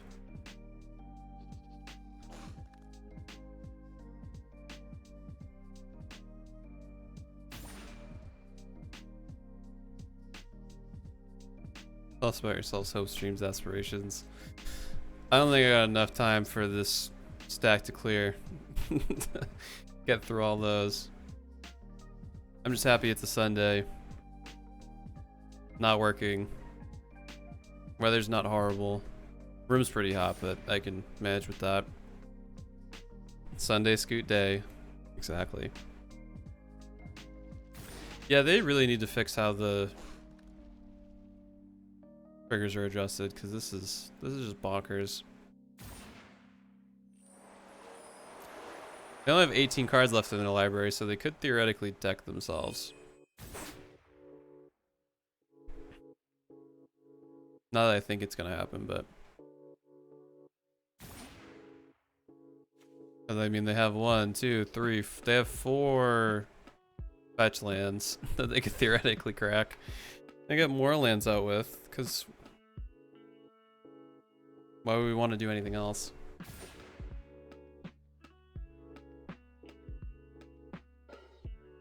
Have you noticed a change in the amount of RAM your PC's using? No, not since all these scoots have come out. Let me...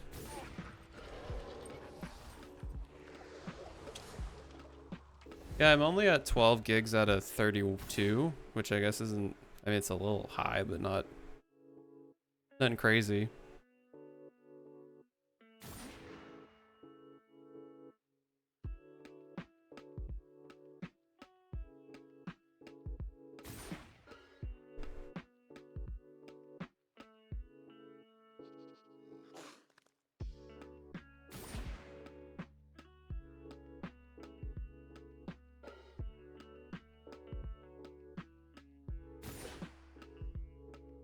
Clock is rough for sure, yeah. Well, definitely changing the title too. We are wasting our time.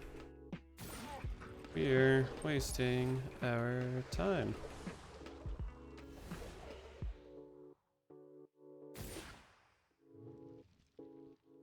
But yeah, purely for the principle of it, I'm not conceding.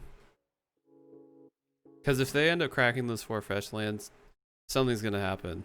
They're either gonna crash. It's going to auto draw.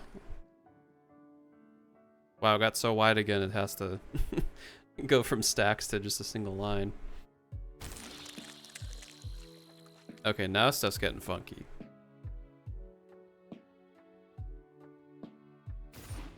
Yeah, memory is still consistent though, so that's good, I guess.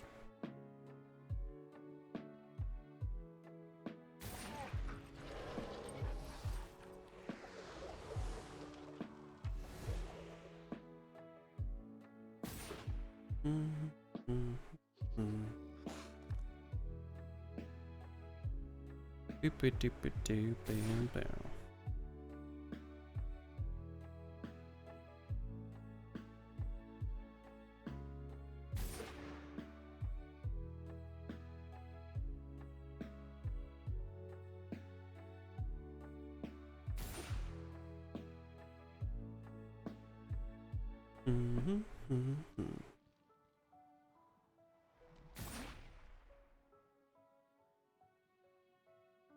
gonna be fun to look at the highlight of this later and see that we sat here for like a half hour just waiting for triggers to resolve.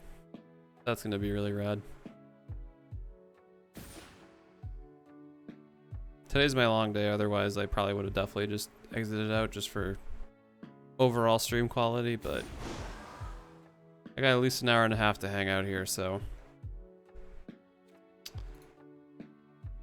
I'm good. Got all the time in the world.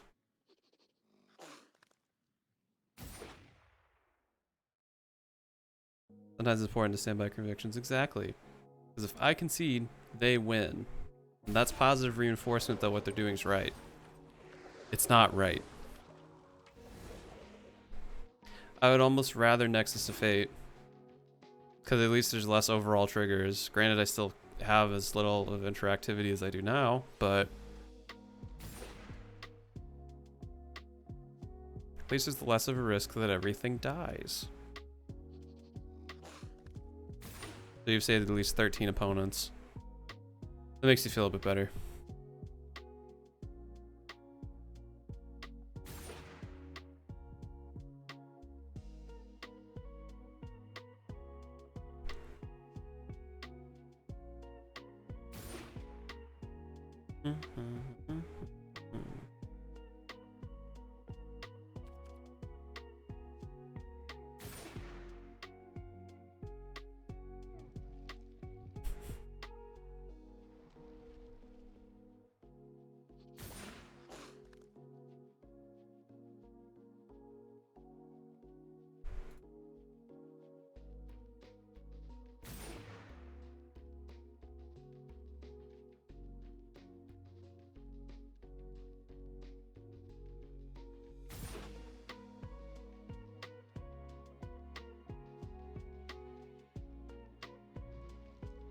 Alright, we're almost down to the end of this. Are they going to be really cool and crack their fetches?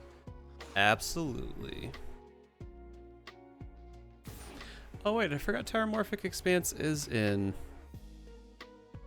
Arena with Jumpstart. I must have never got that. Actually, no, I swore I got that. That pack. So what is your color combo in this deck? It's just green. Lots of green, lots of saprolings. Oh, all time? What's my favorite? If we're going monocolor, definitely black. If we're going guilds, probably guilds is a bit tougher because I like a lot of them. If I had to pick favorite of the guilds, it would probably either be Dimir, Izzet, or Zav. Or I guess Rakdos. Or really anything black adjacent, because black's my favorite color. And then, so all of them. Yeah, I guess that's not a great answer. Okay, if I had to actually decide on one, I'd say Izzet. For wedges and shards, I'd probably say Grixis. Grixis or Temur are probably my two favorites. And then for color, I guess Witchmaw probably. Or the one that's everything but black. I can't remember what that one's called though, but K and T basically. Actually, maybe I'll make a K and T deck instead of Omnath, because now I don't really want to feel like a degenerate for playing Omnath and Commander. But yeah, if I had to say color overall, like really anything that has black is always my favorite, but I usually more so lean towards archetypes and playstyles that I enjoy rather than colors. If they happen to be in colors I like, great, but yeah.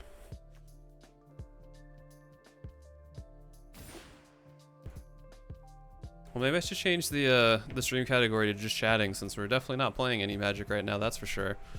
We made it. I wish. Oh, it's gonna get loud. Hold on, let me turn turn off desktop audio so everybody doesn't die.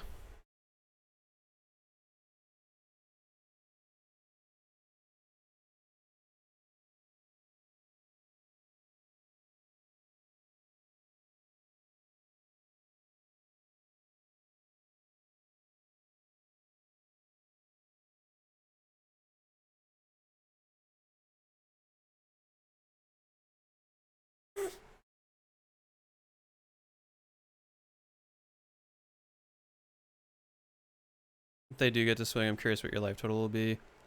I think Arena's just about to crash, so I don't see that happening. Oh, they're actually going to combat. Wow. Nope, just kidding. Oh, wait. Are they?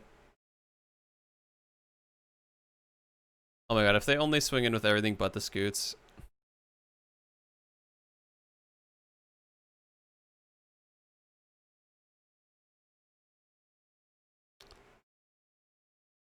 Okay, come on. So, I'm just gonna pause. I'm gonna waste their time for a little bit. So you mean to tell me you made like 400 scoots, you got all those permanents on the battlefield, and wasted all of that time just to attack with the 2 creatures you had out from like the first turn of when you started the game. So we don't even get the satisfaction to see all the damage go through. Okay, it says opponent's turn, so I can't do anything. Okay. Like, swear to God, if I lose due to timeout, I'll be pretty salty. They should have lost due to timeout like 20 minutes ago.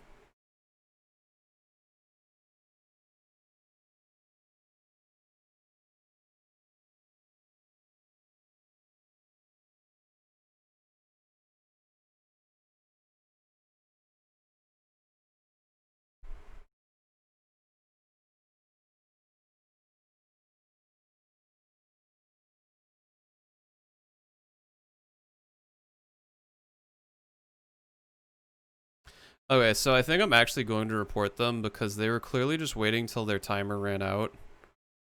And they're really just purposely roping now, or roping us now, which is not cool. Um,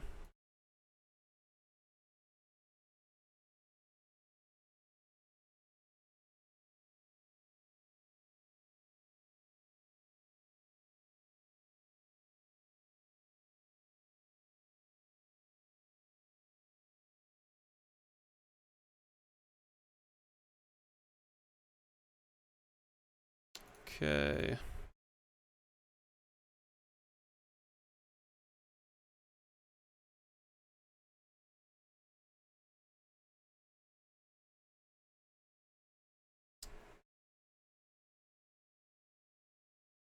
Yeah, they have if you go under the settings, you can submit a support request, and part of that you can put it, but I got their name. I'm just gonna fill this out really quickly. Um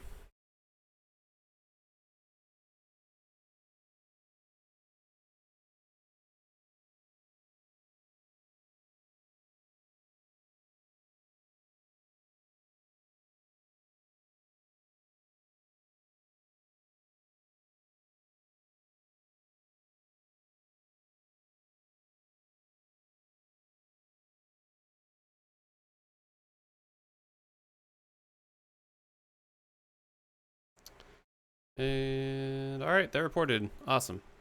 So hopefully more people don't deal with that. I'm going to go to mono black because I need some action after that. Actually, mono red. Red. Okay, close. Before I go to play, I need to grab some more water because I was not anticipating that was going to take that long. So I will be right back in like 2 seconds.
All right. So let's see if we can actually play some Magic. That would be cool. Yeah, I'm pretty sure we started that match at like 1:15, so it's like legitimately 33 minutes of waiting for triggers to resolve. Very cool.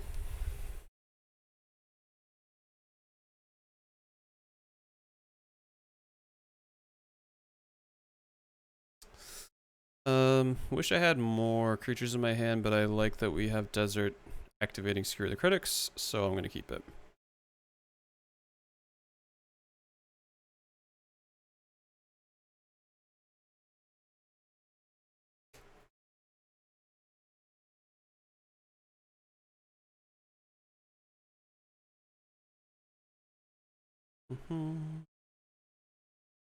Actually, I'm gonna use it in this instance to get rid of the Grazer.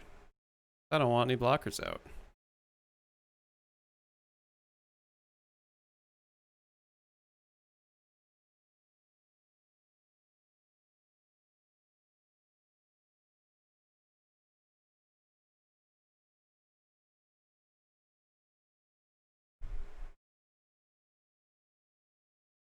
I think this deck's looking to show off all their cool triumphs they have.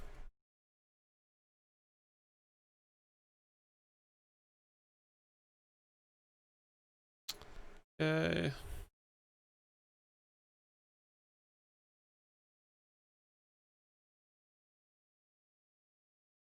Yeah, they got fancy a lot of stuff.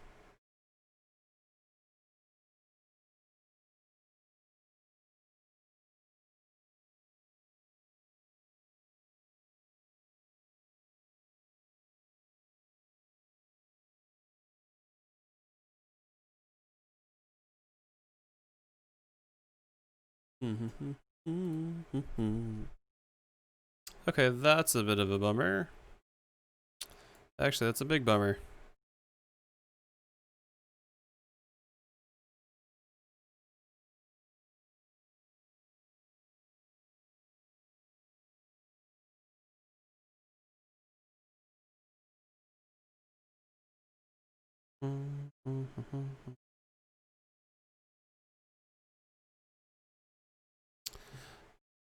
So we didn't have enough fun. Here's Uro. Hopefully the last time we see this card. For quite some time. Okay, Hazoret's actually kind of perfect.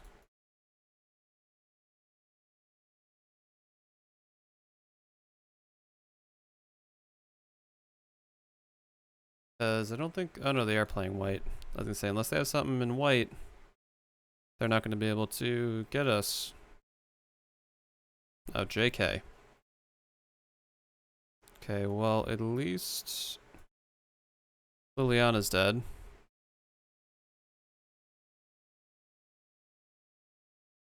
And they just have another one. Awesome. Great. Amazing. Excellent. Adjective. Okay.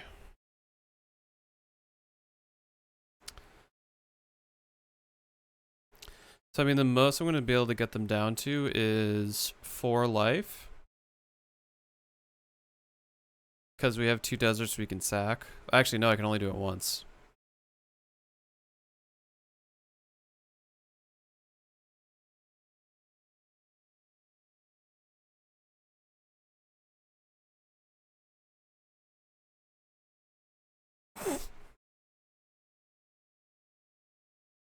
Okay, we definitely lost that.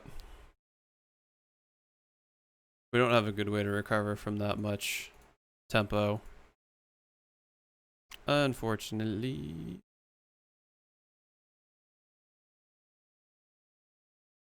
Waiting for the server. I was gonna say, what now?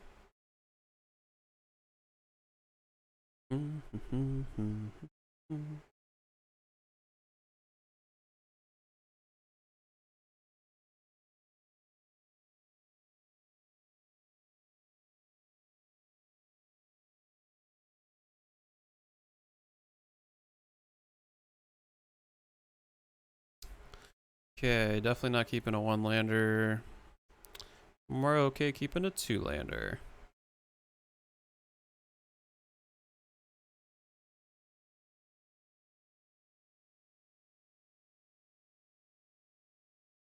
Okay, Blazing Volley is gonna help us pretty well.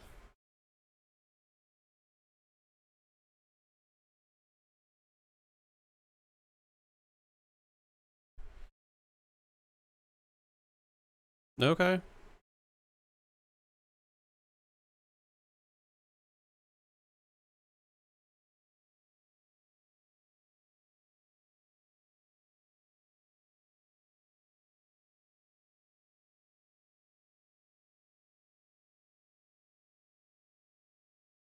I normally probably wouldn't play Blazing Volley there, but I wanted to make sure that they didn't get that value, and we had 2 in hand, so felt more comfortable playing it then.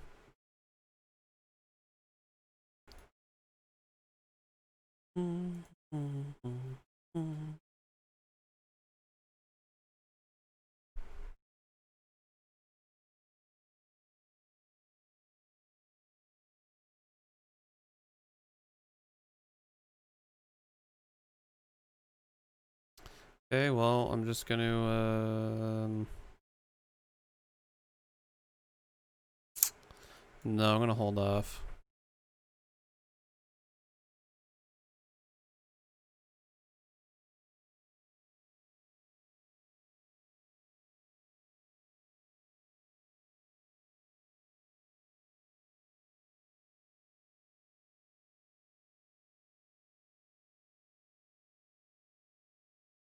Nope, you can just swing on in.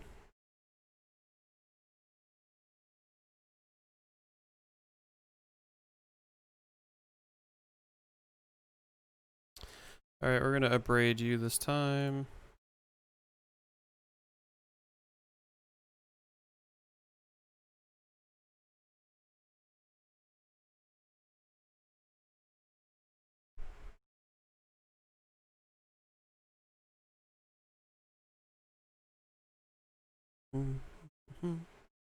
Really could use the land, because Land Crop Crasher would be nice. Then we could... Yeah, next turn we get a land, play Crop Crasher, swing in for 4. Then following turn we can Blazing Volley whatever they have out, and then do Blood Rage for no downside. Or you can just shock my 1/1, that's cool too. Okay. Somewhat worked out the way I wanted it to.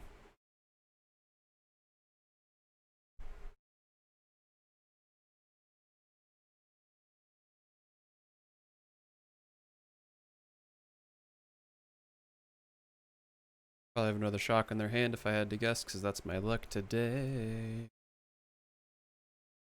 No, okay. Cool beans.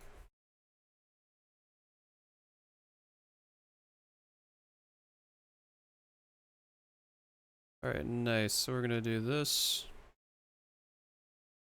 Gonna do this. And if they kill the Crop Crasher, I don't care that much.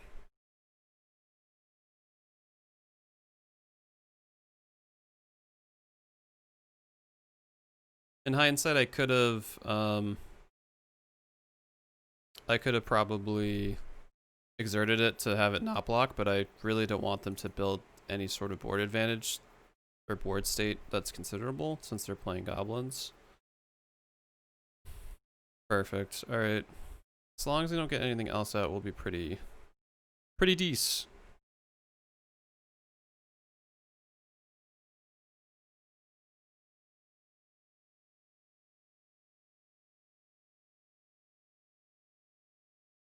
Okay.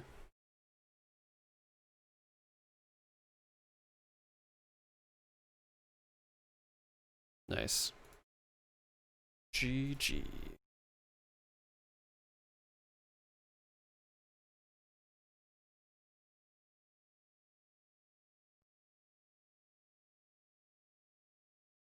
Bum bum bum bum bum. Hey, there we go. Ooh, new Nahiri. Oh, I wanted to make a deck around her with a Colossus Hammer at some point, but I need a lot more wildcards.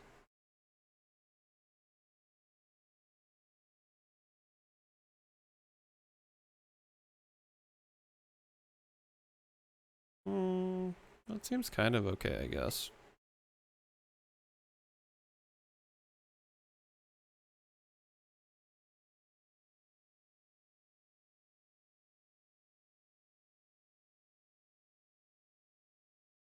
All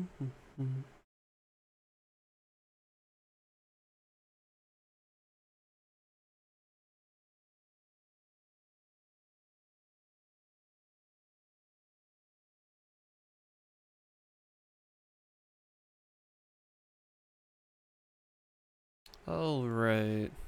I actually quite like this curve as long as we can keep drawing into lands. I think we'll be in a pretty good spot. Let's do you.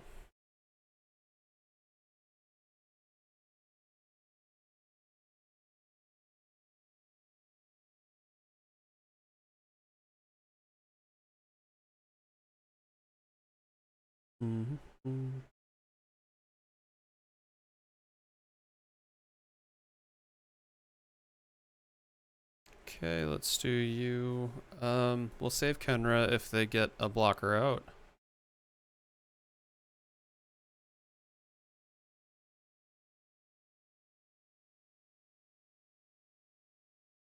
Okay. I guess they only can take Secure the Critics, so that's quite alright with me. Let's actually Earthshaker first.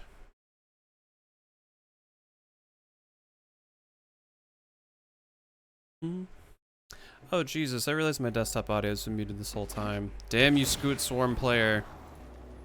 Try to do the right thing and not have people's ears bleed. This is the thanks I get.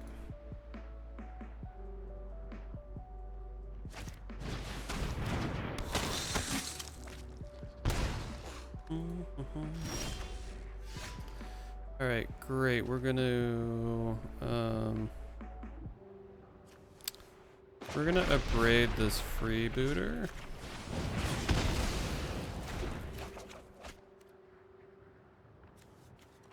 Then we're gonna crack you to kill you, and then we're gonna swing in.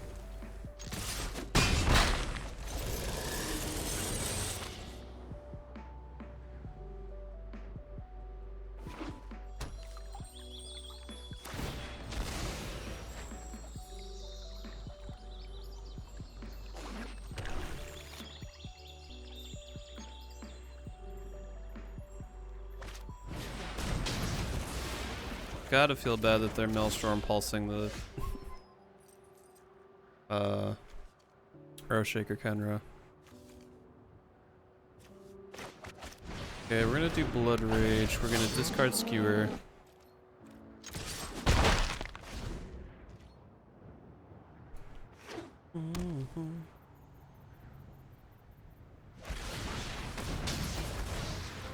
I actually really need a basic land, so thank you for that.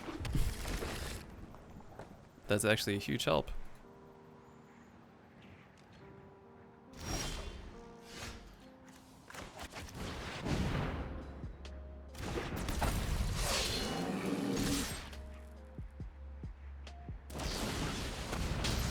Okay, I actually really need another land, so thank you for that.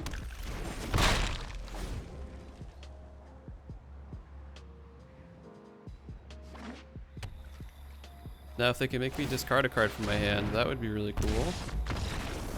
Okay, wow.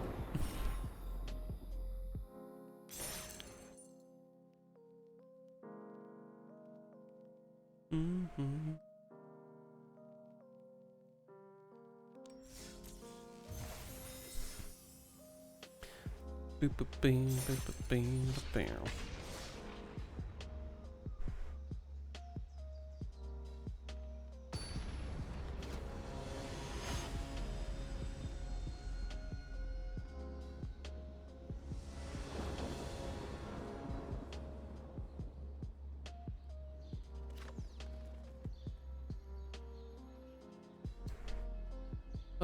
Yeah, this is a pretty good hand. Wish the shock was something else, but can't hate it that much.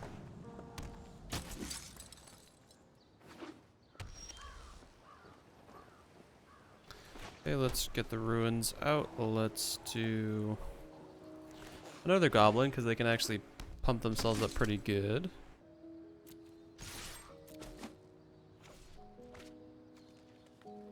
Are they playing mono brown? They are playing mono brown. Big ol' pog to that. Oh no, some of the sound effects are broken. Gotta love arena. Hello.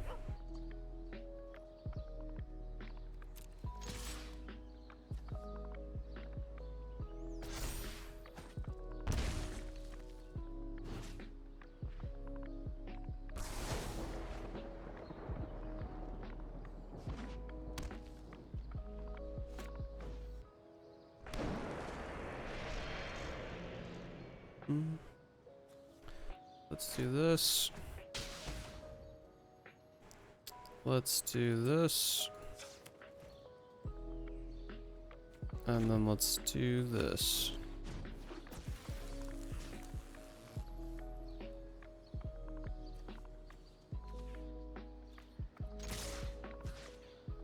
I mean, after the Scoot show, I'm surprised you didn't have to restart the client. Yeah, that's fair.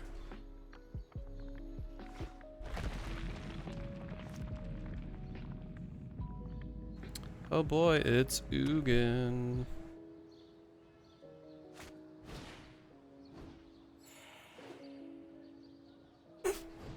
Fortunately, not the bad Ugin.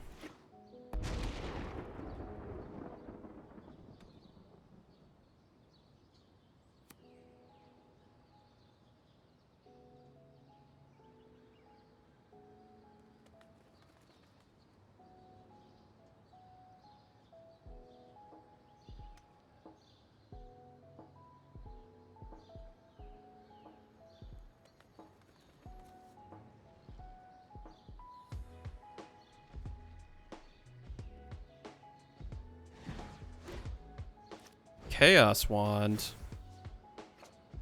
This is a player after my own heart.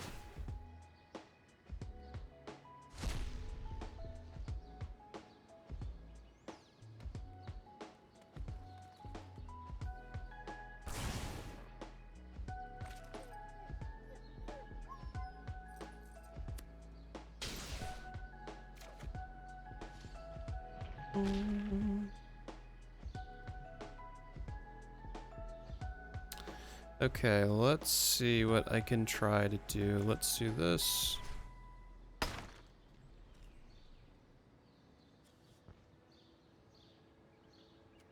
Okay, we're gonna pump you up.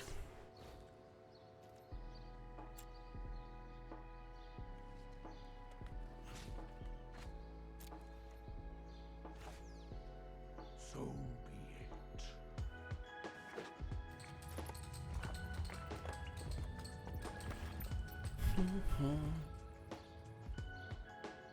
Evil must not be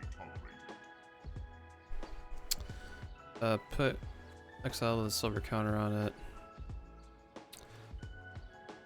Okay, Forsaken Monument has to go in their hand then. Fortunately, it's legendary, so.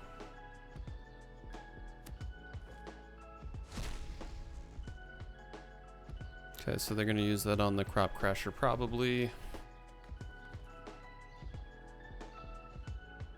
Why on the... Okay. That was a weird choice, but sure.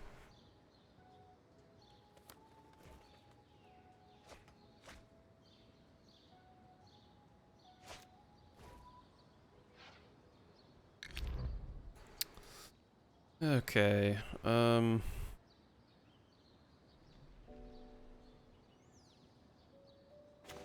I need a really big swing this turn. Cause I wanna kill Karn. So let's do this.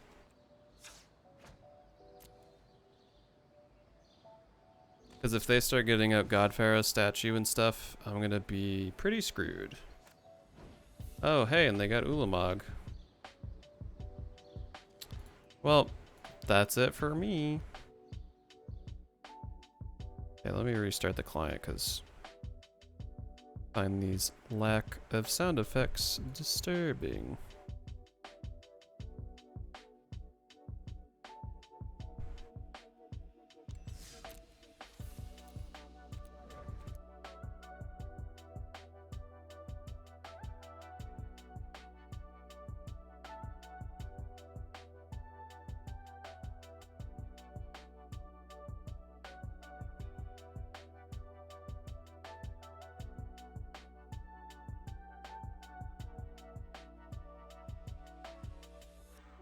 Okay,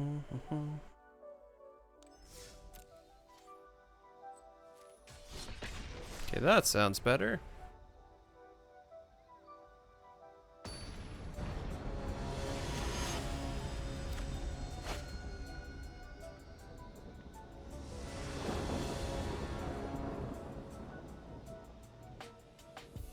Yes, I will keep this.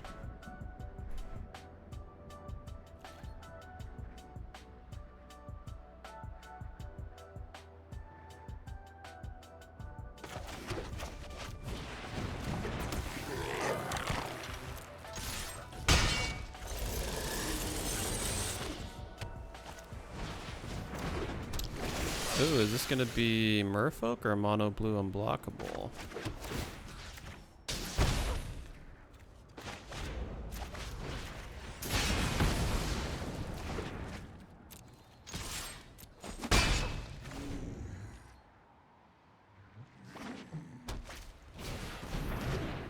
Okay, looking like Merfolk.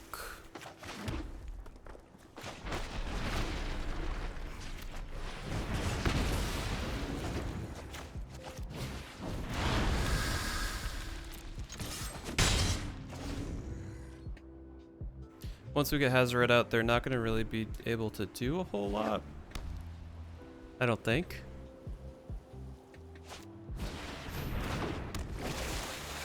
Ooh. Love Thieving Skydiver.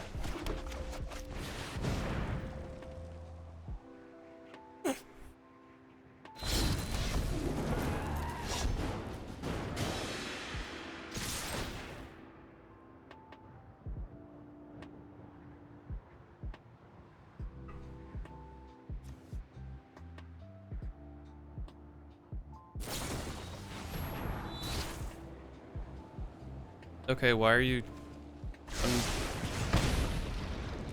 Protection was kind of a weird choice. Oh, so it doesn't get damaged. I guess that's fair. If you really want that Thieving Skydiver out.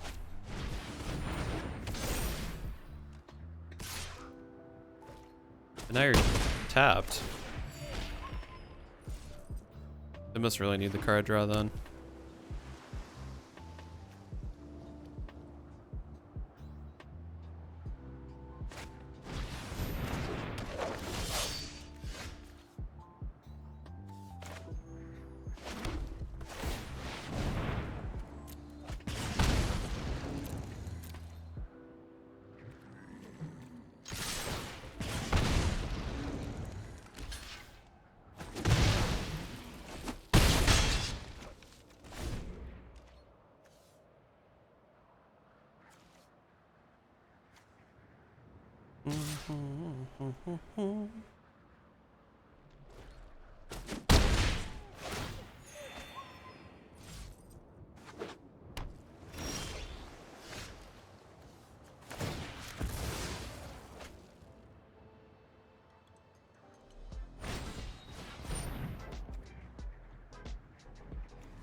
I mean, you can keep gaining 3 to lose 2 every turn, but that's not great odds.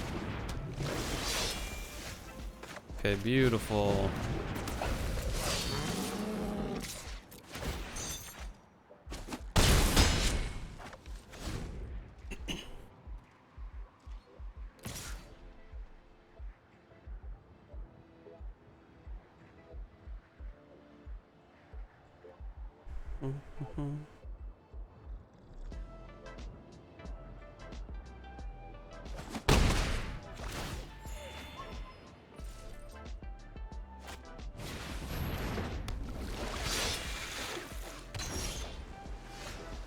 Okay, great. We got boom.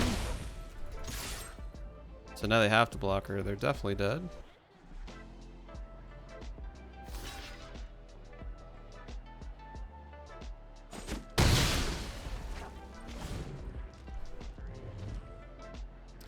Okay, so I think what I need to do this turn.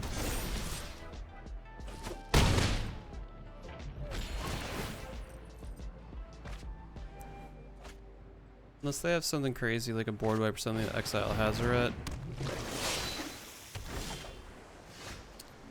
Okay.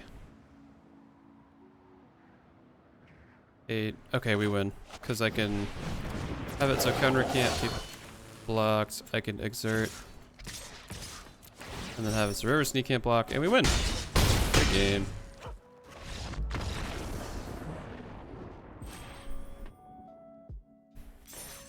Getting a little worried there towards the end, but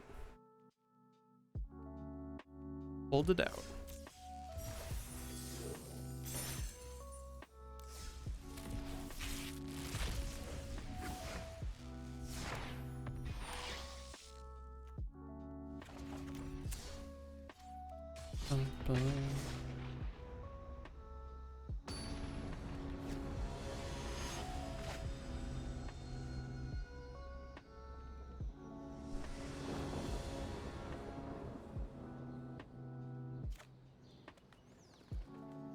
Okay.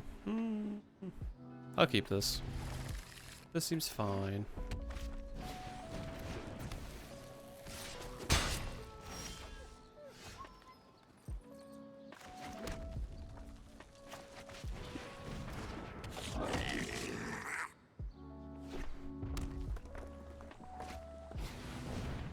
Diamond Mare? Okay. That's kind of a weird pull.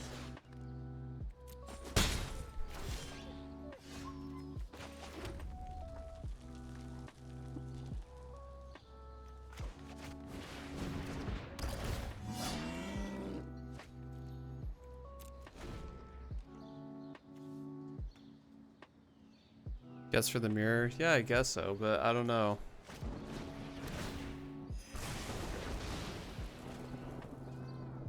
Or another aggro. Yeah, I mean, I guess I could see it. I don't know. I just feel like I've legit not seen anybody use Diamond Mare since like M19 was a thing. I definitely have a pump spell or something, but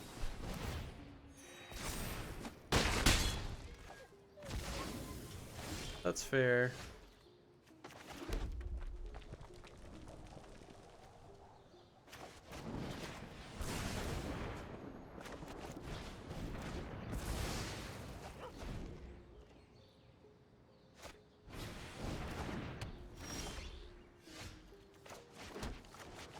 No, we're in a good spot.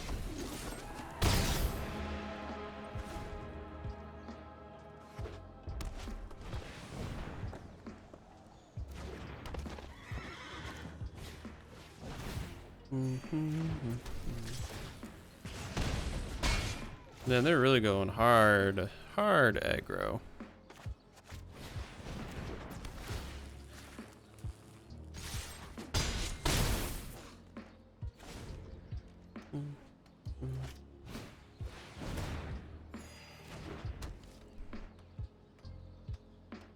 Like, I guess the Diamond Mare is making a little bit of a difference, but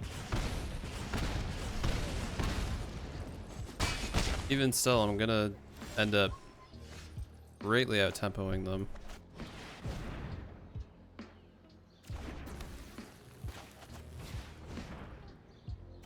I'm gonna crack the Fanatical Firebrand on their other one.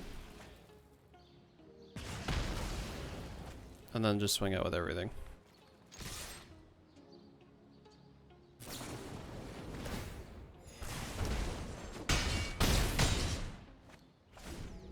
Okay, so they're in top deck mode. Alright, they are basically dead next turn. Yep.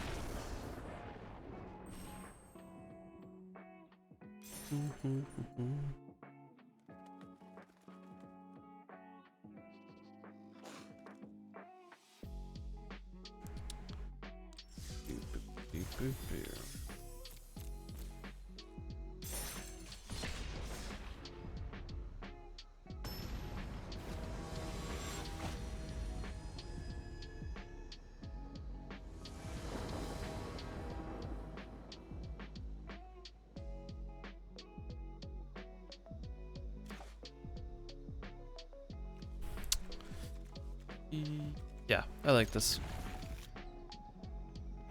Slightly slower than I usually play into, but that should be okay.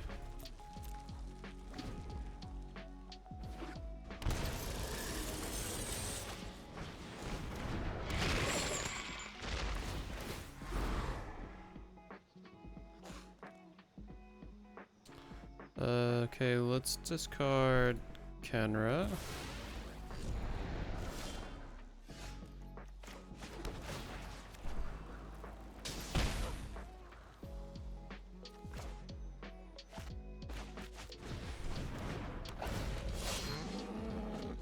Okay, as long as we hit our 4th land, I'll feel pretty okay. Nice.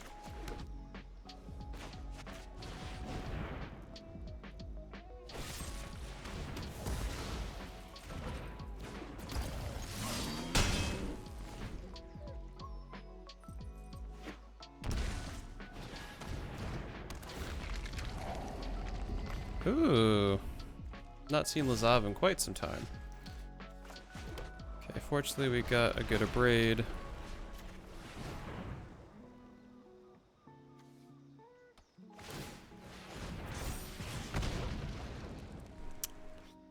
Oh. Well, I'm still gonna swing in because I want them to die. Okay. That's an interesting way to get around the whole escape thing, is just making it a copy.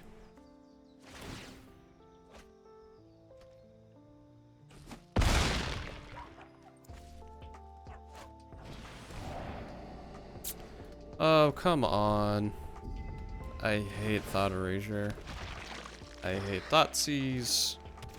I hate Hand Disruption. What a bummer.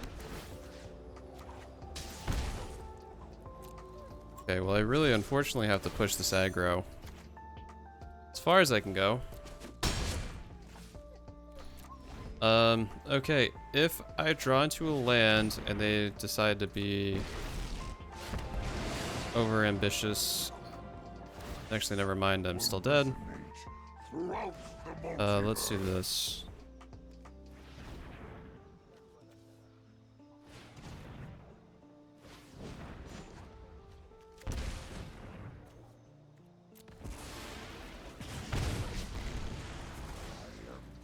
Okay, if I top deck something, I can... If I top deck Screw the Critics, I will be okay.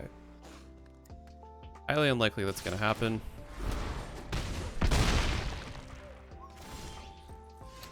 And I did not. So the most I'm gonna get them down to... If that was a Sun-Scorched Desert, I actually could have won too. Well, no, I would have died anyway. What a shame.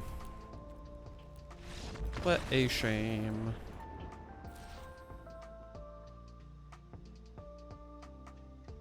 Okay, I'm gonna switch up my deck into my black deck. Oh.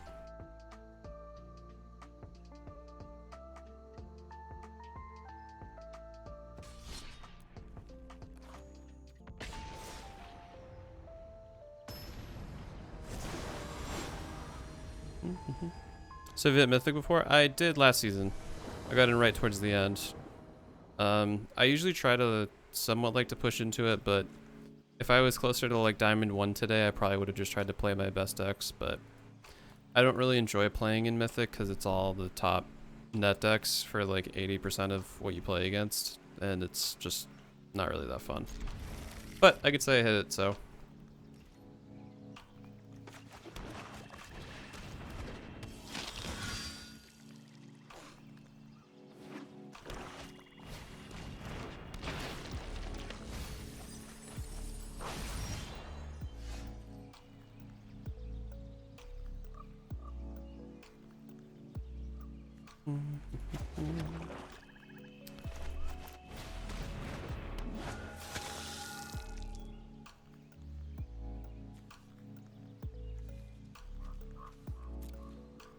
Okay, Stitcher's Supplier is a bit of a problem because I don't want them to mill more, but I think I kind of have to.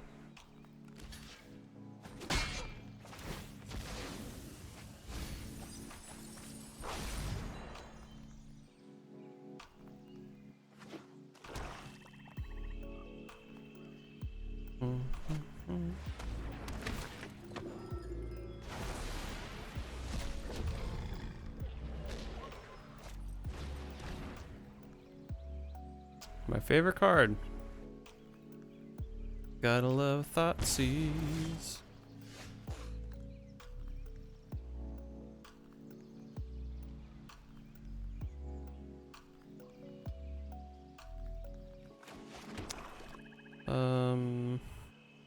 Name to fame. Okay, that demon's kind of a problem. We'll give Grim Dancer a shot.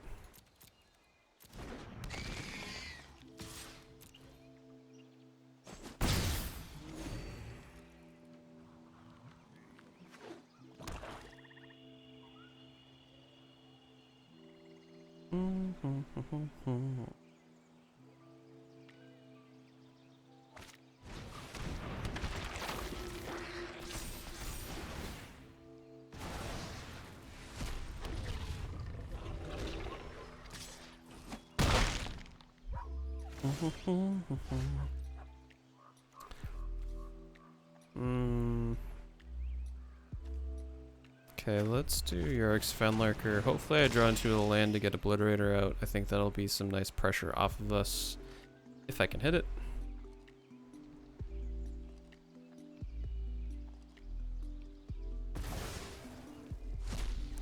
Okay, they got rid of Shock.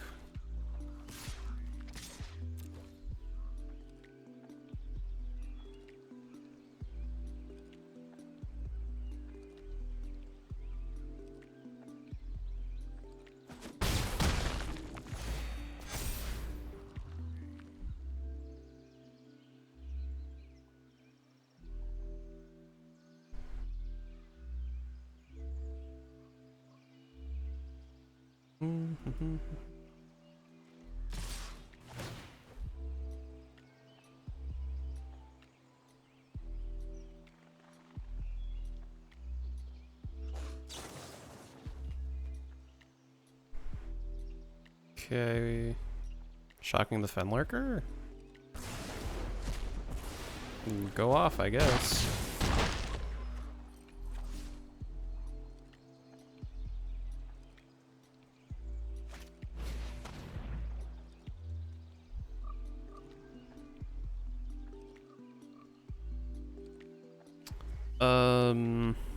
I'm gonna sacrifice Knight of the Legion.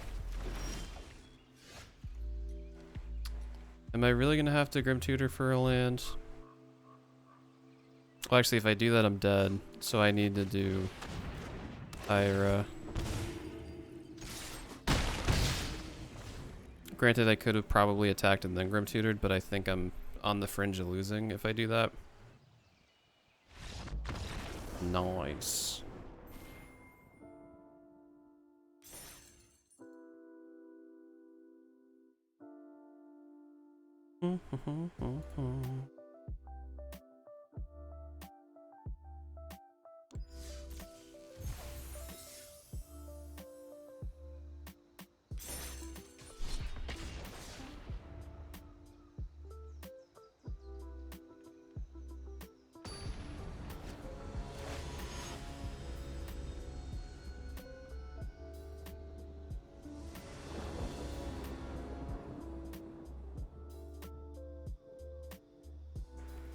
Okay, one lander, big nope.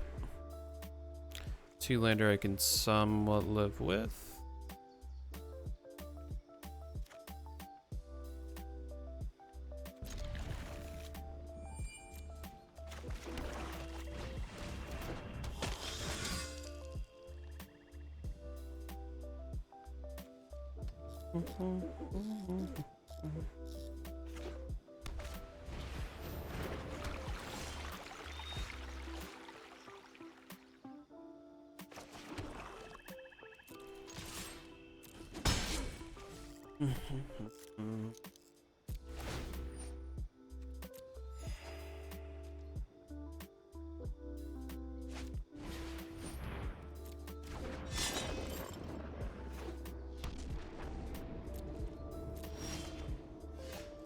Really wish that was the land extinction event. You're kinda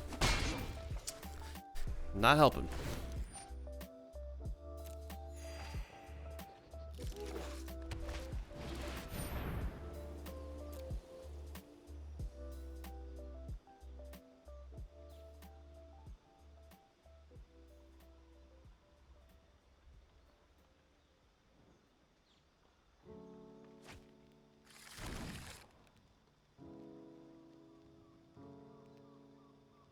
Okay, Dawn of Hope.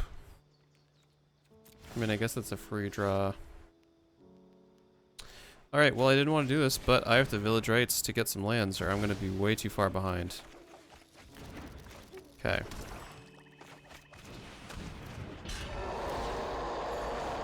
Screamy Mr. T has entered the battlefield.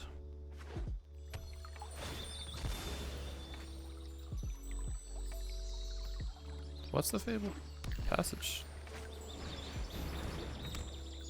Are they like mono white landfall?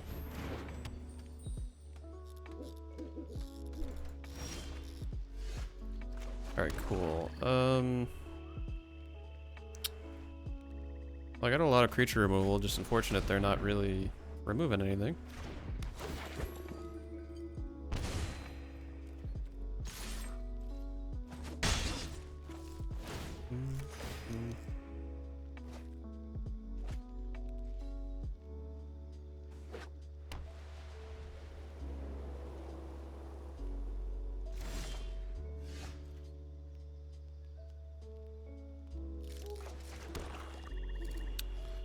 Still got all the removal I need, but nothing to use it on.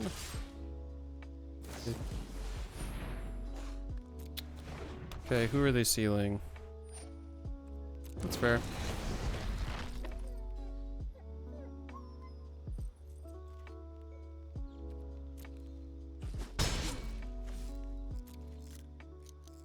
Boo is right.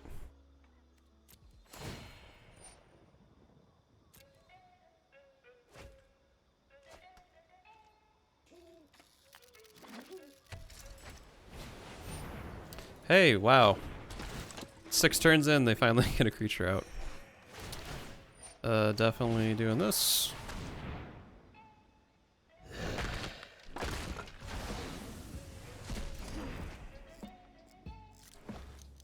Bum, bum, bum, bum.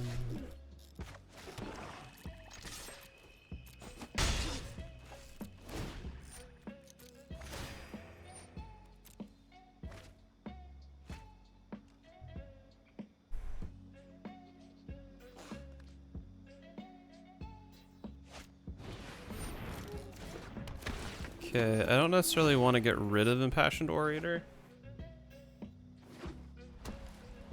But if it's another Pridemate-esque creature, it's definitely getting whacked. Wow, okay. Now I have an abundance of land.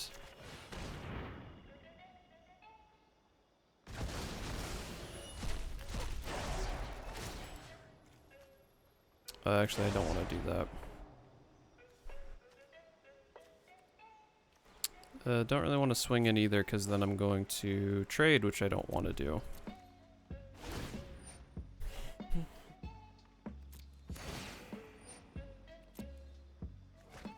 I dig their patchwork lands. Yeah, honestly, usually I'm not a fan of people doing unmatched lands, or at least I can never do it. Oh, okay, they're gonna Alright, I'm gonna have to Rascal's Contempt the Orator, and then hopefully have them not gain enough life to trigger that, and if they do, I can at least kill it, all of them with Witch's Vengeance. I'm gonna go bounce, hang out with my kiddo, have a great rest of your stream. Thanks for hanging out so long, Legacy, appreciate it. Hope you have a great rest of your Sunday.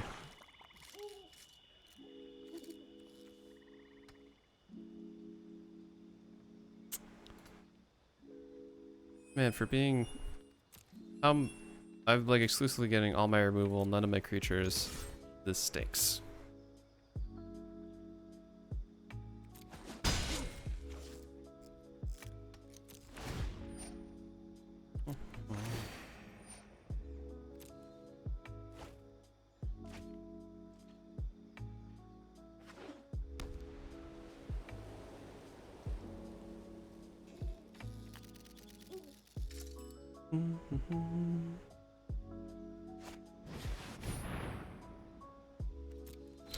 Okay, now I wish I would have waited for Helioid to come out.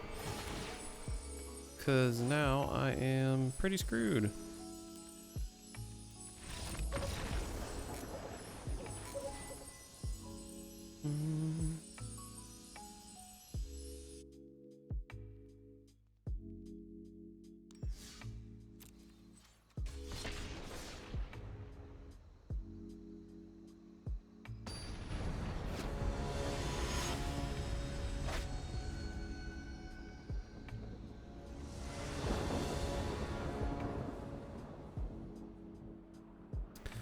Okay, feeling pretty good about this start.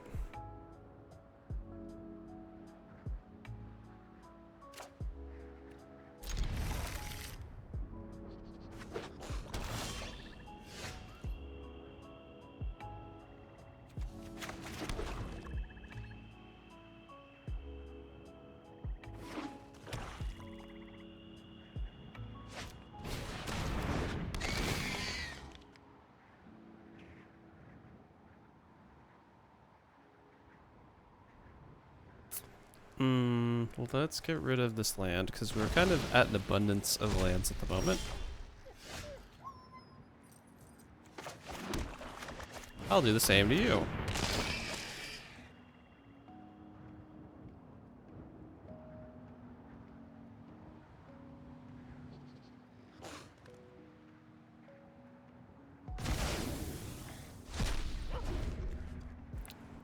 So they're a sack deck. Got it. Cool. Just another. Don't really want you.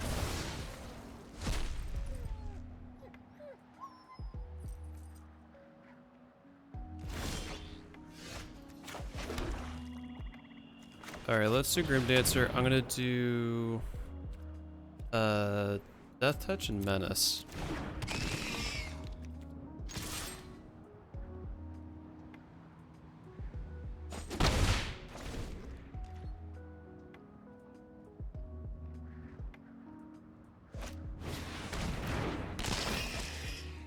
Okay, they're just top decking all the answers they need. I really need Drana.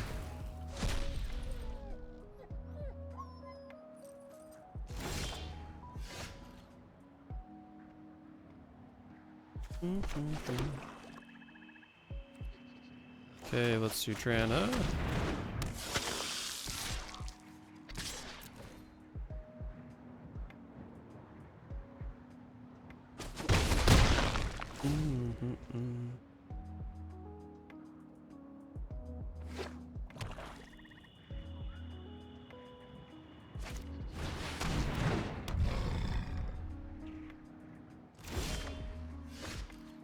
Okay, Nightmare Shepherd is going bye-bye. Then we're gonna swing with everything.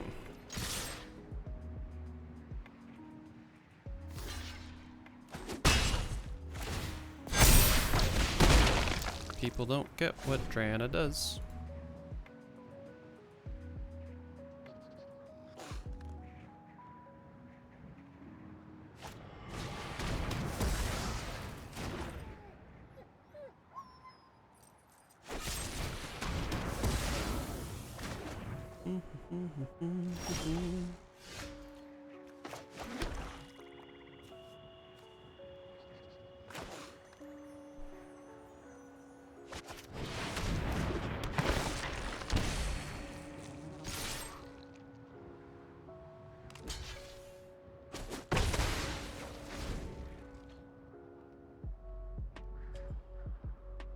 They're gonna need blockers bad.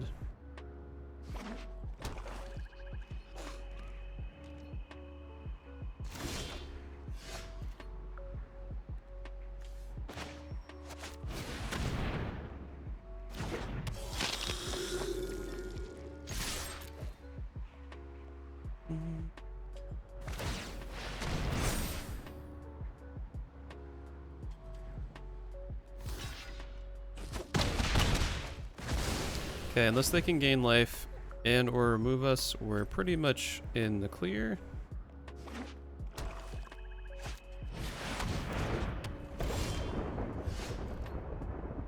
Good game.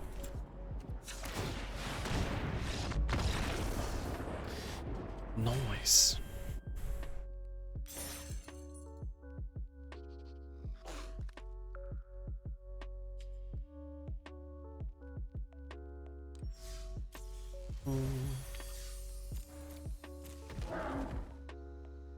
Skullknocker Ogre. Okay.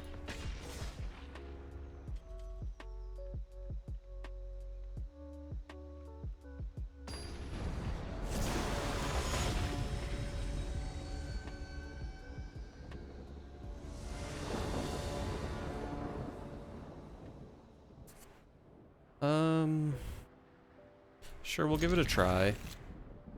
I usually like having at least a 1 or a 2 drop creature, but I like the fact we have removal and we're also starting with the Obliterator in our hand. So chances of us drawing into another land are pretty good. Hey, what do you know?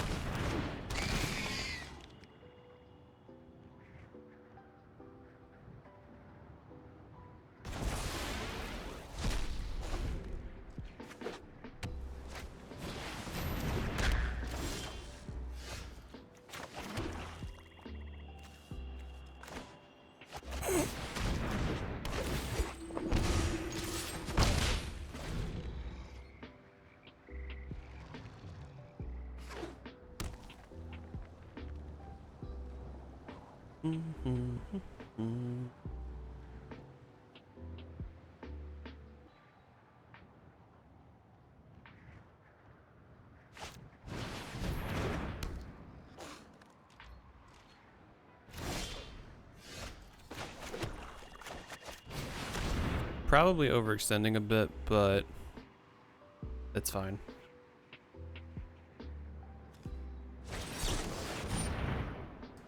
Ooh. Interesting.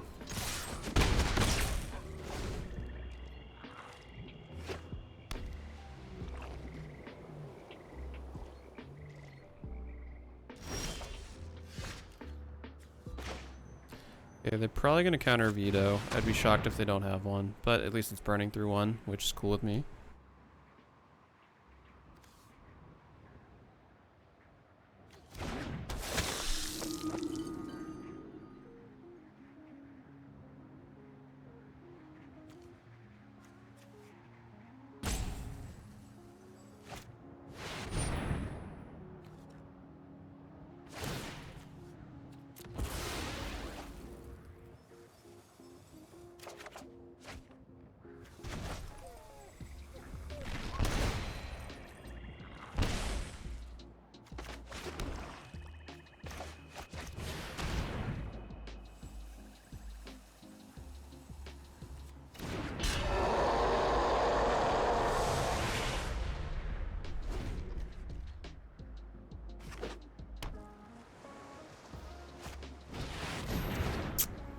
Alright, that's a problem. Let me see. So I need to do 2 or less. I only have that.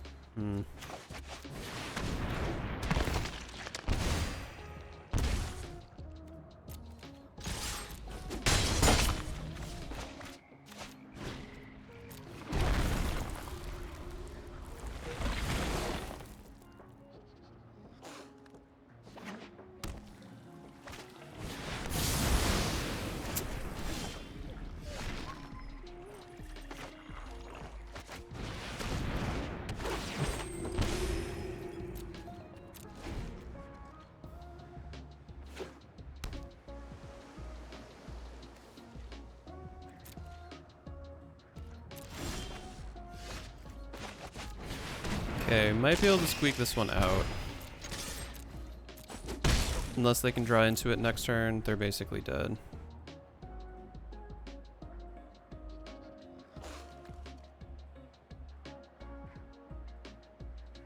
Because they can shuffle and draw, but it's not gonna... Of course they would top deck commit, why wouldn't they?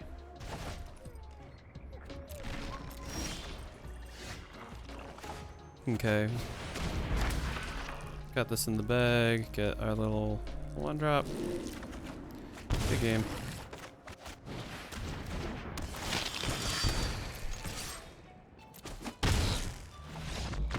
They fought like heck.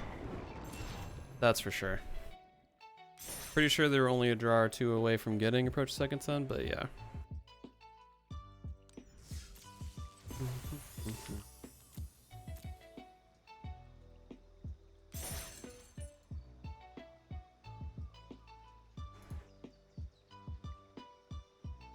Alright, so I'm actually going to end stream slightly early today. Had a lot of fun building Phylath. The deck list for that will be up in my Instagram soon. Which, by the way, if you want to follow me when I'm offline, you can catch me over on Instagram or Twitter. Those are the 2 places I'm most active. We also have a Discord server that's small, slowly growing, and that's also where I put every deck list that I build from decks on stream at. So just want to say again, thank you all so much for hanging out. Really do appreciate all the love lately, and I will catch you guys Tuesday night, as they might say. And before I say any more in an embarrassing attempt at a British accent, hope everyone has a great rest of their day. Peace out.